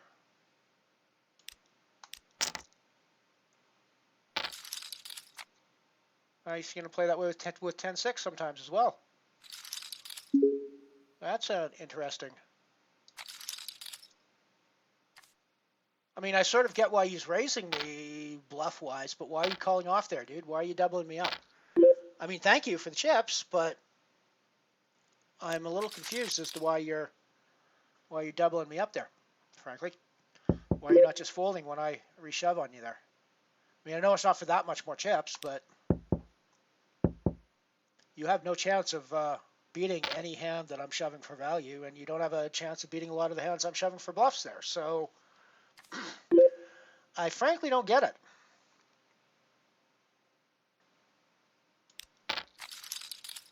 So we got 2 pair on a flushy board now. We might just get 20 stack here. Because I think that's a nice spot to put in a raise. Yes, it's a straighty board as well, but that's why we want to put in the raise. And we're going to make him play for a stack.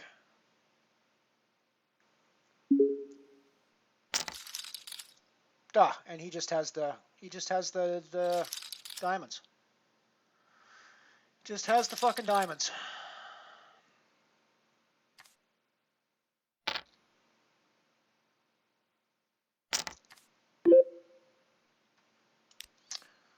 I mean, he just has the fucking diamonds. It's, you know.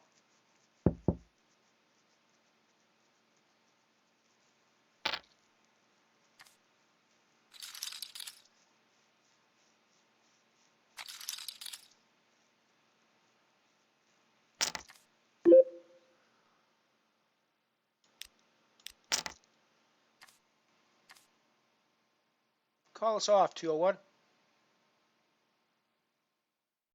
I actually don't want him to call us off here.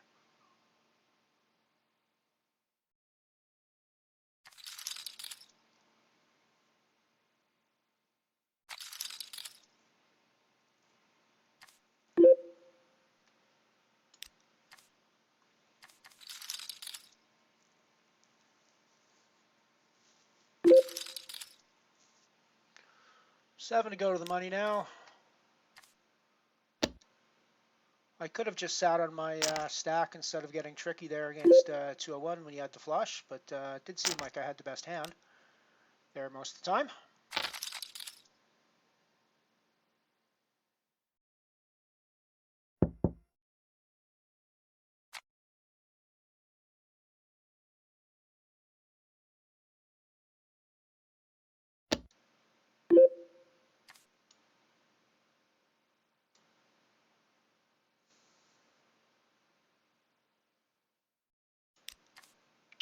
So let's just call 201's min raise, and I should have called the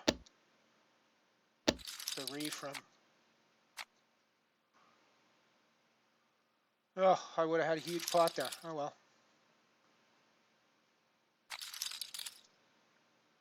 I mean, I think that's probably the right fold when it's. I mean, obviously I'm going to call 201 all the time there from the button, but when the small blind puts in that min re-raise, I think I probably need to get out of the way with 10 jack offsuit. I think. Let me know what you think, chat. Do I need to get out of the way there? I mean, obviously that was being results oriented. We wanted to be in that pot when we flopped trip 10s, but I don't think in the grand scheme of poker thinking it's right to call there in that spot. It's not that much more, but we don't have that many chips either, and we're not going to hit that flop very often. So not a lot of other flops we love.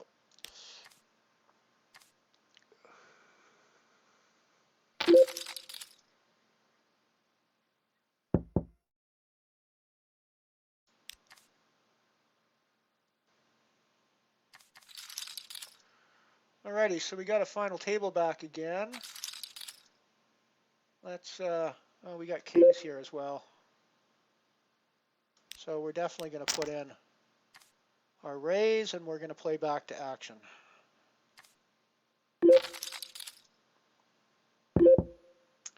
And if he just has the jacks, we go broke. Or if he just has the jack, we go broke.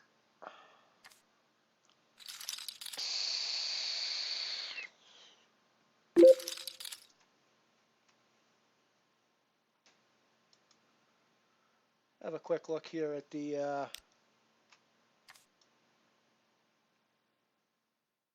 this is definitely a different table.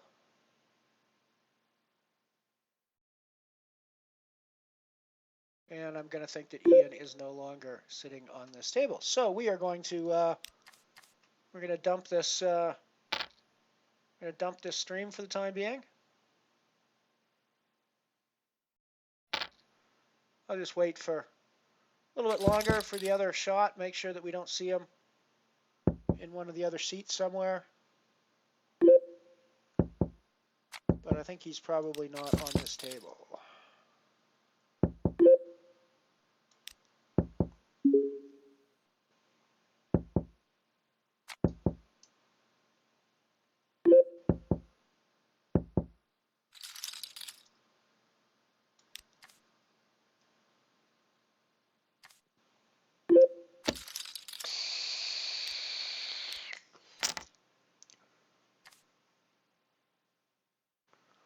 I'm not seeing anybody looking Ian-y-ish on this table, so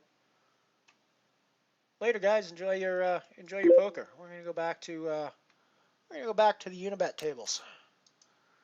So we got the Titan Nano still going, coming up to the bubble on that one here pretty quick. And we got a 1 Euro Singularity running as well, where we've got a bit of a chip stack building.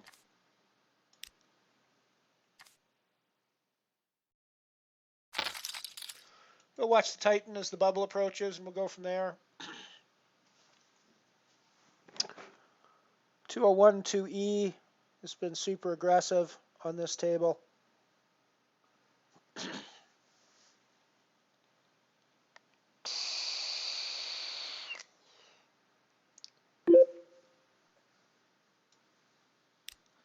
We doubled up against him when he ran a pretty absurd bluff against us, and then a couple of hands later, we doubled him back up again when he got there with an absurd diamond hand against our 2-pair.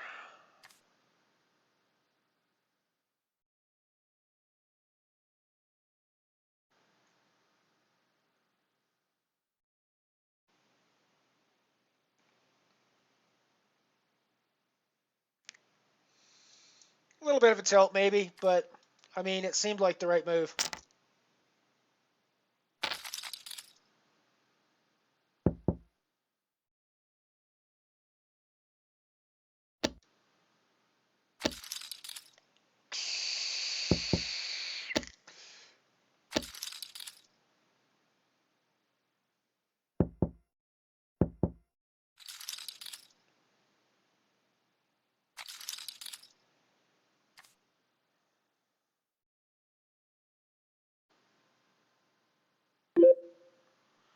So we're sitting 20 of 25 now, 5 to go to the money.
Nice one, Mike. Take her down, buddy. Take her down.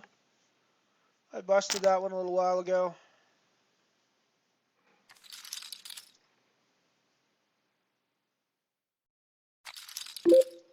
Oh, we're more than 1x bullets in the Titan. Let's correct that. We are 4 bullets in the Titan.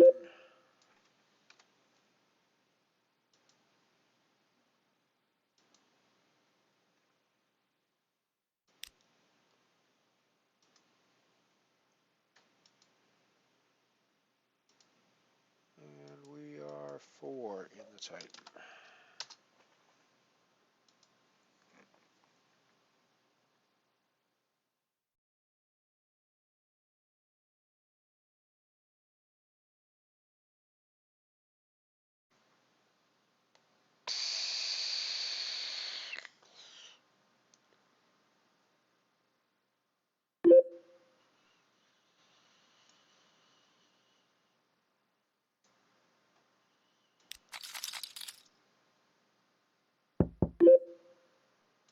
I had the odds to call here, I think.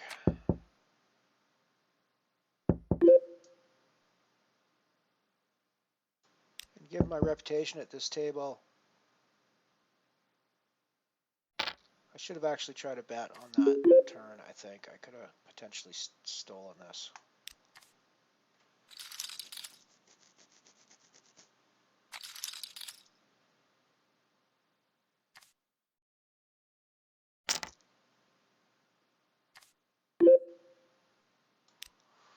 We're 3-bet shoving our ace-10 here. And of course he gets there. I mean,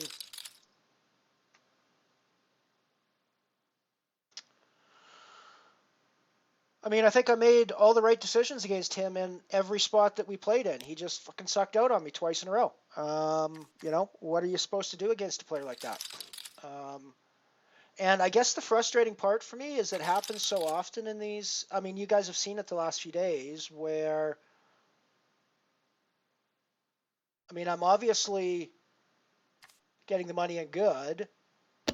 I'm obviously putting my opponents in spots where they should be busting or doubling me up, and instead they're just getting there. So, I mean, I don't know what the hell I'm doing wrong to get in all these spots where, I mean, I obviously shouldn't be because I'm losing, right? So, I don't know. That's being results oriented, obviously, and we can't do that. So I gotta nip that in the bud. But it's still frustrating when you know, you just can't. You just you get in there with the best hand by far, and you just can't do it. You know, he's two live cards, I guess, but you know, it's a pretty absurd call there, frankly. And I don't really get how I'm supposed to play to avoid putting myself in those spots, because I don't want to put myself in those spots because it's, you know, it's a stupid spot where I had no reason to bust there, and I had no reason, you know, I could still be playing and I could still min cash that tournament. So it's the frustrating part of tournament poker where I think we need to, I mean, I think there needs to be, you need to find some sort of a balance where you've got chip preservation rather than just, you know, just trying to always say, well, I've got the best hand. But I don't know. I don't know what to do. Well, we're definitely calling you off there, dude.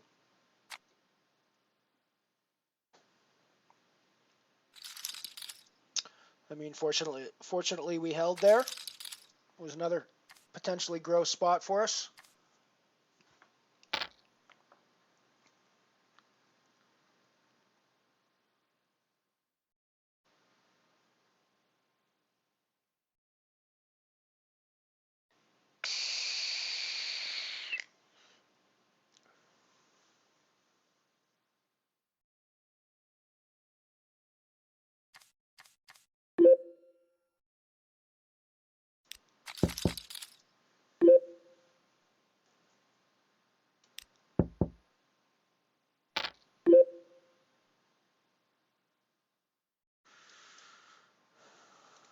I mean, bottom pair, I think we got to see one street at least with bottom pair. Could certainly be firing a C-bet with something like ace-10, ace-jack.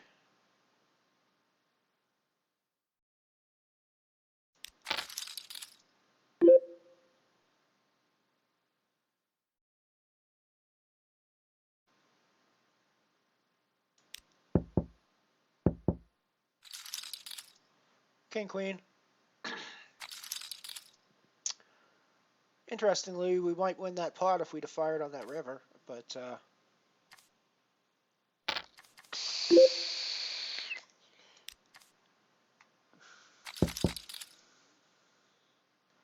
we also could have just got snapped off there as well.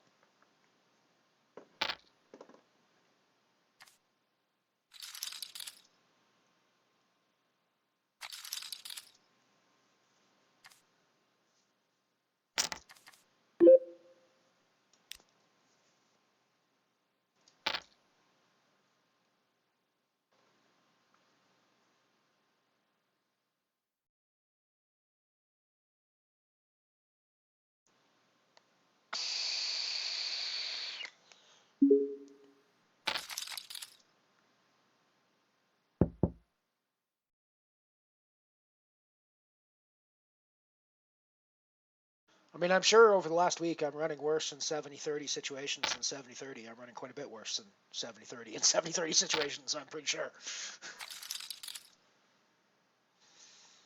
Certainly feels that way anyways.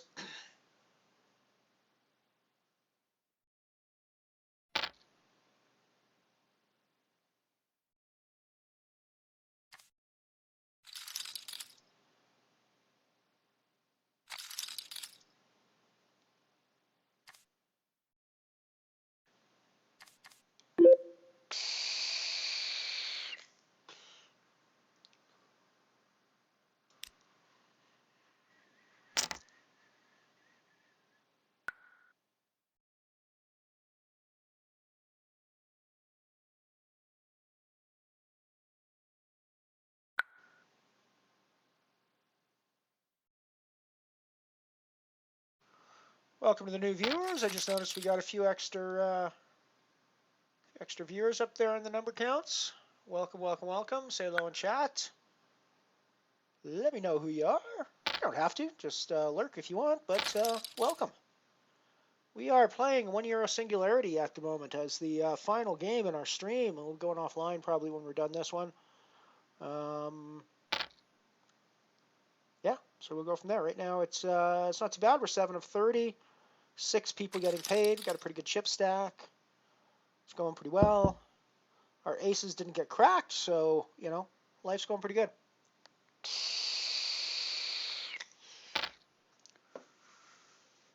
That was weird. I just had a viewer spike of 4 viewers, and then it just dropped again. We went from 7 to 11, and then back down to 7 again. That's kind of weird. Maybe it was a Twitch glitch.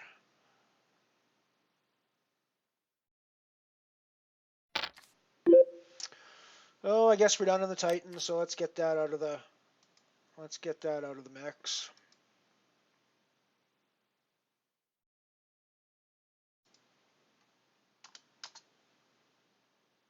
And we're not watching the live stream anymore, so let's get that out of the mix.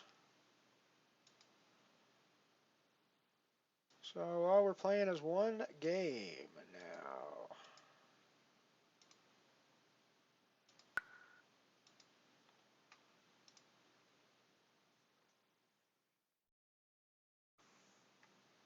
Let's get rid of that annoying clicking in the background. Since our friend Ian is no longer on stream.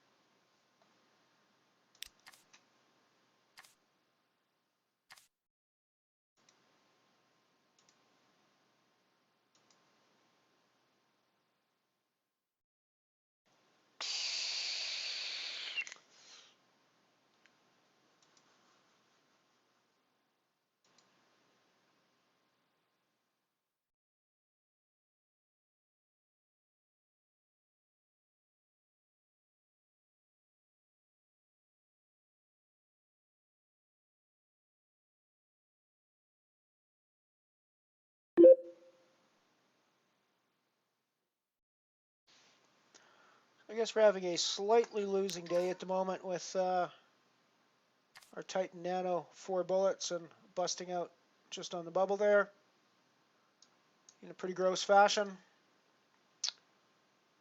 We're down 8 cents on the day at the moment. We could easily make back up in this singularity, which we need to. Oh, so we're actually down more than that because we threw a buck at this singularity. So we're actually down more, and we didn't add that in. So let's make sure we put that in. €1 Singularity is in the mix. So we are down 108 for the moment.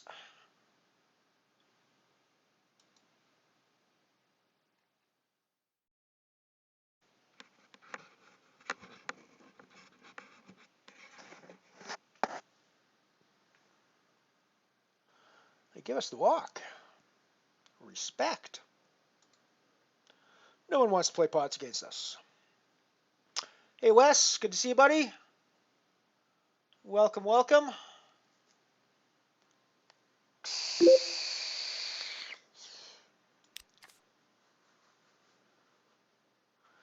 You missed us railing Ian Simpson on the GUKPT feature table. Day 1. Day 1A today, I believe. He was rocking a pretty decent stack when we last saw him, but they changed tables, so we're not watching it anymore.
So far we got 51 people in this singularity.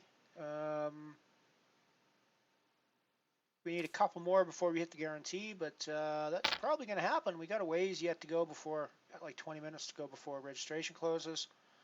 So yeah, we probably will hit the guarantee and be a little bit higher than that.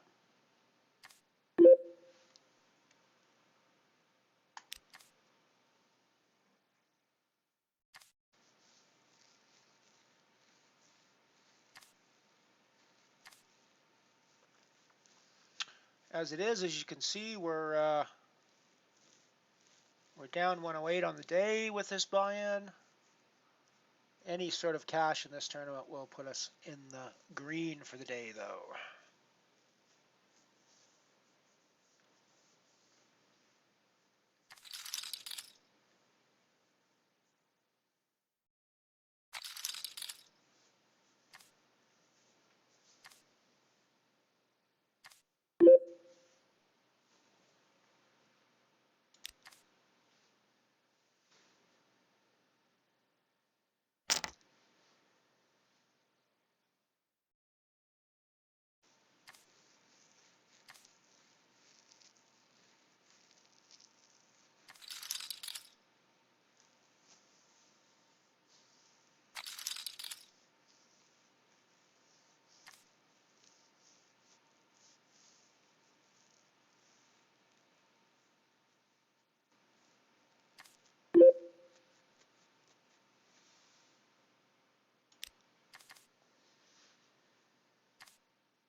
Well, I guess I should have raised my king 8.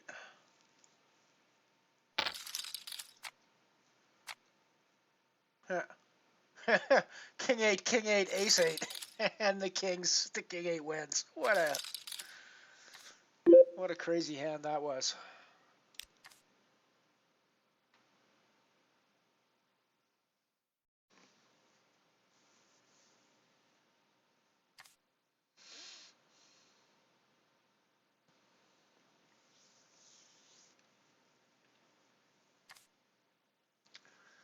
to 9 paying in this, 54 total entries.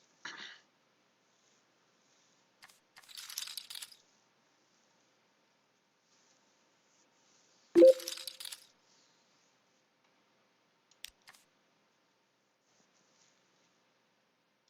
think it'll be 2 more before we reach the guarantee. I think it's something like 55.5 players they need before the guarantee's reached on these.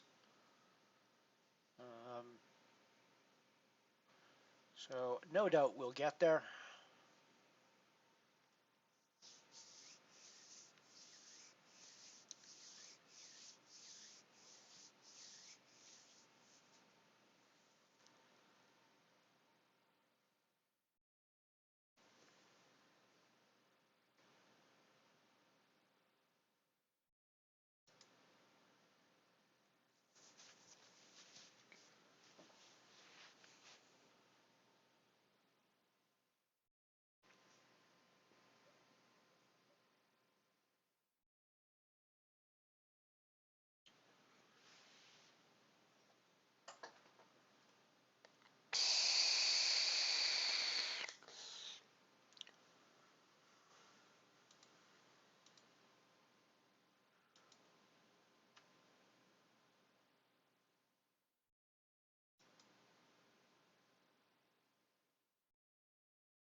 Should probably be calling with suited Queen Jack there, but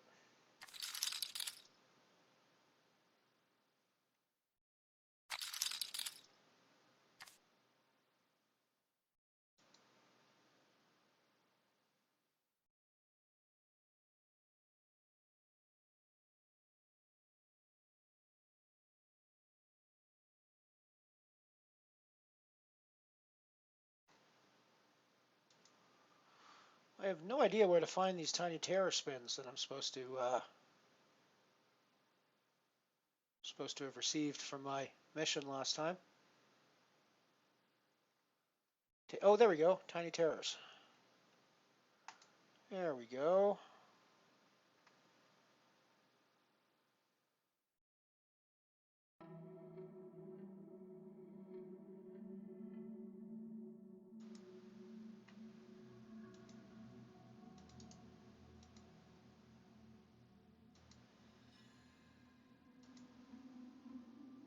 Ignore the title.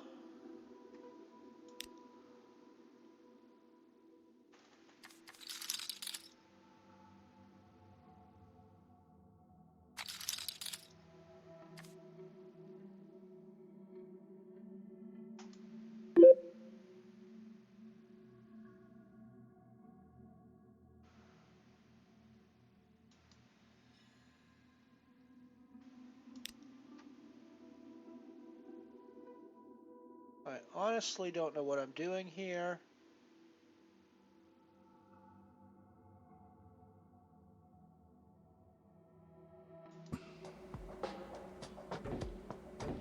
Alrighty. Well, that one was no good. Didn't win anything there.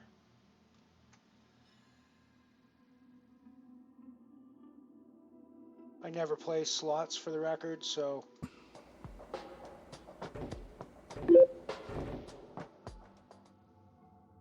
Doesn't look like we won anything there.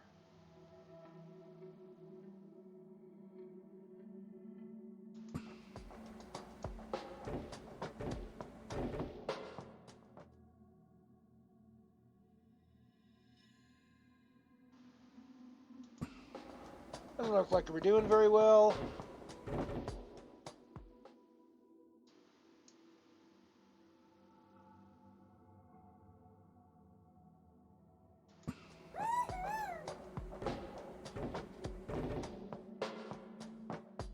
And sorry, you didn't win. Better luck next time. That's pretty much my experience with slot machines. So yeah, I think we'll close that down and go back to our Titan Nano poker, or Singularity poker, which I feel much more comfortable with winning in. Alrighty, maybe we'll do better in the free roll ticket that we got along with that as well.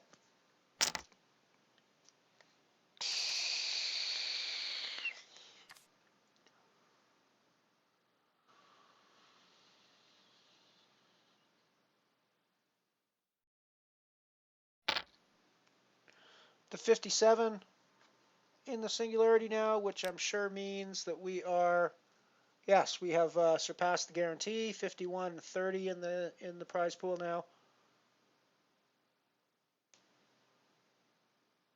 We are in the min cash position at the moment.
Ooh, weird stuff going on with my camera there.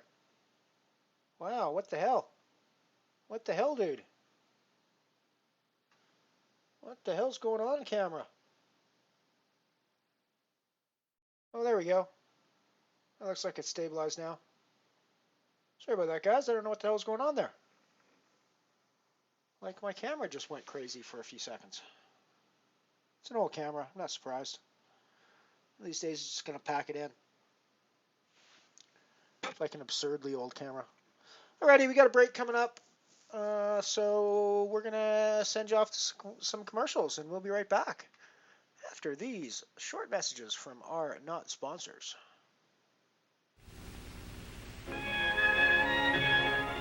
When the work on the Rogers Ranch is under control, I like to try a little trap shooting. If Dusty and Sandy spot me with my trap gun, that's all they need. Boy, they head for our Chevy fleet side on the double. That's the new two-tone job we've been using lately. There are Dale and the girls. They're off to town in our Chevy El Camino. Dale sure thinks the world of it. I sure do. It's as modern as a Chevy car and handles every bit as nice, too. I like to use our Chevy fleet side, because on our rough ranch roads or off, it's as frisky as Trigger Jr. and just as gentle. And let me tell you, that load has to be handled gently. Those boxes are filled with fragile clay targets we use in my new hobby, trap shooting at the Roy Rogers Sports Center, just a few minutes from my ranch. The boys sure are anxious to get shooting, but at the Rogers house, work comes first. So we start unloading the clay targets, and there's lots of them, because the fleet side can hold up to 50% more than a regular pickup. And notice how easy the boxes slide on those steel skid strips Chevy builds into its tough wood floor. When the work's over, the fun begins. And I like to take a few shots to show the boys how it's done. I always tell them to treat a gun like it's loaded. Safety rules are the first things I teach them. That's the 410 Dusty started with. Now we're ready. Dusty yells pull. Our trap man lets her fly. A hit for Dusty. After an afternoon of fun comes the evening chores, and the Chevy fleet side is our good-looking, hard-working companion no matter how big the load or how tough the job. That's why at work or play, the Rogers are a Chevrolet family 100%.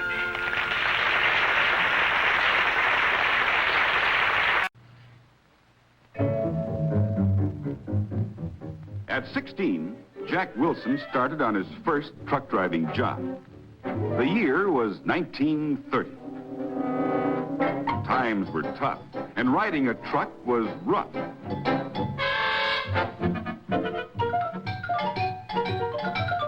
In 35, times improved, but that truck ride was still the same. In 43, Jack went to Europe.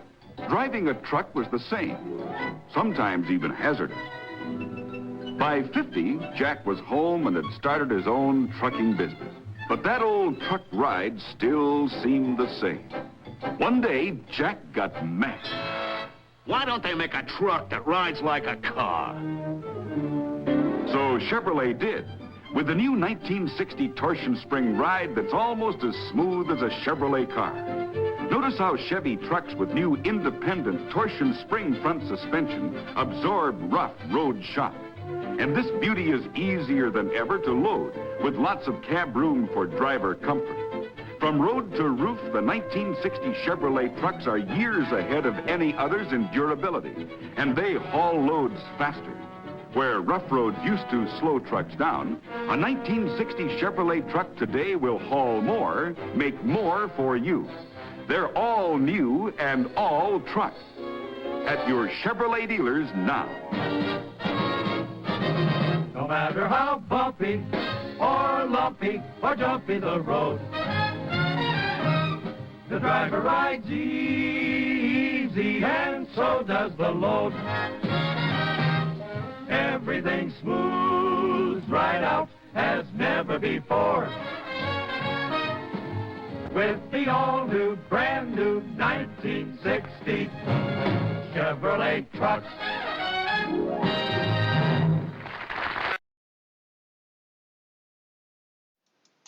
Alrighty, we're back a little early from those commercials. It's always hard to find the exact length to make one of these breaks so that don't have some dead space at the end of the commercials, but it also doesn't go too long into our break so you guys miss some of the commercial at the end, because the whole point is to see them. So yeah.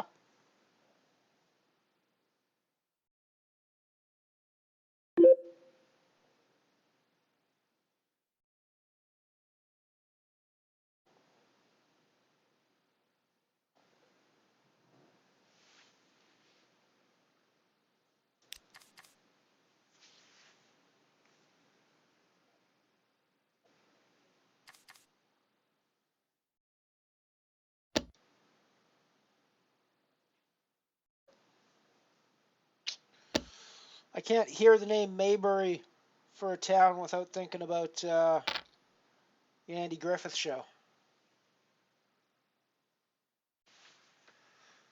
which is a U.S. TV show from the 50s about a small town, in case you guys aren't aware of it, from Europe. It was, Andy Griffith was the star, and Don Knotts, one of Don Knotts' early roles. What's his name?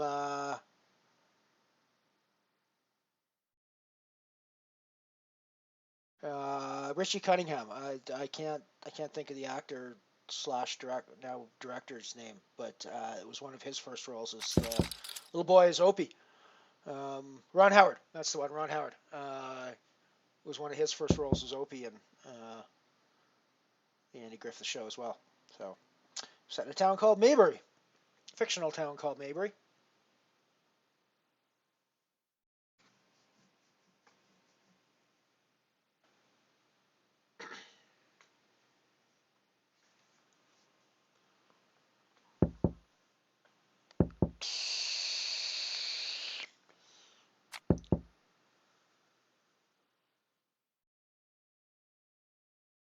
I'm obviously not playing the right opening range here. My deuce 5 is hitting 2 pairs. My jack deuce hit the jack jack. Queen flop. After I folded it, I'm obviously not playing the right opening range here. I should be.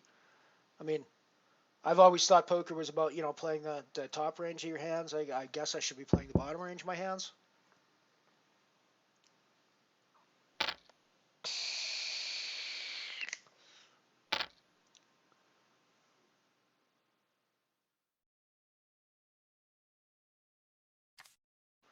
That's actually a very reasonable re-entry schedule, Ant-Man.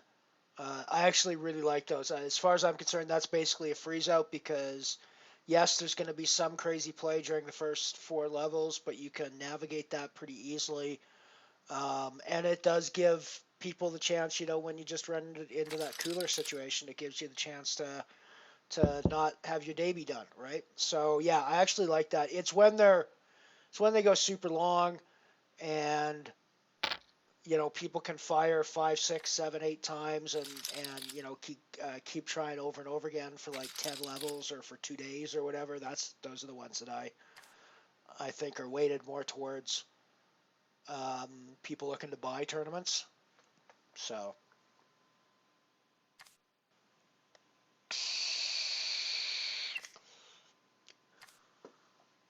I mean, yeah, in most of those 4-level formats, hell, you can go grab a coffee and lunch during the first 4 levels of that. Let your stack blind down. You're only going to lose a fifth of your stack maybe at most, and just completely avoid all the re-entry crap if that's what you want to do.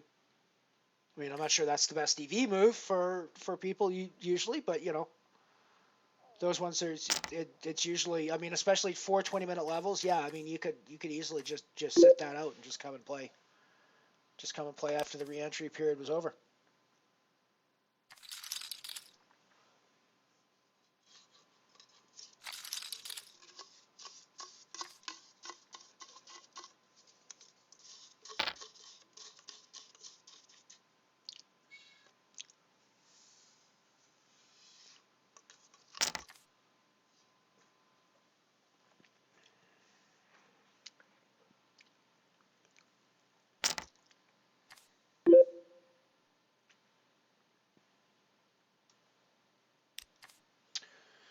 It's funny, after Paul May limped there, I was thinking, geez, if it folds around to me, I might get frisky here with my 4-7 on the button and put in a raise and try to steal it down. But apparently a couple other people had similar ideas to me.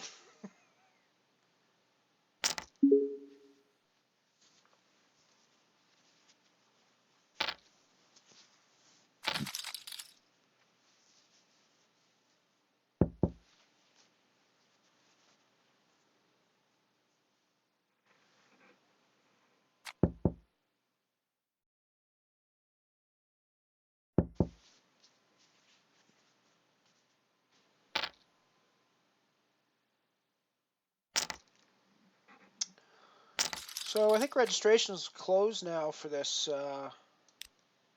Yeah, registration is closed now. 60-30 is the price. Prize pool on this one. It is $217 for the min cash with $18.39 up top and 9 places getting paid.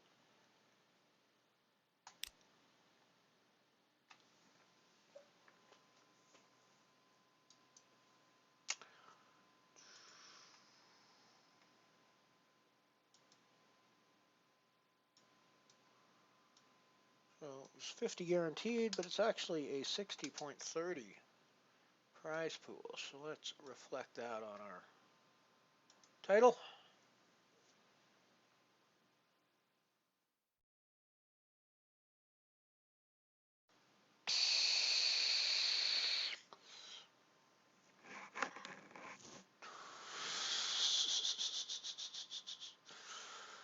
I'm clearly playing the wrong range of hands in this game.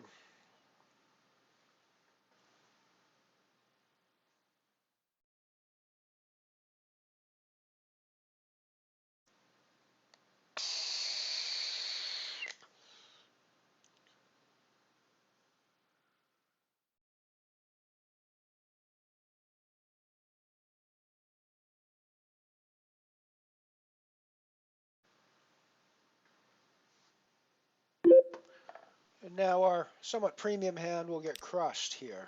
I shouldn't predict doom, but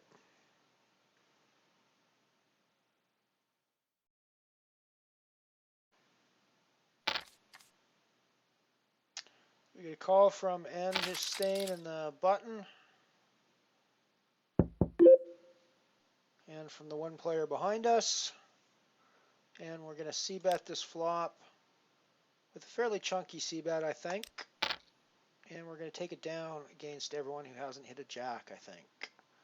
Might get some sevens call us, so we do get some value out of that. But we're going to get diamond. We're going to get diamond value as well from this bet sometimes.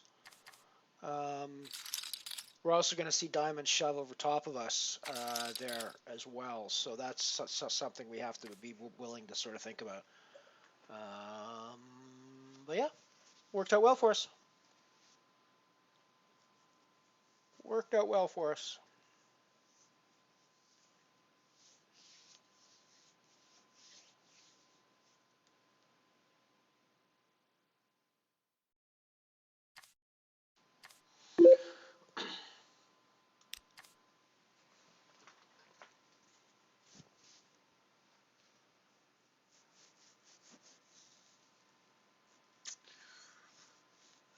So we are now in a caching spot, the last caching spot. 24 players to go until the money, so quite a ways to go yet.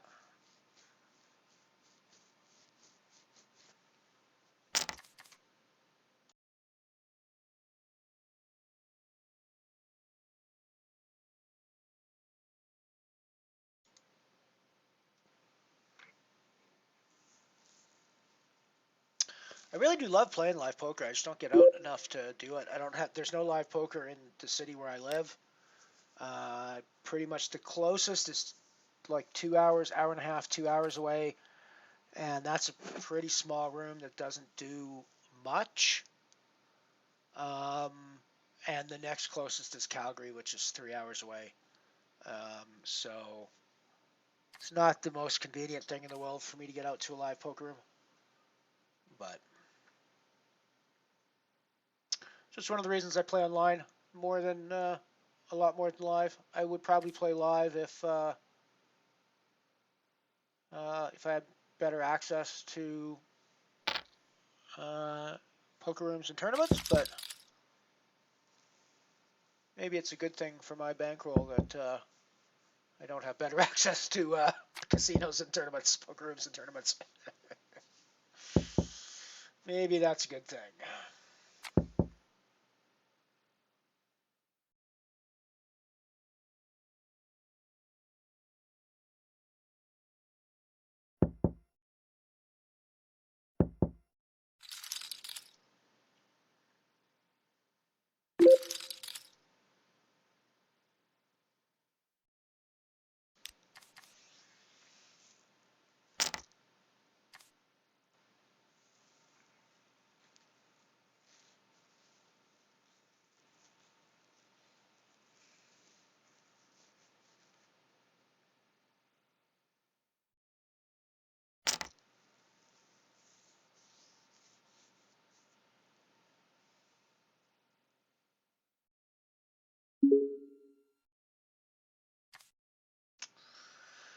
This pot looks like it could develop into something interesting.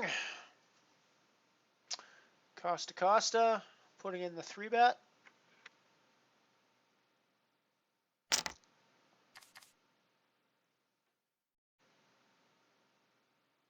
And clever and 4-bet shoving.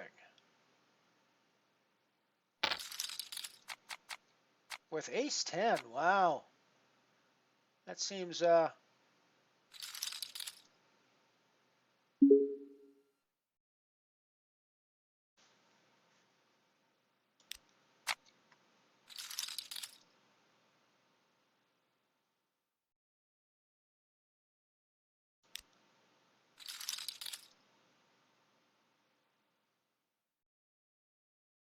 Oh, they ended up splitting that because it was 2 pairs. Okay, I couldn't figure out why they both ended up with chips. I thought Cliverin was done, but lucky River to split it out.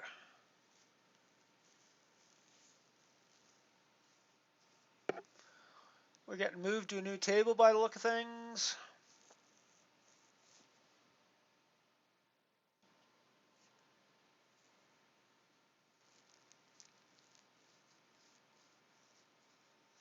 Numbers are dropping pretty quickly down to 30 players now.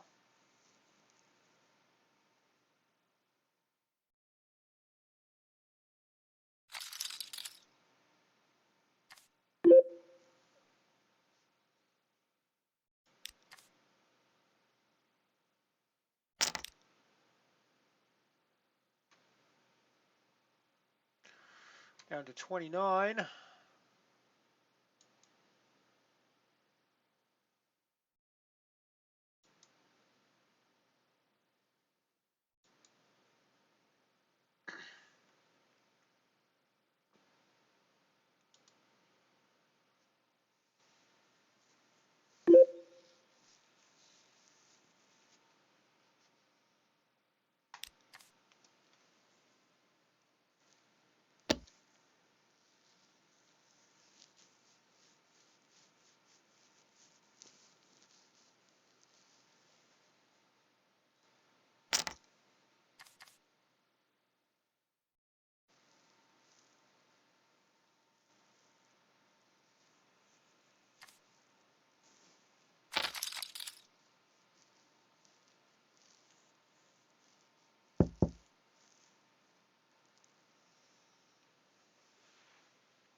Got multiple backdoors here, but that's really about it. So,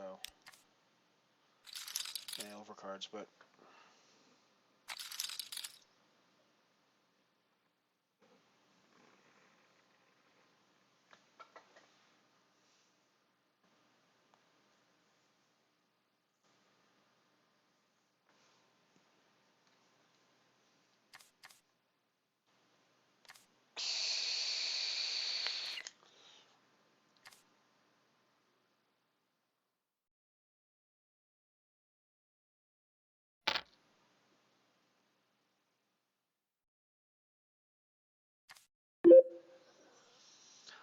I need to put in a raise with my ace-queen here. Out of position, try to clear Jawman out and play El Caramba for their stack. El Caramba is definitely a familiar player from Nano Stakes games and possibly from the Falling Star as well.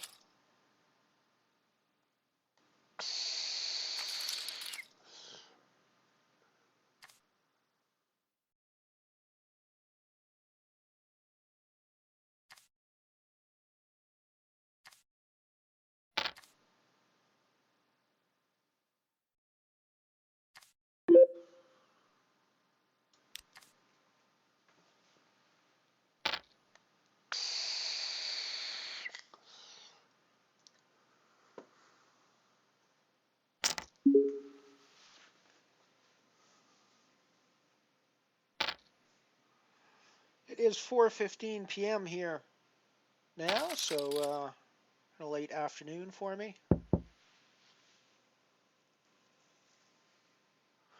mean, I guess I'm doing okay with my top range of hands in this game, but clearly I should be playing a much wider range of hands here as well, because all my crap seems to be hitting too. Of course, the few times I do decide to play crap, it doesn't hit, but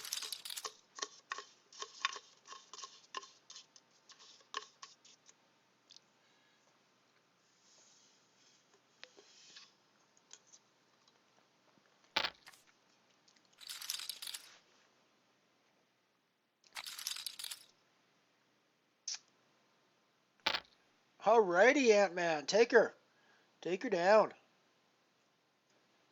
Do it.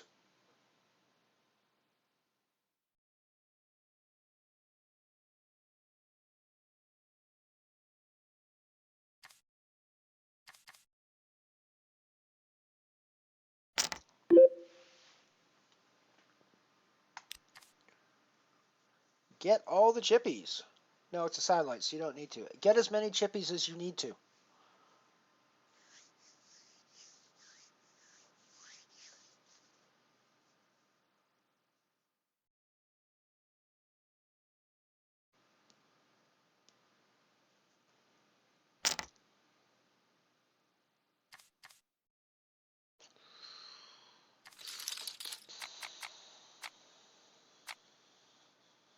Interesting isolation shove there by Yaman. It worked out for him, but it was an interesting hand to do that with.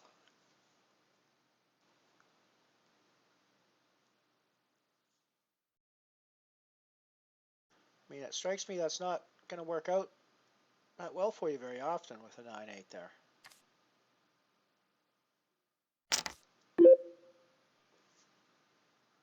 I mean, I guess maybe it's the kind of hand you want to have if you're looking to crack things like aces and kings, but yeah, I don't know. I don't know about that call. I don't know about that, or that, I don't know about that play, Yaman. Being results oriented, of course, it worked out for you that time, but seems like it's really not going to work out for you very well in a lot of situations.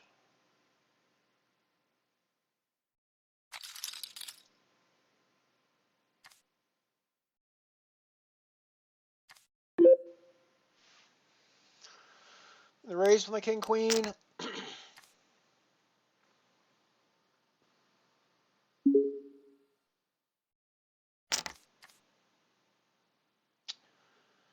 We get a 3-bet, 3x 3-bet from Drekish. Call from the big blind. I mean, that gives me odds, but it's a significant chunk of my stack to call here. I think this is a raise fold spot. That's probably too tight, too weak, but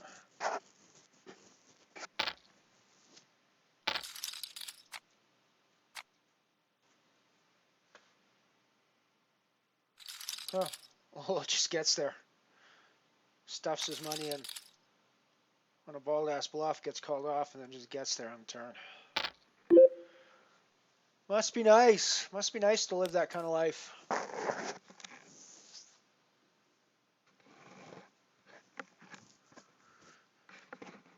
Wait, there's a shooting star Nano? Oh. Sure, why not? I just jumped into that one too, Piano Cat.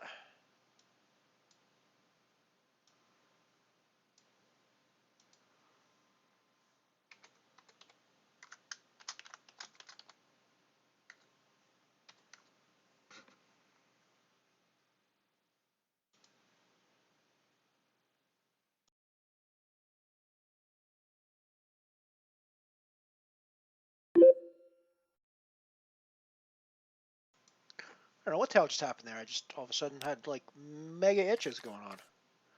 Weird. Alrighty, so let's put the Shooting Star Nano up on screen.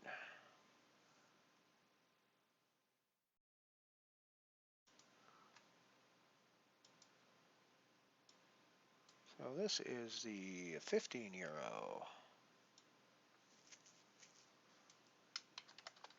Shooting Star Nano.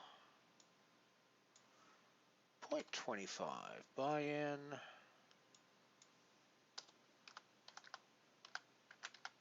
Freeze out.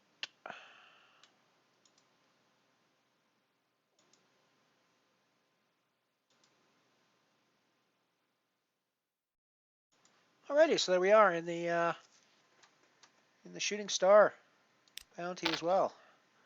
Nano version of said event.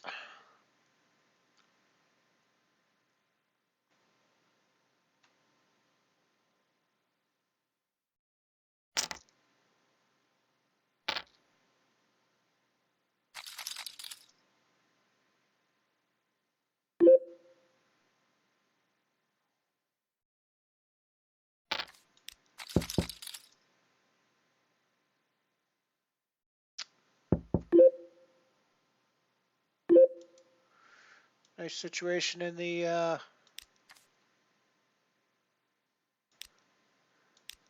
it limped me in the big line, and I just flopped top pair, top kicker. So we're pretty happy with that situation. That said, there's going to be 10-8s and 6-8s in the limp ranges, probably, so be a little careful on that.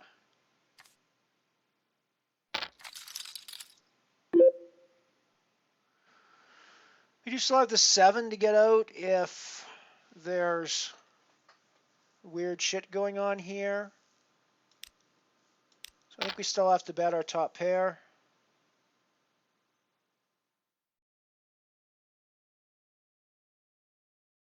I mean, I suppose given my stack size, I probably should think of shoving that flop instead. But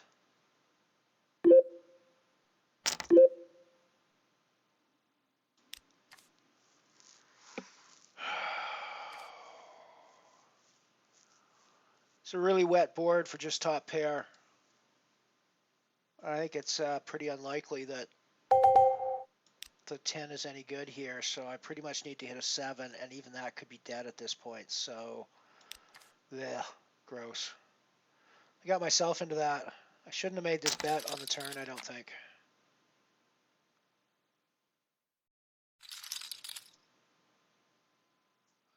Yeah, I shouldn't have made that bet on the turn. That was a bad bet on the turn. It was a bad bet on the turn, and it may have cost me a cashing position in this tournament, unfortunately.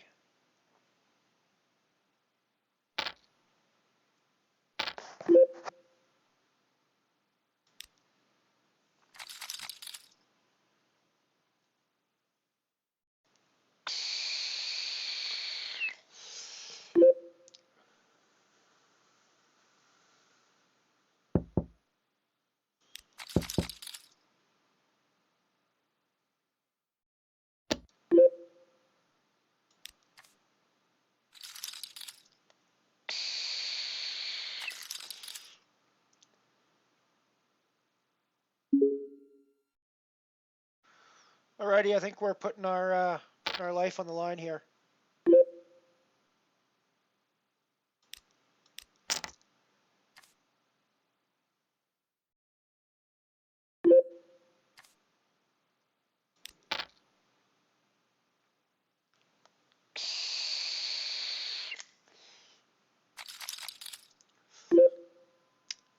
We got her.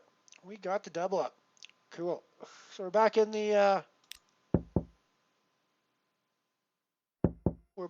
the singularity there with a cashable stack again.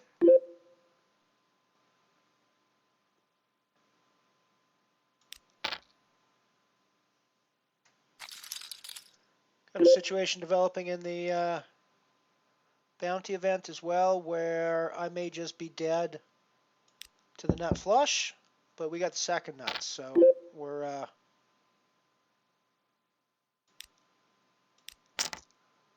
We're going to play this like we got the nuts. Because we have the virtual nuts.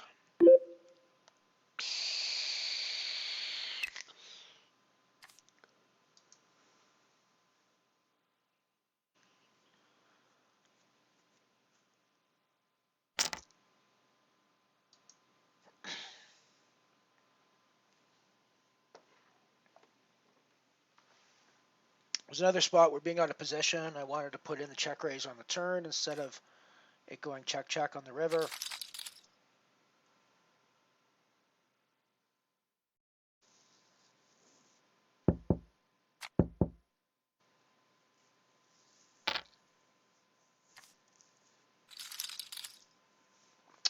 I just got in and I just actually won a hand, so I've actually got a stab larger than the starting stack in the Shooting Star. But yeah, these bounty tournaments are sometimes those ones where you're going to be out pretty quick on them. Especially this one, it's pretty short stacked. When I bought in, I had like 25 big blinds, so it's pretty much going to be a double or go home kind of situation.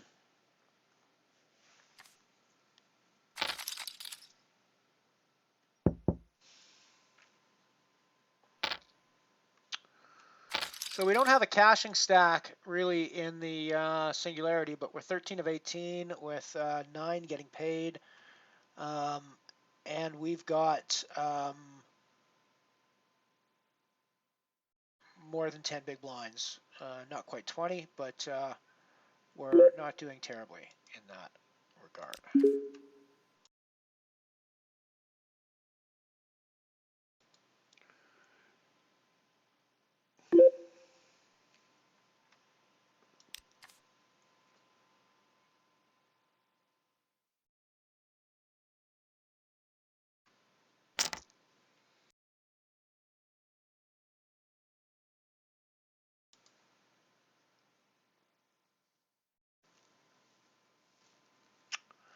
Yeah, this is the time of night where it starts to really get slow for stuff to register.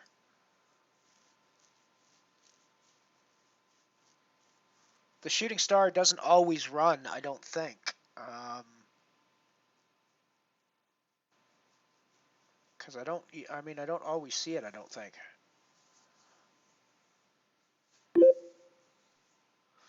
Maybe it's only a Thursday thing, I don't know.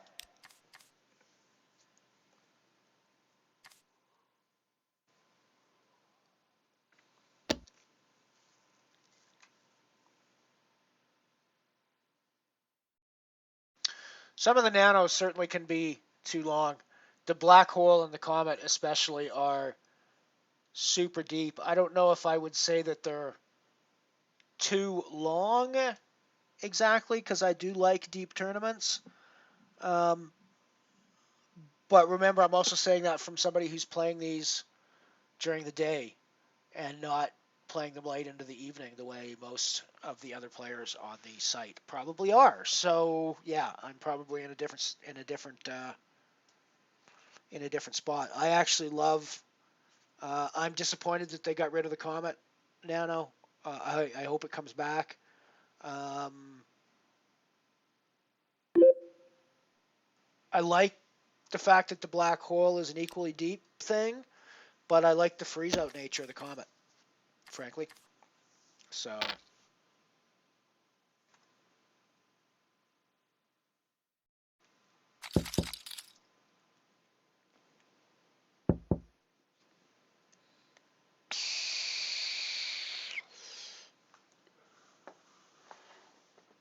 I really like the fact that the Comet is a freeze-out.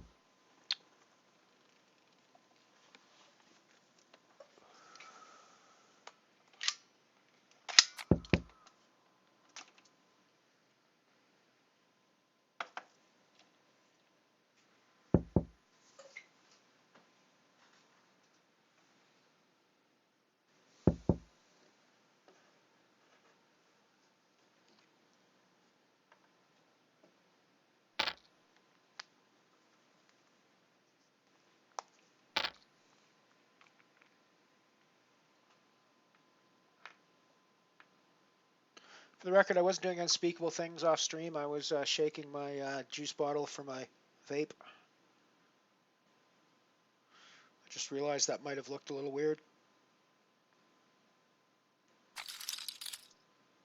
Pretty quick if I was doing something weird off stream.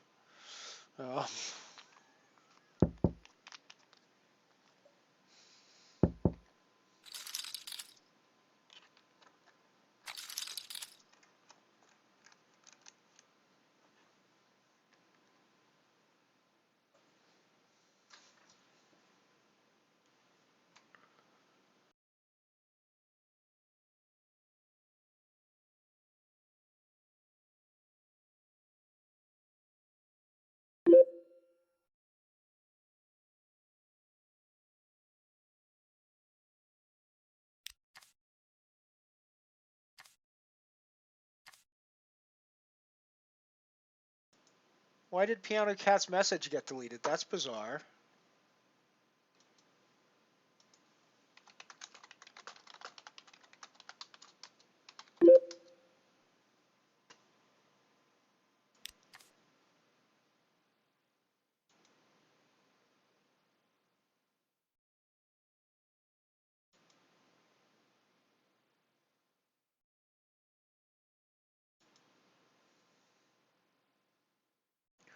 That was kind of weird.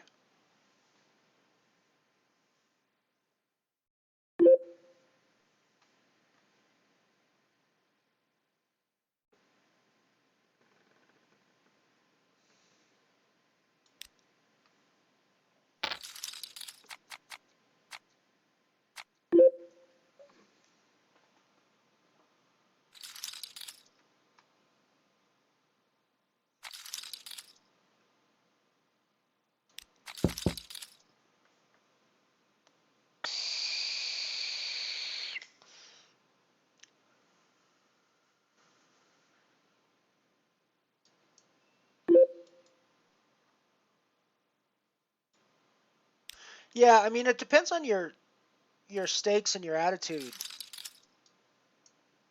for that, I think, Mike.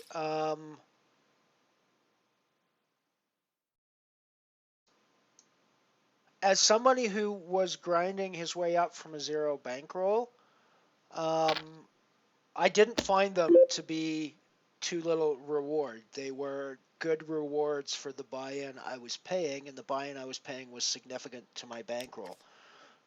So the payouts were significant to my bankroll. Now, I totally get that if you're somebody who's normally playing larger events and you've got like a 400, 500, 600 euro bankroll, and you grind away for 5 or 6 hours for, a 12 euro win, it's probably not going to be totally worth your time at that point. But there's definitely a place for those nanos, and I think that there's definitely I think it's only from a certain perspective that they're too long for too little reward. From my perspective as a guy who at one point had a bankroll of 0 and then, tiny bankrolls of 5 euros and 10 euros and was trying to grind that up into a large bankroll, I actually found the payouts to be quite significant in the nano tournament. So in relation to my bankroll, they're less so now, and as I'm going up, my bankroll is increasing at a slower rate by staying in the nanos, but that's why I've moved up into the 1 euro events and some of the 2 euro events.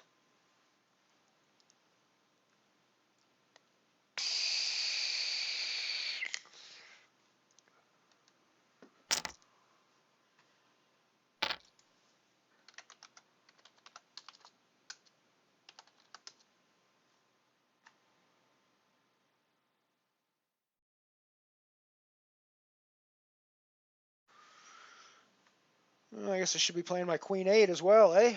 Oh, we're not watching that table. It just turned to straight, that's all.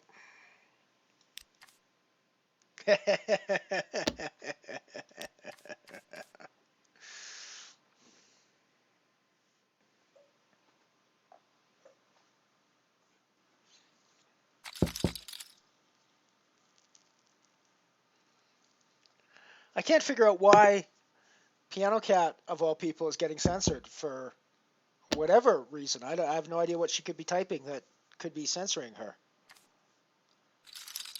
A mod, no less. I mean, you know, short of like things like banning me, she should have pretty much all the powers.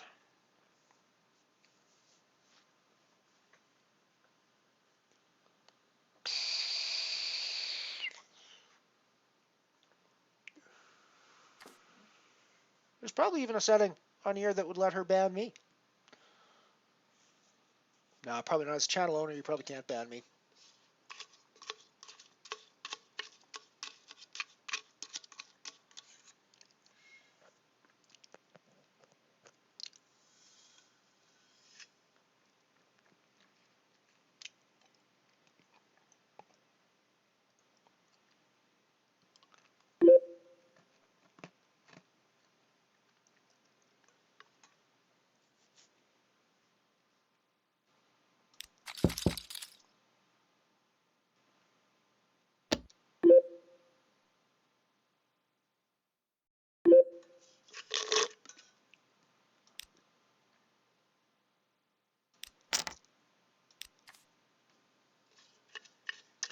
I may be done in the shooting star as well.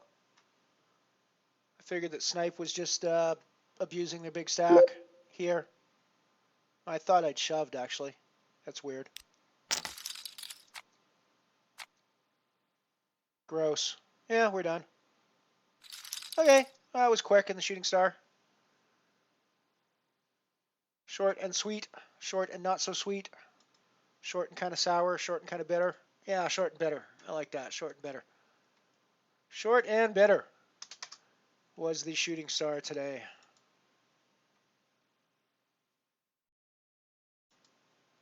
Back to just playing the Titan Nano.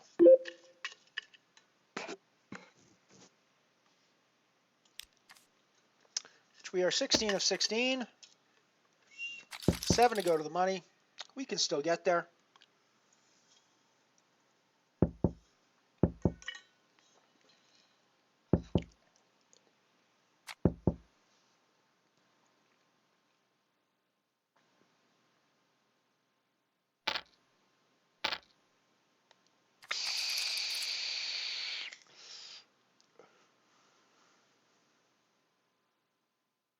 Yeah, for sure, Mike. And that makes sense. If you've got the stakes where playing the normal black hole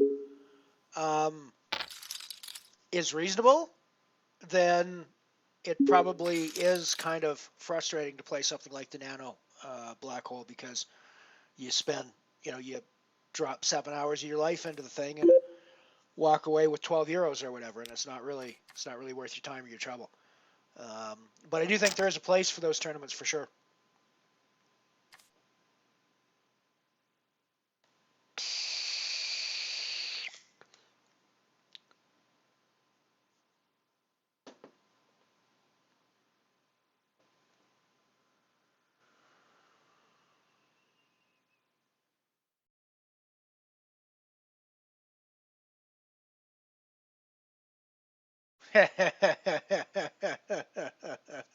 Go ahead and troll me. I don't mind. You can troll me.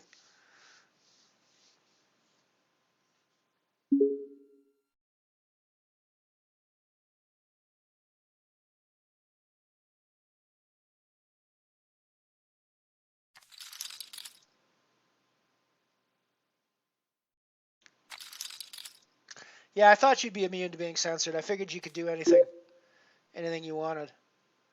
I don't know why Mike.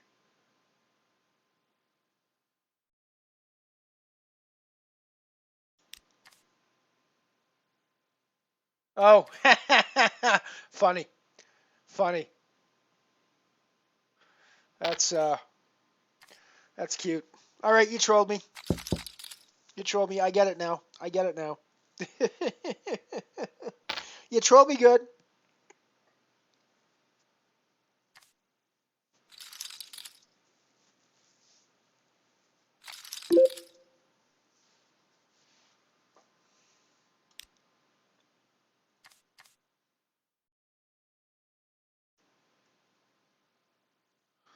I'm checking that out as well.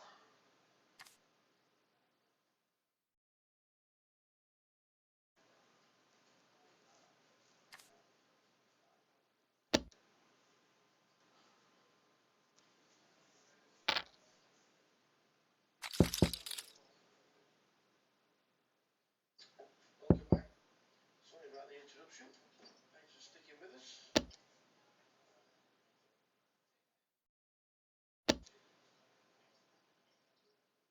Yeah, I don't recognize anybody at the table, but then I have really no idea what you look like, Ant-Man, so I wouldn't recognize you at the table probably.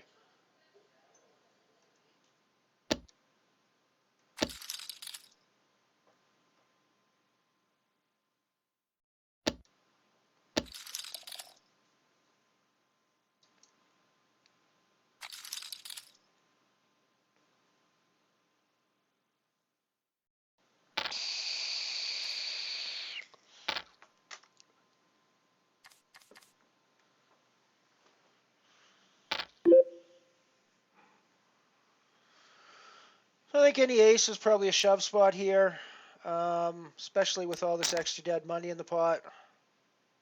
We're going to get called off pretty light in these spots. Sometimes, I guess our reputation at this table is such that nobody's going to call off our shoves at the moment. I'm okay with that.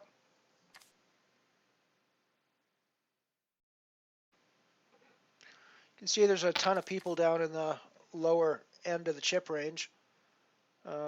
I just picked up like 4,500 chips and went from 15 to 15 to 12 to 15.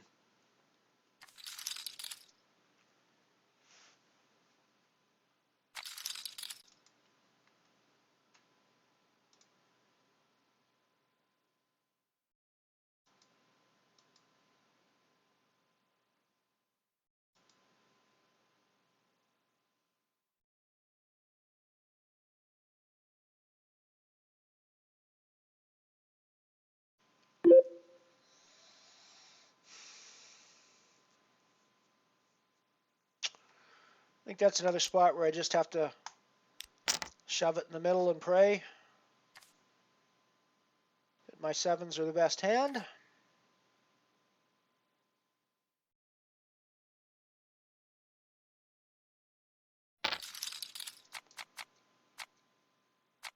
Or that we get called by like a 4-3 or something. I'll take that too. I'll take that too. Nice. That puts us into a clear caching position in this one, I think. Yeah, absolutely. Clear caching position. So that gives us some good good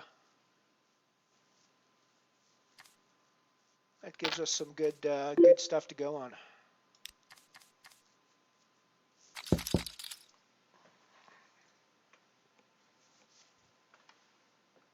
But yeah, I mean, I totally agree. I think, and I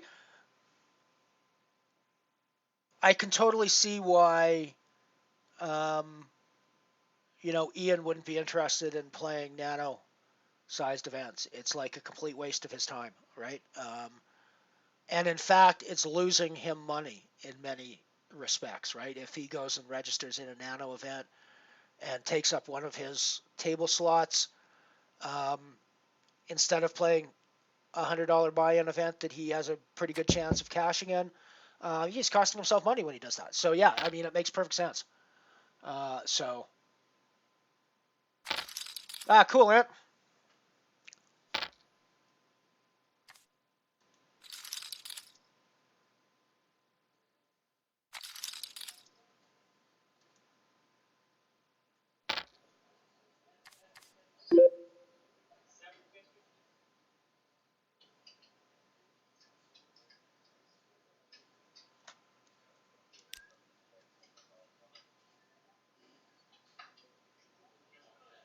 Okay, cool. I see you now.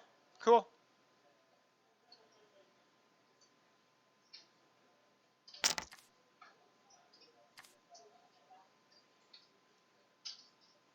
With the stash. Dark hair and a stash, right?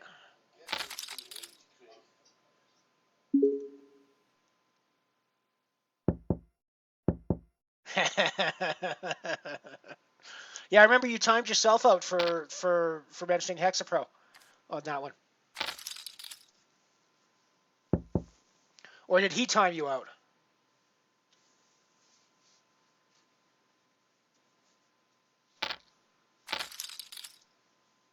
Or did you just type message deleted like that to make it look like you typed Hexapro and he'd timed you out? I'm confused. That's cool. I live my life perpetually confused in many cases, so I'm good with that.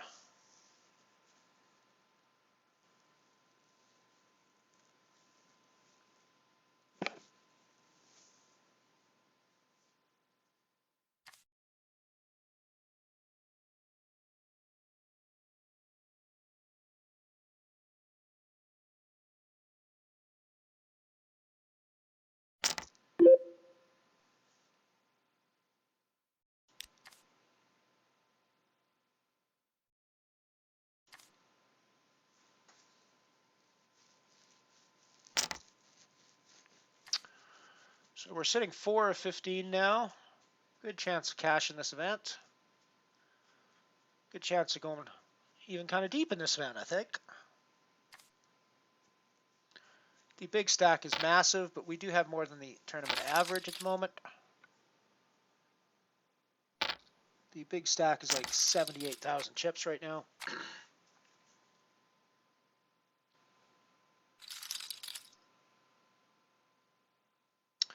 We're now down to 13 players remaining. After that hand, put in the raise with my sevens. Probably get away from it if there's action against me.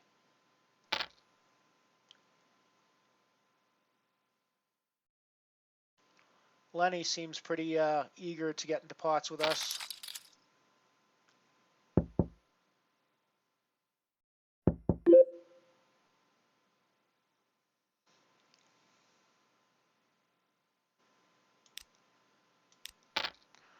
I think the C-bet is a good idea here. I guess maybe the C-bet wasn't a good idea there.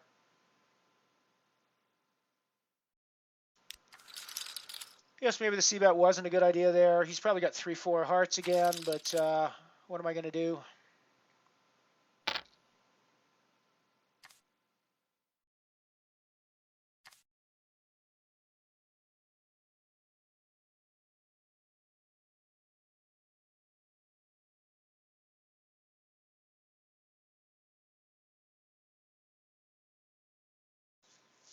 I mean, I guess if I don't C-bet that flop, it checks, and he probably makes that same move on the turn, but I at least have a chance of hitting a 7 or something when that happens. I did actually think of doing a delayed C-bet on that, but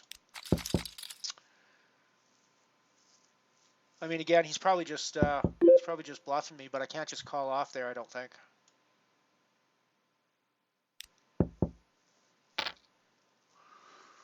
Let me know what you thought of that hand.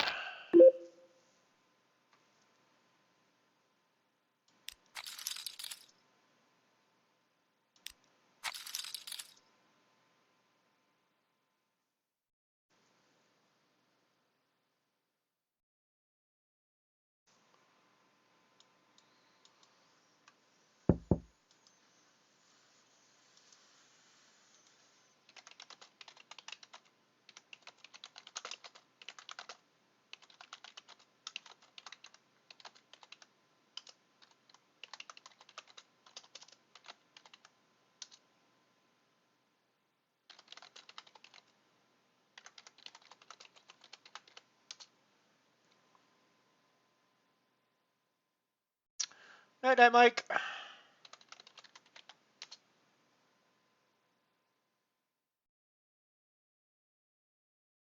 Ha, cool.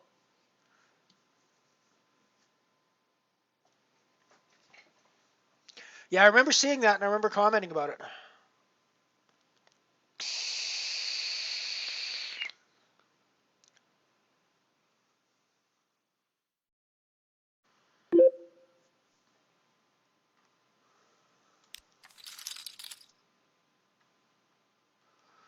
I mean, that's frustrating because we had a scoring stack there, and we might have given it up.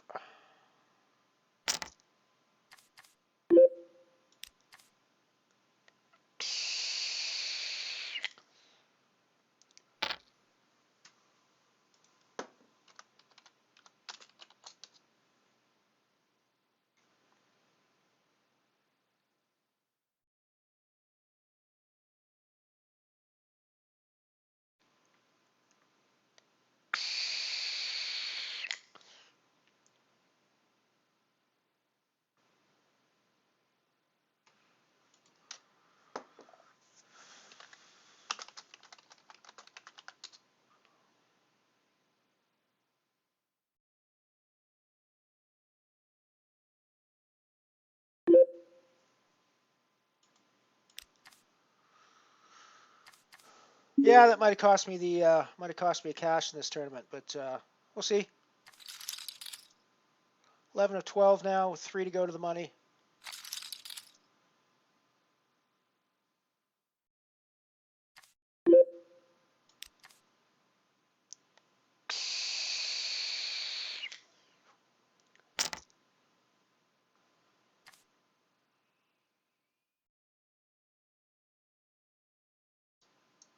You shrug and call there? Yeah, I didn't really want to call for my tournament life with the overcard on the board.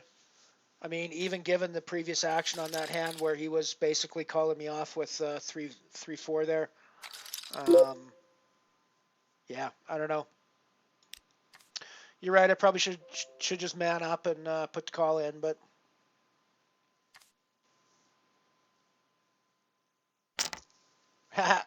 nice piano cat.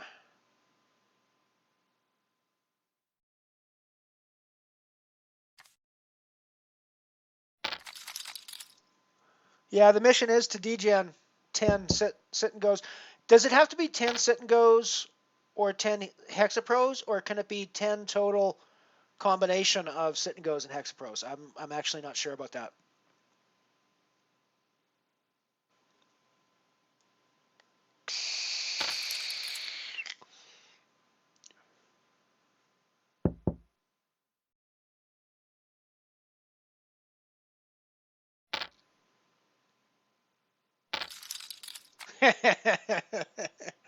No, see, the thing is, Piano Cat, you're just doing your humor at a level way above where the rest of us are at, and it's just flying way over our head is the problem. It's actually an amazing joke that calls back to, I mean, as somebody who's done a fair bit of stand-up comedy in his time, the structure of that joke is amazing because it's not only a good joke in this particular context of the stream, it calls back to a previous good joke that you made in a previous situation. And one of the hallmarks of a top comedy is being able to do the proper callback to bits you've done previously in the show or bits that other comedians have done previously in the show. So yes, you've just executed that perfectly, and it's just basically flown right over all of our heads.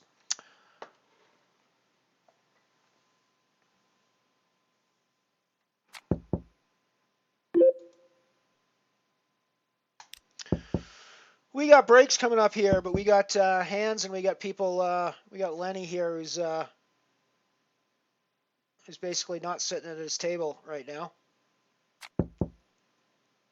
We just flopped the nuts, or we just turned the nuts. So, I mean, I guess it's not the nuts, but I'm pretty happy that we're in a good spot, and we're going to put money in, and we're going to call off any action because we got the nuts. Cool. When we get the snap call from Lenny. Nice. Alrighty, going to go to the break. We'll be back in a few short minutes.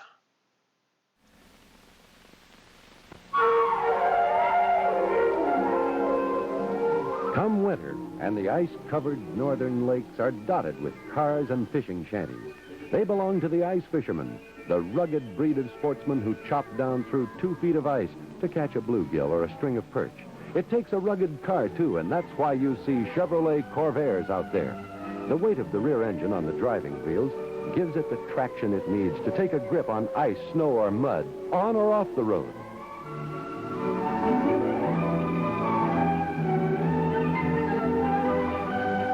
And cold like this shows off another Corvair virtue. There's no water to freeze, ever. No antifreeze to buy, no radiator to repair, because Corvair's engine is air-cooled. In fact, the only car more handy is another Corvair, like this Lakewood, the station wagon version of the Chevy Corvair. The Lakewood has all the Corvair virtue, plus loads of station wagon cargo space. In back, the rear gate opens up on a cargo deck almost 6.5 feet long, large enough for nearly any load you would want to carry.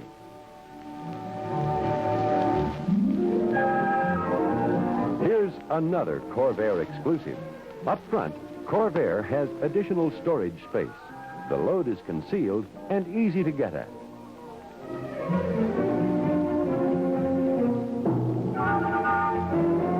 Now, maybe you'll never have a chance to go ice fishing, but you can own a Chevy Corvair. It's a rugged car with features that make it great in the north or south, winter or summer. Take your pick of 10 Corvair models for 1961.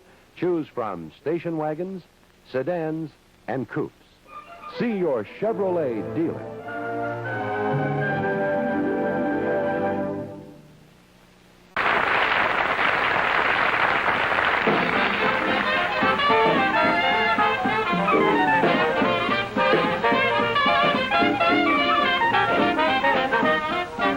Atlanta, transportation giant of the Southeast, home of the ramblin' wrecks of Georgia Tech, where the gracious past sets the pattern for modern living. Chartered in 1840, Atlanta is today a busy, alert metropolis. And on renowned Peachtree Street, you can expect to see more Chevrolets than any other make. For all over the country, more people buy Chevrolets than any other car. Again in 52, Chevrolet is the outstanding value, the lowest priced line in its field.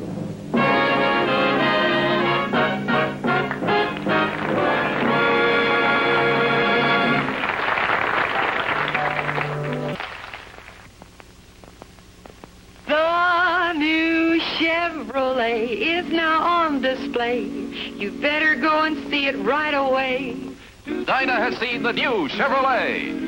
Brilliantly new for 52, the only fine cars priced so low. Now you can see it today at your Chevrolet dealers.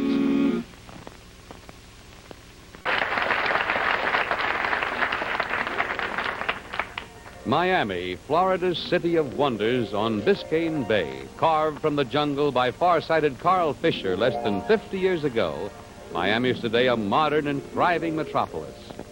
Known for the tropic loveliness of her palm-bordered avenues and stately homes, for the streamlined beauty of her modern university, Miami is best known for her famous beach, where on Collins Avenue along the shore, as on Biscayne Boulevard downtown, you can expect to see more Chevrolets than any other car. All over the nation, wherever you are, wherever you go, you'll see more Chevrolets, because year after year, more people buy Chevrolets than any other car. In 1953, Chevrolet's three entirely new series, the luxurious Bel Air, the distinctive 210, and the economical 150, are the greatest Chevrolets ever. We're back. We are on the bubble now, hand for hand in this Singularity 217 up top. That would... any cash in this tournament will give us a win for the day. So as long as we don't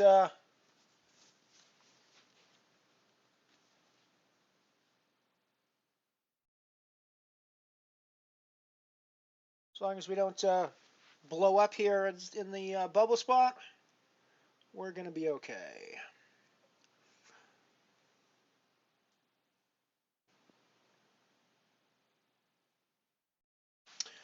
I'm going to fold this hand. Actually, I'm going to be right back. I forgot to get a drink while I was while I was on break, so I will be right back.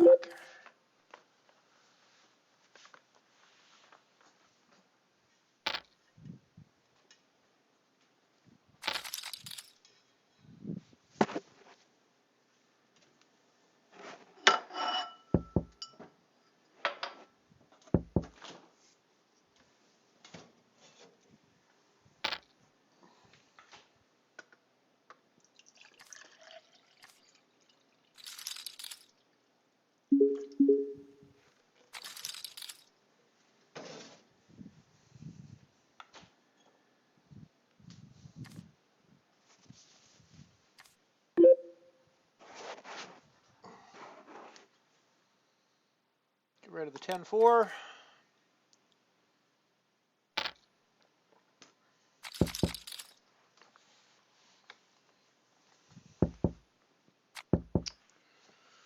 There we go.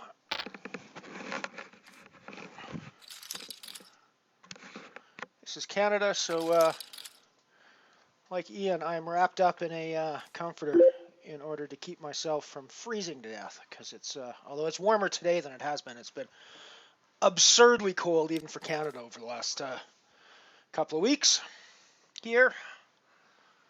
Like we had a severe cold warning 2 weekends ago, where parts of the province, including the part where I lived, had wind chill factors below minus 40 Celsius. And if you don't know what wind chill is, A, count yourself lucky. B, it is when it is stupidly cold outside, and there's also a wind which makes it stupidly cold squared. If it is minus 30 outside, and there's even so much as a 5 kilometer an hour wind, that makes it feel like minus 35, minus 36, minus 38. There's a 10 kilometer an hour wind, you're down into the minus 40s at that point, and it is like absurdly gross. So yeah, wind chill. That is your word for the day. If you're not from a polar type country, you may not be aware of what wind chill is. For the record, actually, one of the ways that they report wind chill on the radio here, in a completely unironic way, I will add, is that they will casually mention that the temperature is minus 40 with wind chills down to minus 48. Exposed flesh will freeze in less than 3 minutes. And then move on with the rest of the news report as if, having your exposed flesh freeze when you leave your house is just a normal thing, because, here in Canada, it frankly is just a normal thing.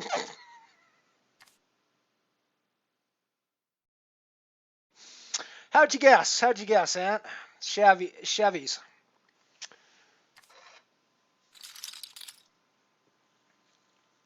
I actually think the slated of DeSoto ads I've got are a little bit cooler, because DeSotos don't really exist anymore. Chevys still exist, right? Although they're vastly different from the ones we see in these ads. You can still go out and you can still buy a Chevy. You cannot go out and buy a DeSoto unless you're looking in the antique market.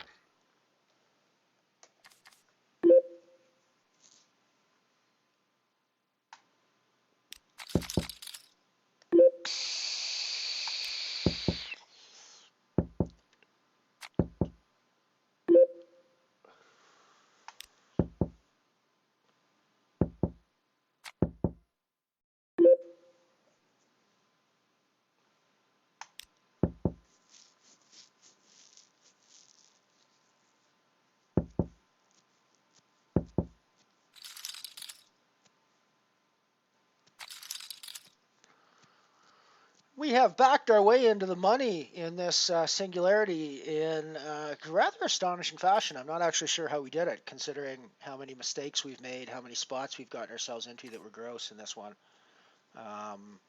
Yeah, so it's kind of surprising that we actually made the money in this one, I think.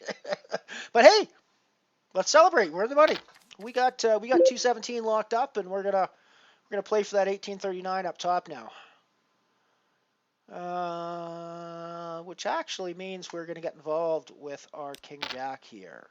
Out of position calling's probably the worst choice I could have made there, now that I think about it. But hey, as I said, we got here by not necessarily making all the right choices. So, whatever. I haven't gotten quite that far yet. I just got given my mission for playing the 10 sit and goes 10 hexapros. Speaking of which, did you guys answer my question about the? Right, yeah. Nobody knows if it could be a mix or not. Cool. Okay.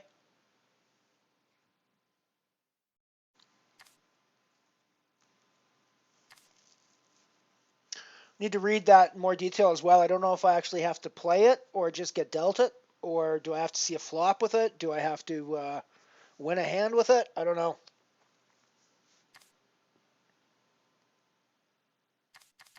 If you want to reg a sit and go, oh shit, I just dumbfolded. Sure, I'll jump in a sit and go with you.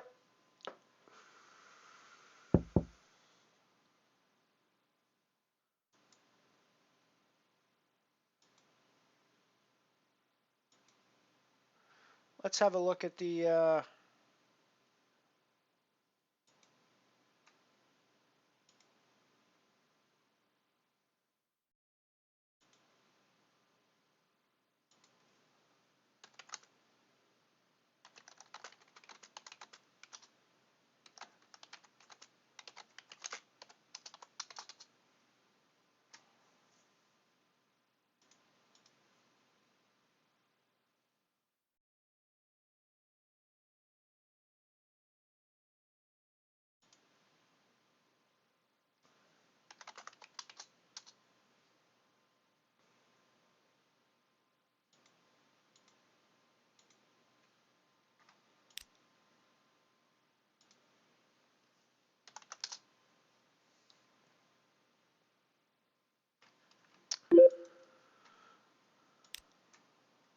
So €1, sit and go. Let's add this to our bankroll tracker.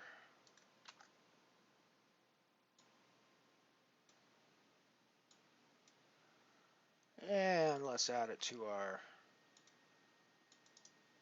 OBS tables.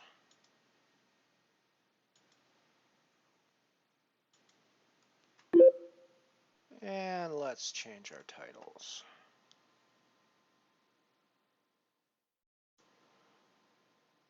Yeah, piano and Ant-Man in here, cool. Gotta like that.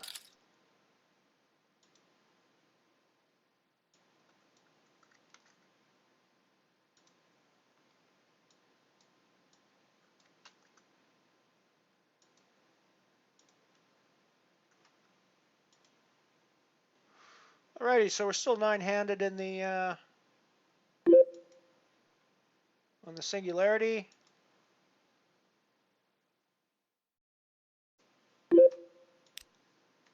Oh, that's interesting.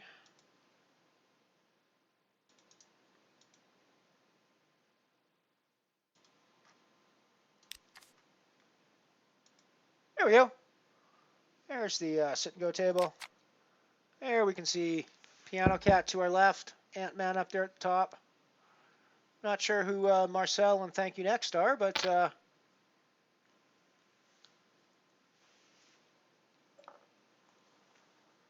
if you're watching the stream, say hi on the chat. I don't think you are, but if you happen to be, please say hello.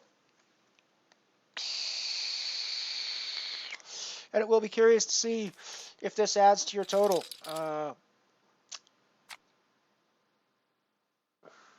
Piano.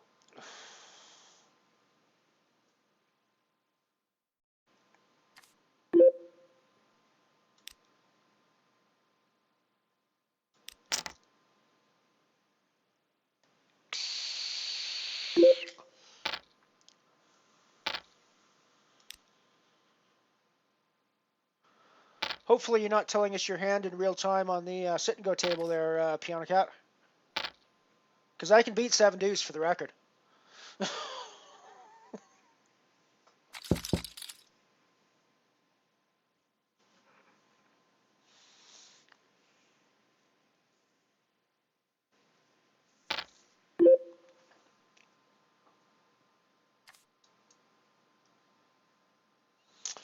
Guess I'll get out of the way here with ace 4 when the big blind donks into me.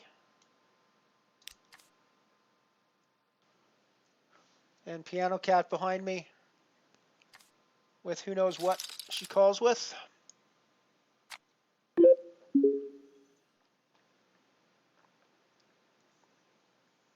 Yeah.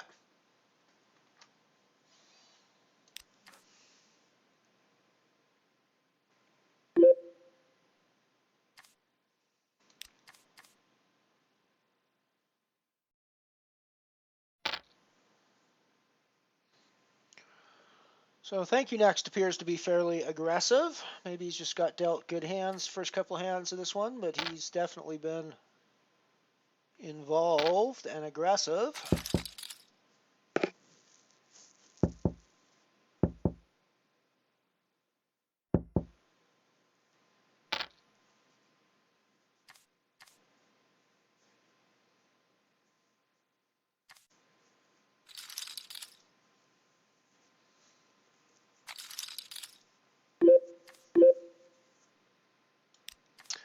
This is probably the sort of hand that I should 3-bet more.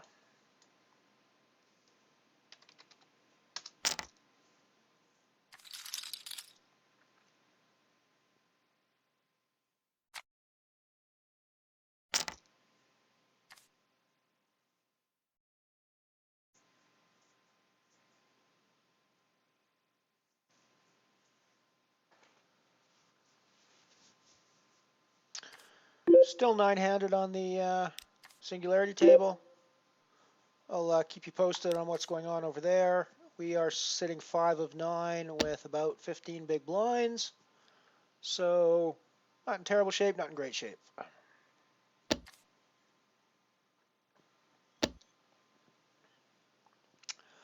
Right square in the middle of the pack.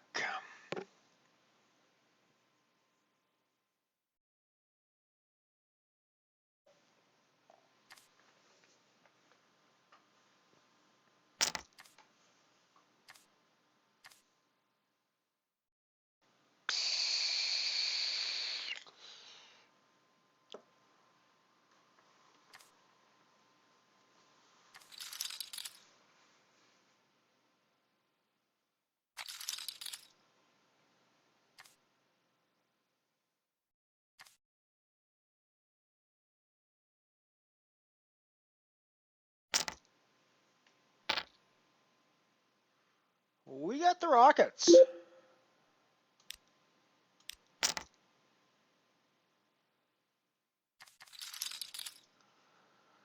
We take the blinds and antes with the Rockets.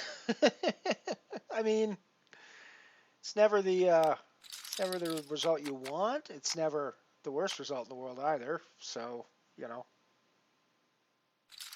Oof, we are 8-handed after Jacks sucks out on aces. The player with Jacks was a player whose handle is luck to E. So, yeah.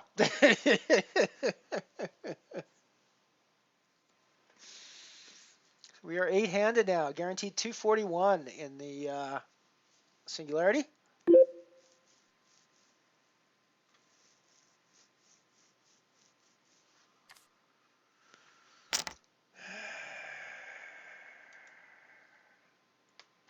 Not sure if this is a call or not. I'm going to fold it here, but I actually think this 9-10 might be a call off in that spot. No, probably not given our stack size. If I had more chips, it might be. But no, I guess now thinking about it, it probably isn't.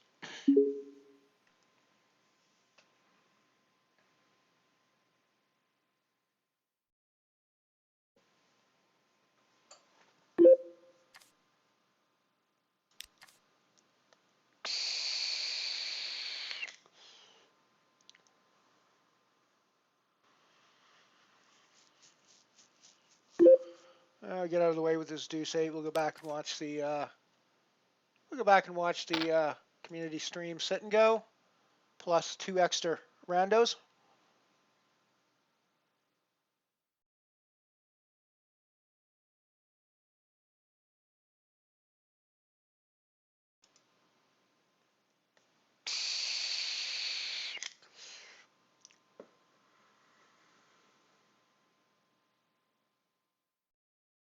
Yeah, definitely looking pretty dapper there, Ant-Man. Definitely looking pretty dapper.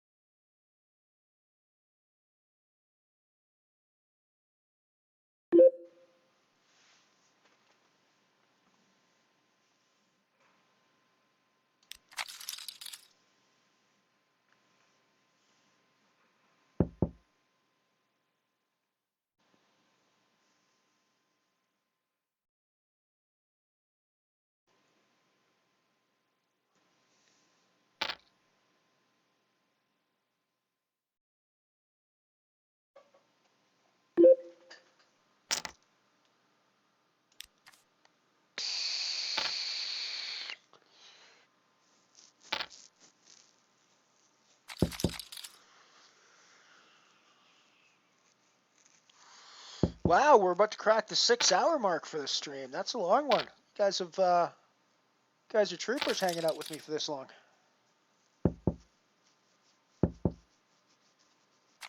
I very much appreciate it.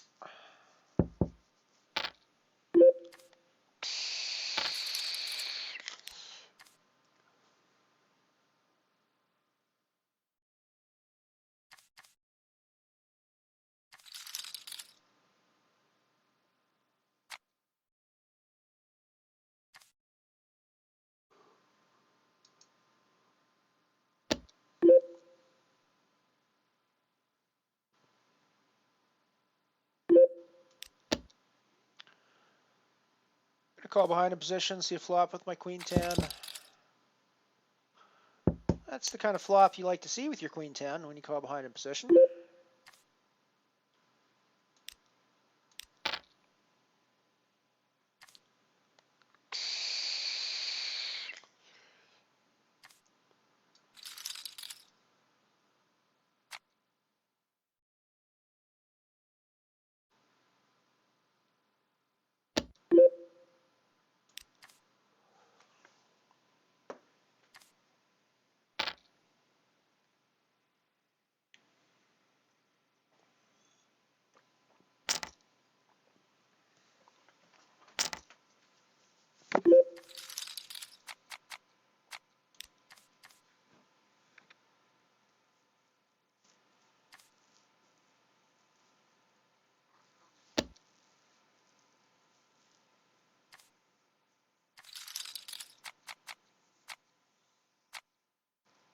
Alrighty, we are 7-handed.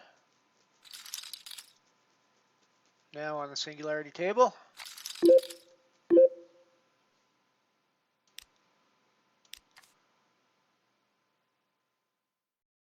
And we're now got 265 locked up. We are 6th of 7.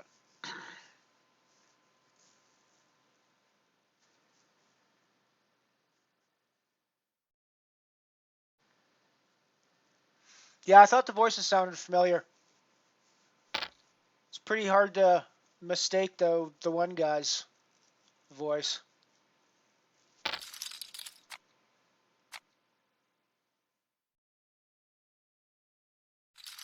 Nice hold, Piano Cat. Nice hold. Well done.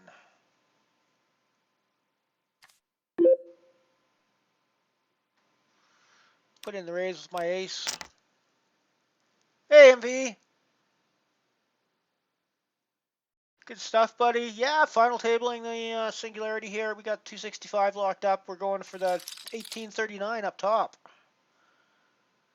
And you just missed us getting into a community sit and go here for the stream.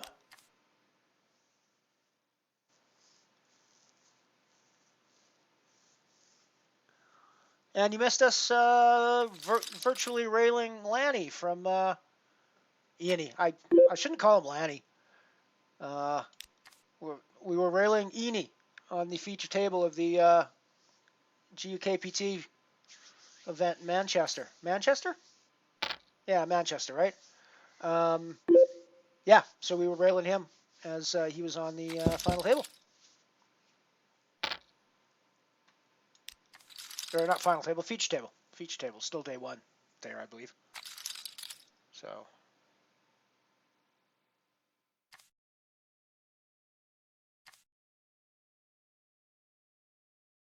Yeah, no doubt.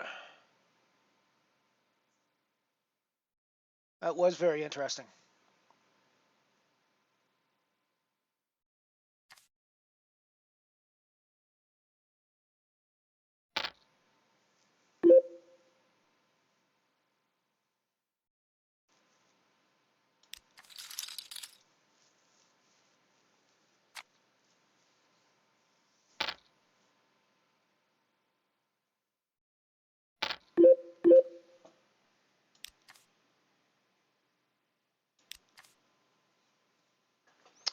So I'm the last place stack now in the singularity, 7 of 7. Just come through the blinds, and I have about 8 big blinds, just over 8 big blinds left. So I got to do something here in this orbit, I think, before things start to get a little bizarre.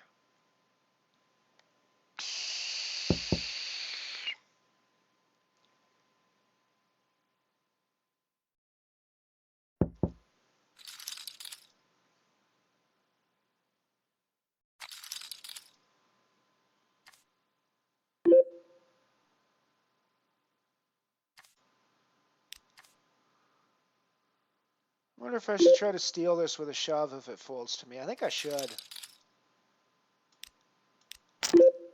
I think Yaman folds most of the time. Well, or not. Guess we're just done. Oh, and it has to be ace jack. It had to be ace jack. And we're done in 7th in the singularity. Oh, you guys weren't watching that anyways, so that's cool. Yeah, I'm done in 7th in the singularity for 265.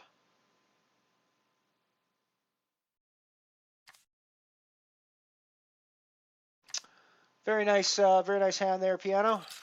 Nice hold. 2.65 in the singularity. Puts us in the money no matter what happens in this sit and go. Small profit.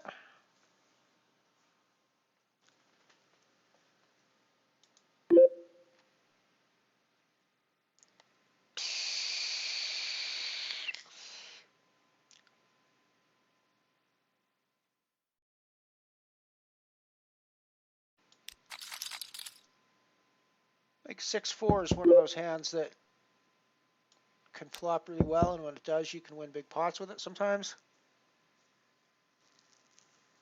because it's fairly disguised.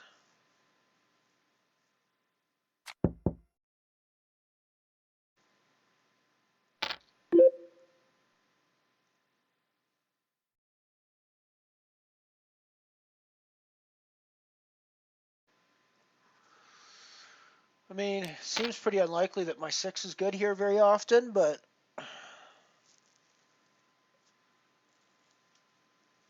Ant-Man could be just trying to steal it when everybody checks around on the flop.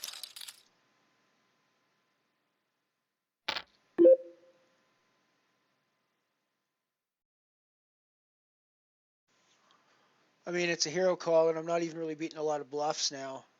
Straight, Scott there. And any spade hand that was here is going to be bigger than my 6. Well, I do have the pair. No. No, pretty sure my 6 is no good against Ant-Man there. I guess I got to see, but pretty sure it's no good. Pretty sure it's no good. We're going to play this for stacks if Thank You Next wants to. We're going to play this for stacks.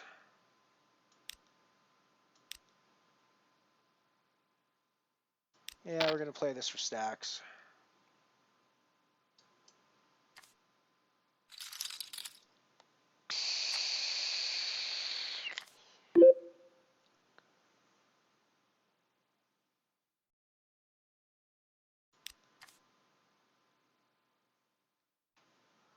Yeah, I guess I have to look at that weekend challenge that came up.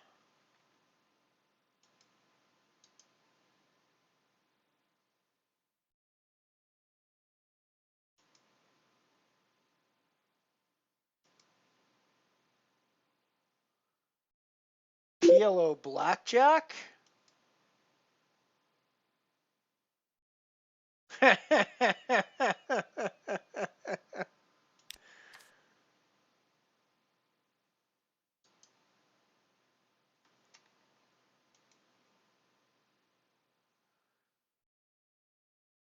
Well, those are pretty weird.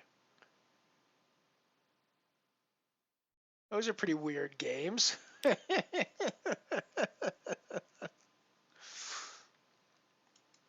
Just looking at the PLO Blackjack and the No Limit Hold'em Blackjack parts of the mission. Very strange.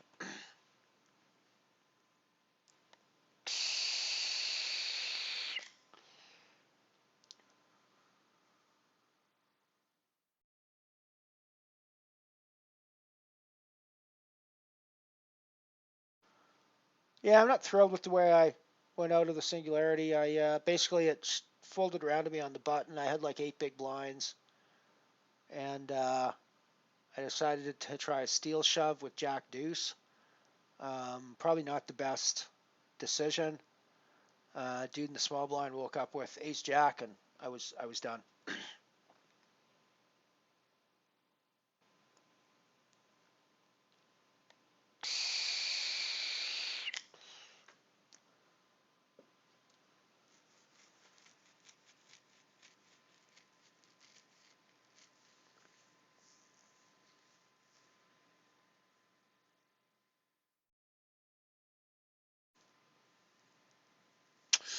Yeah, so my 6 was probably no good then, is what you're saying. I didn't think it was any good.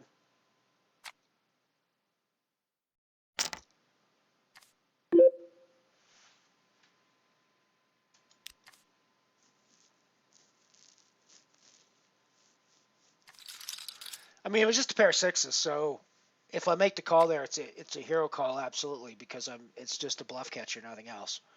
So I'm not sure. I think I probably should have gotten to that fold a little quicker than I did, to be honest, but...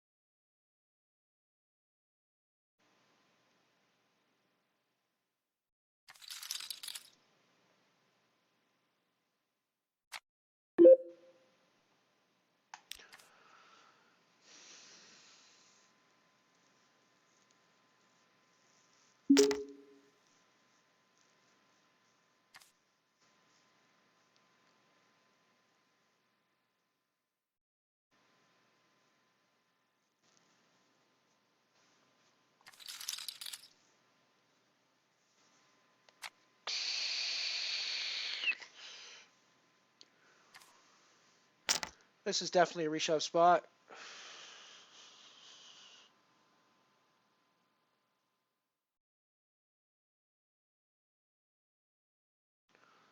%100% against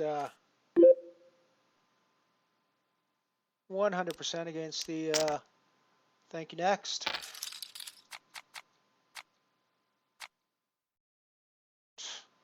And he just gets there. He just gets there. Alrighty, we're done.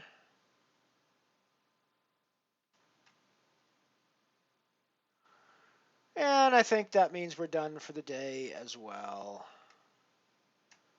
It was a fun day. I liked playing streams. I liked railing Lanny, Eenie.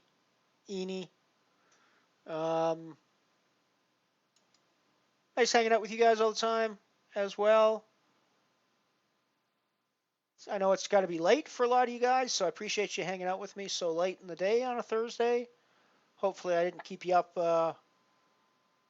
Hopefully I didn't keep you up too late on school night, but thanks for coming out. I'm going to try to pop back on again tomorrow, probably around the same time, around 11 a.m. my time, which is roughly when I got on this morning. I was a little late this morning, so I was a little after 11, but right around the same time is when I usually get on.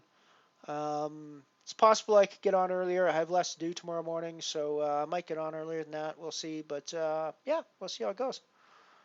Thanks a lot for hanging out with me. We did book a small 32-cent cat win today overall, so not a terrible result, not a great result, not a terrible result, but you know, it's the way it goes. So we'll see you guys tomorrow, and thanks for hanging out with me. For more vintage poker content from MotherShip Poker, click the subscribe button and check out the playlists for all of our old archived content, as well as the ads only cut from some of the early streams.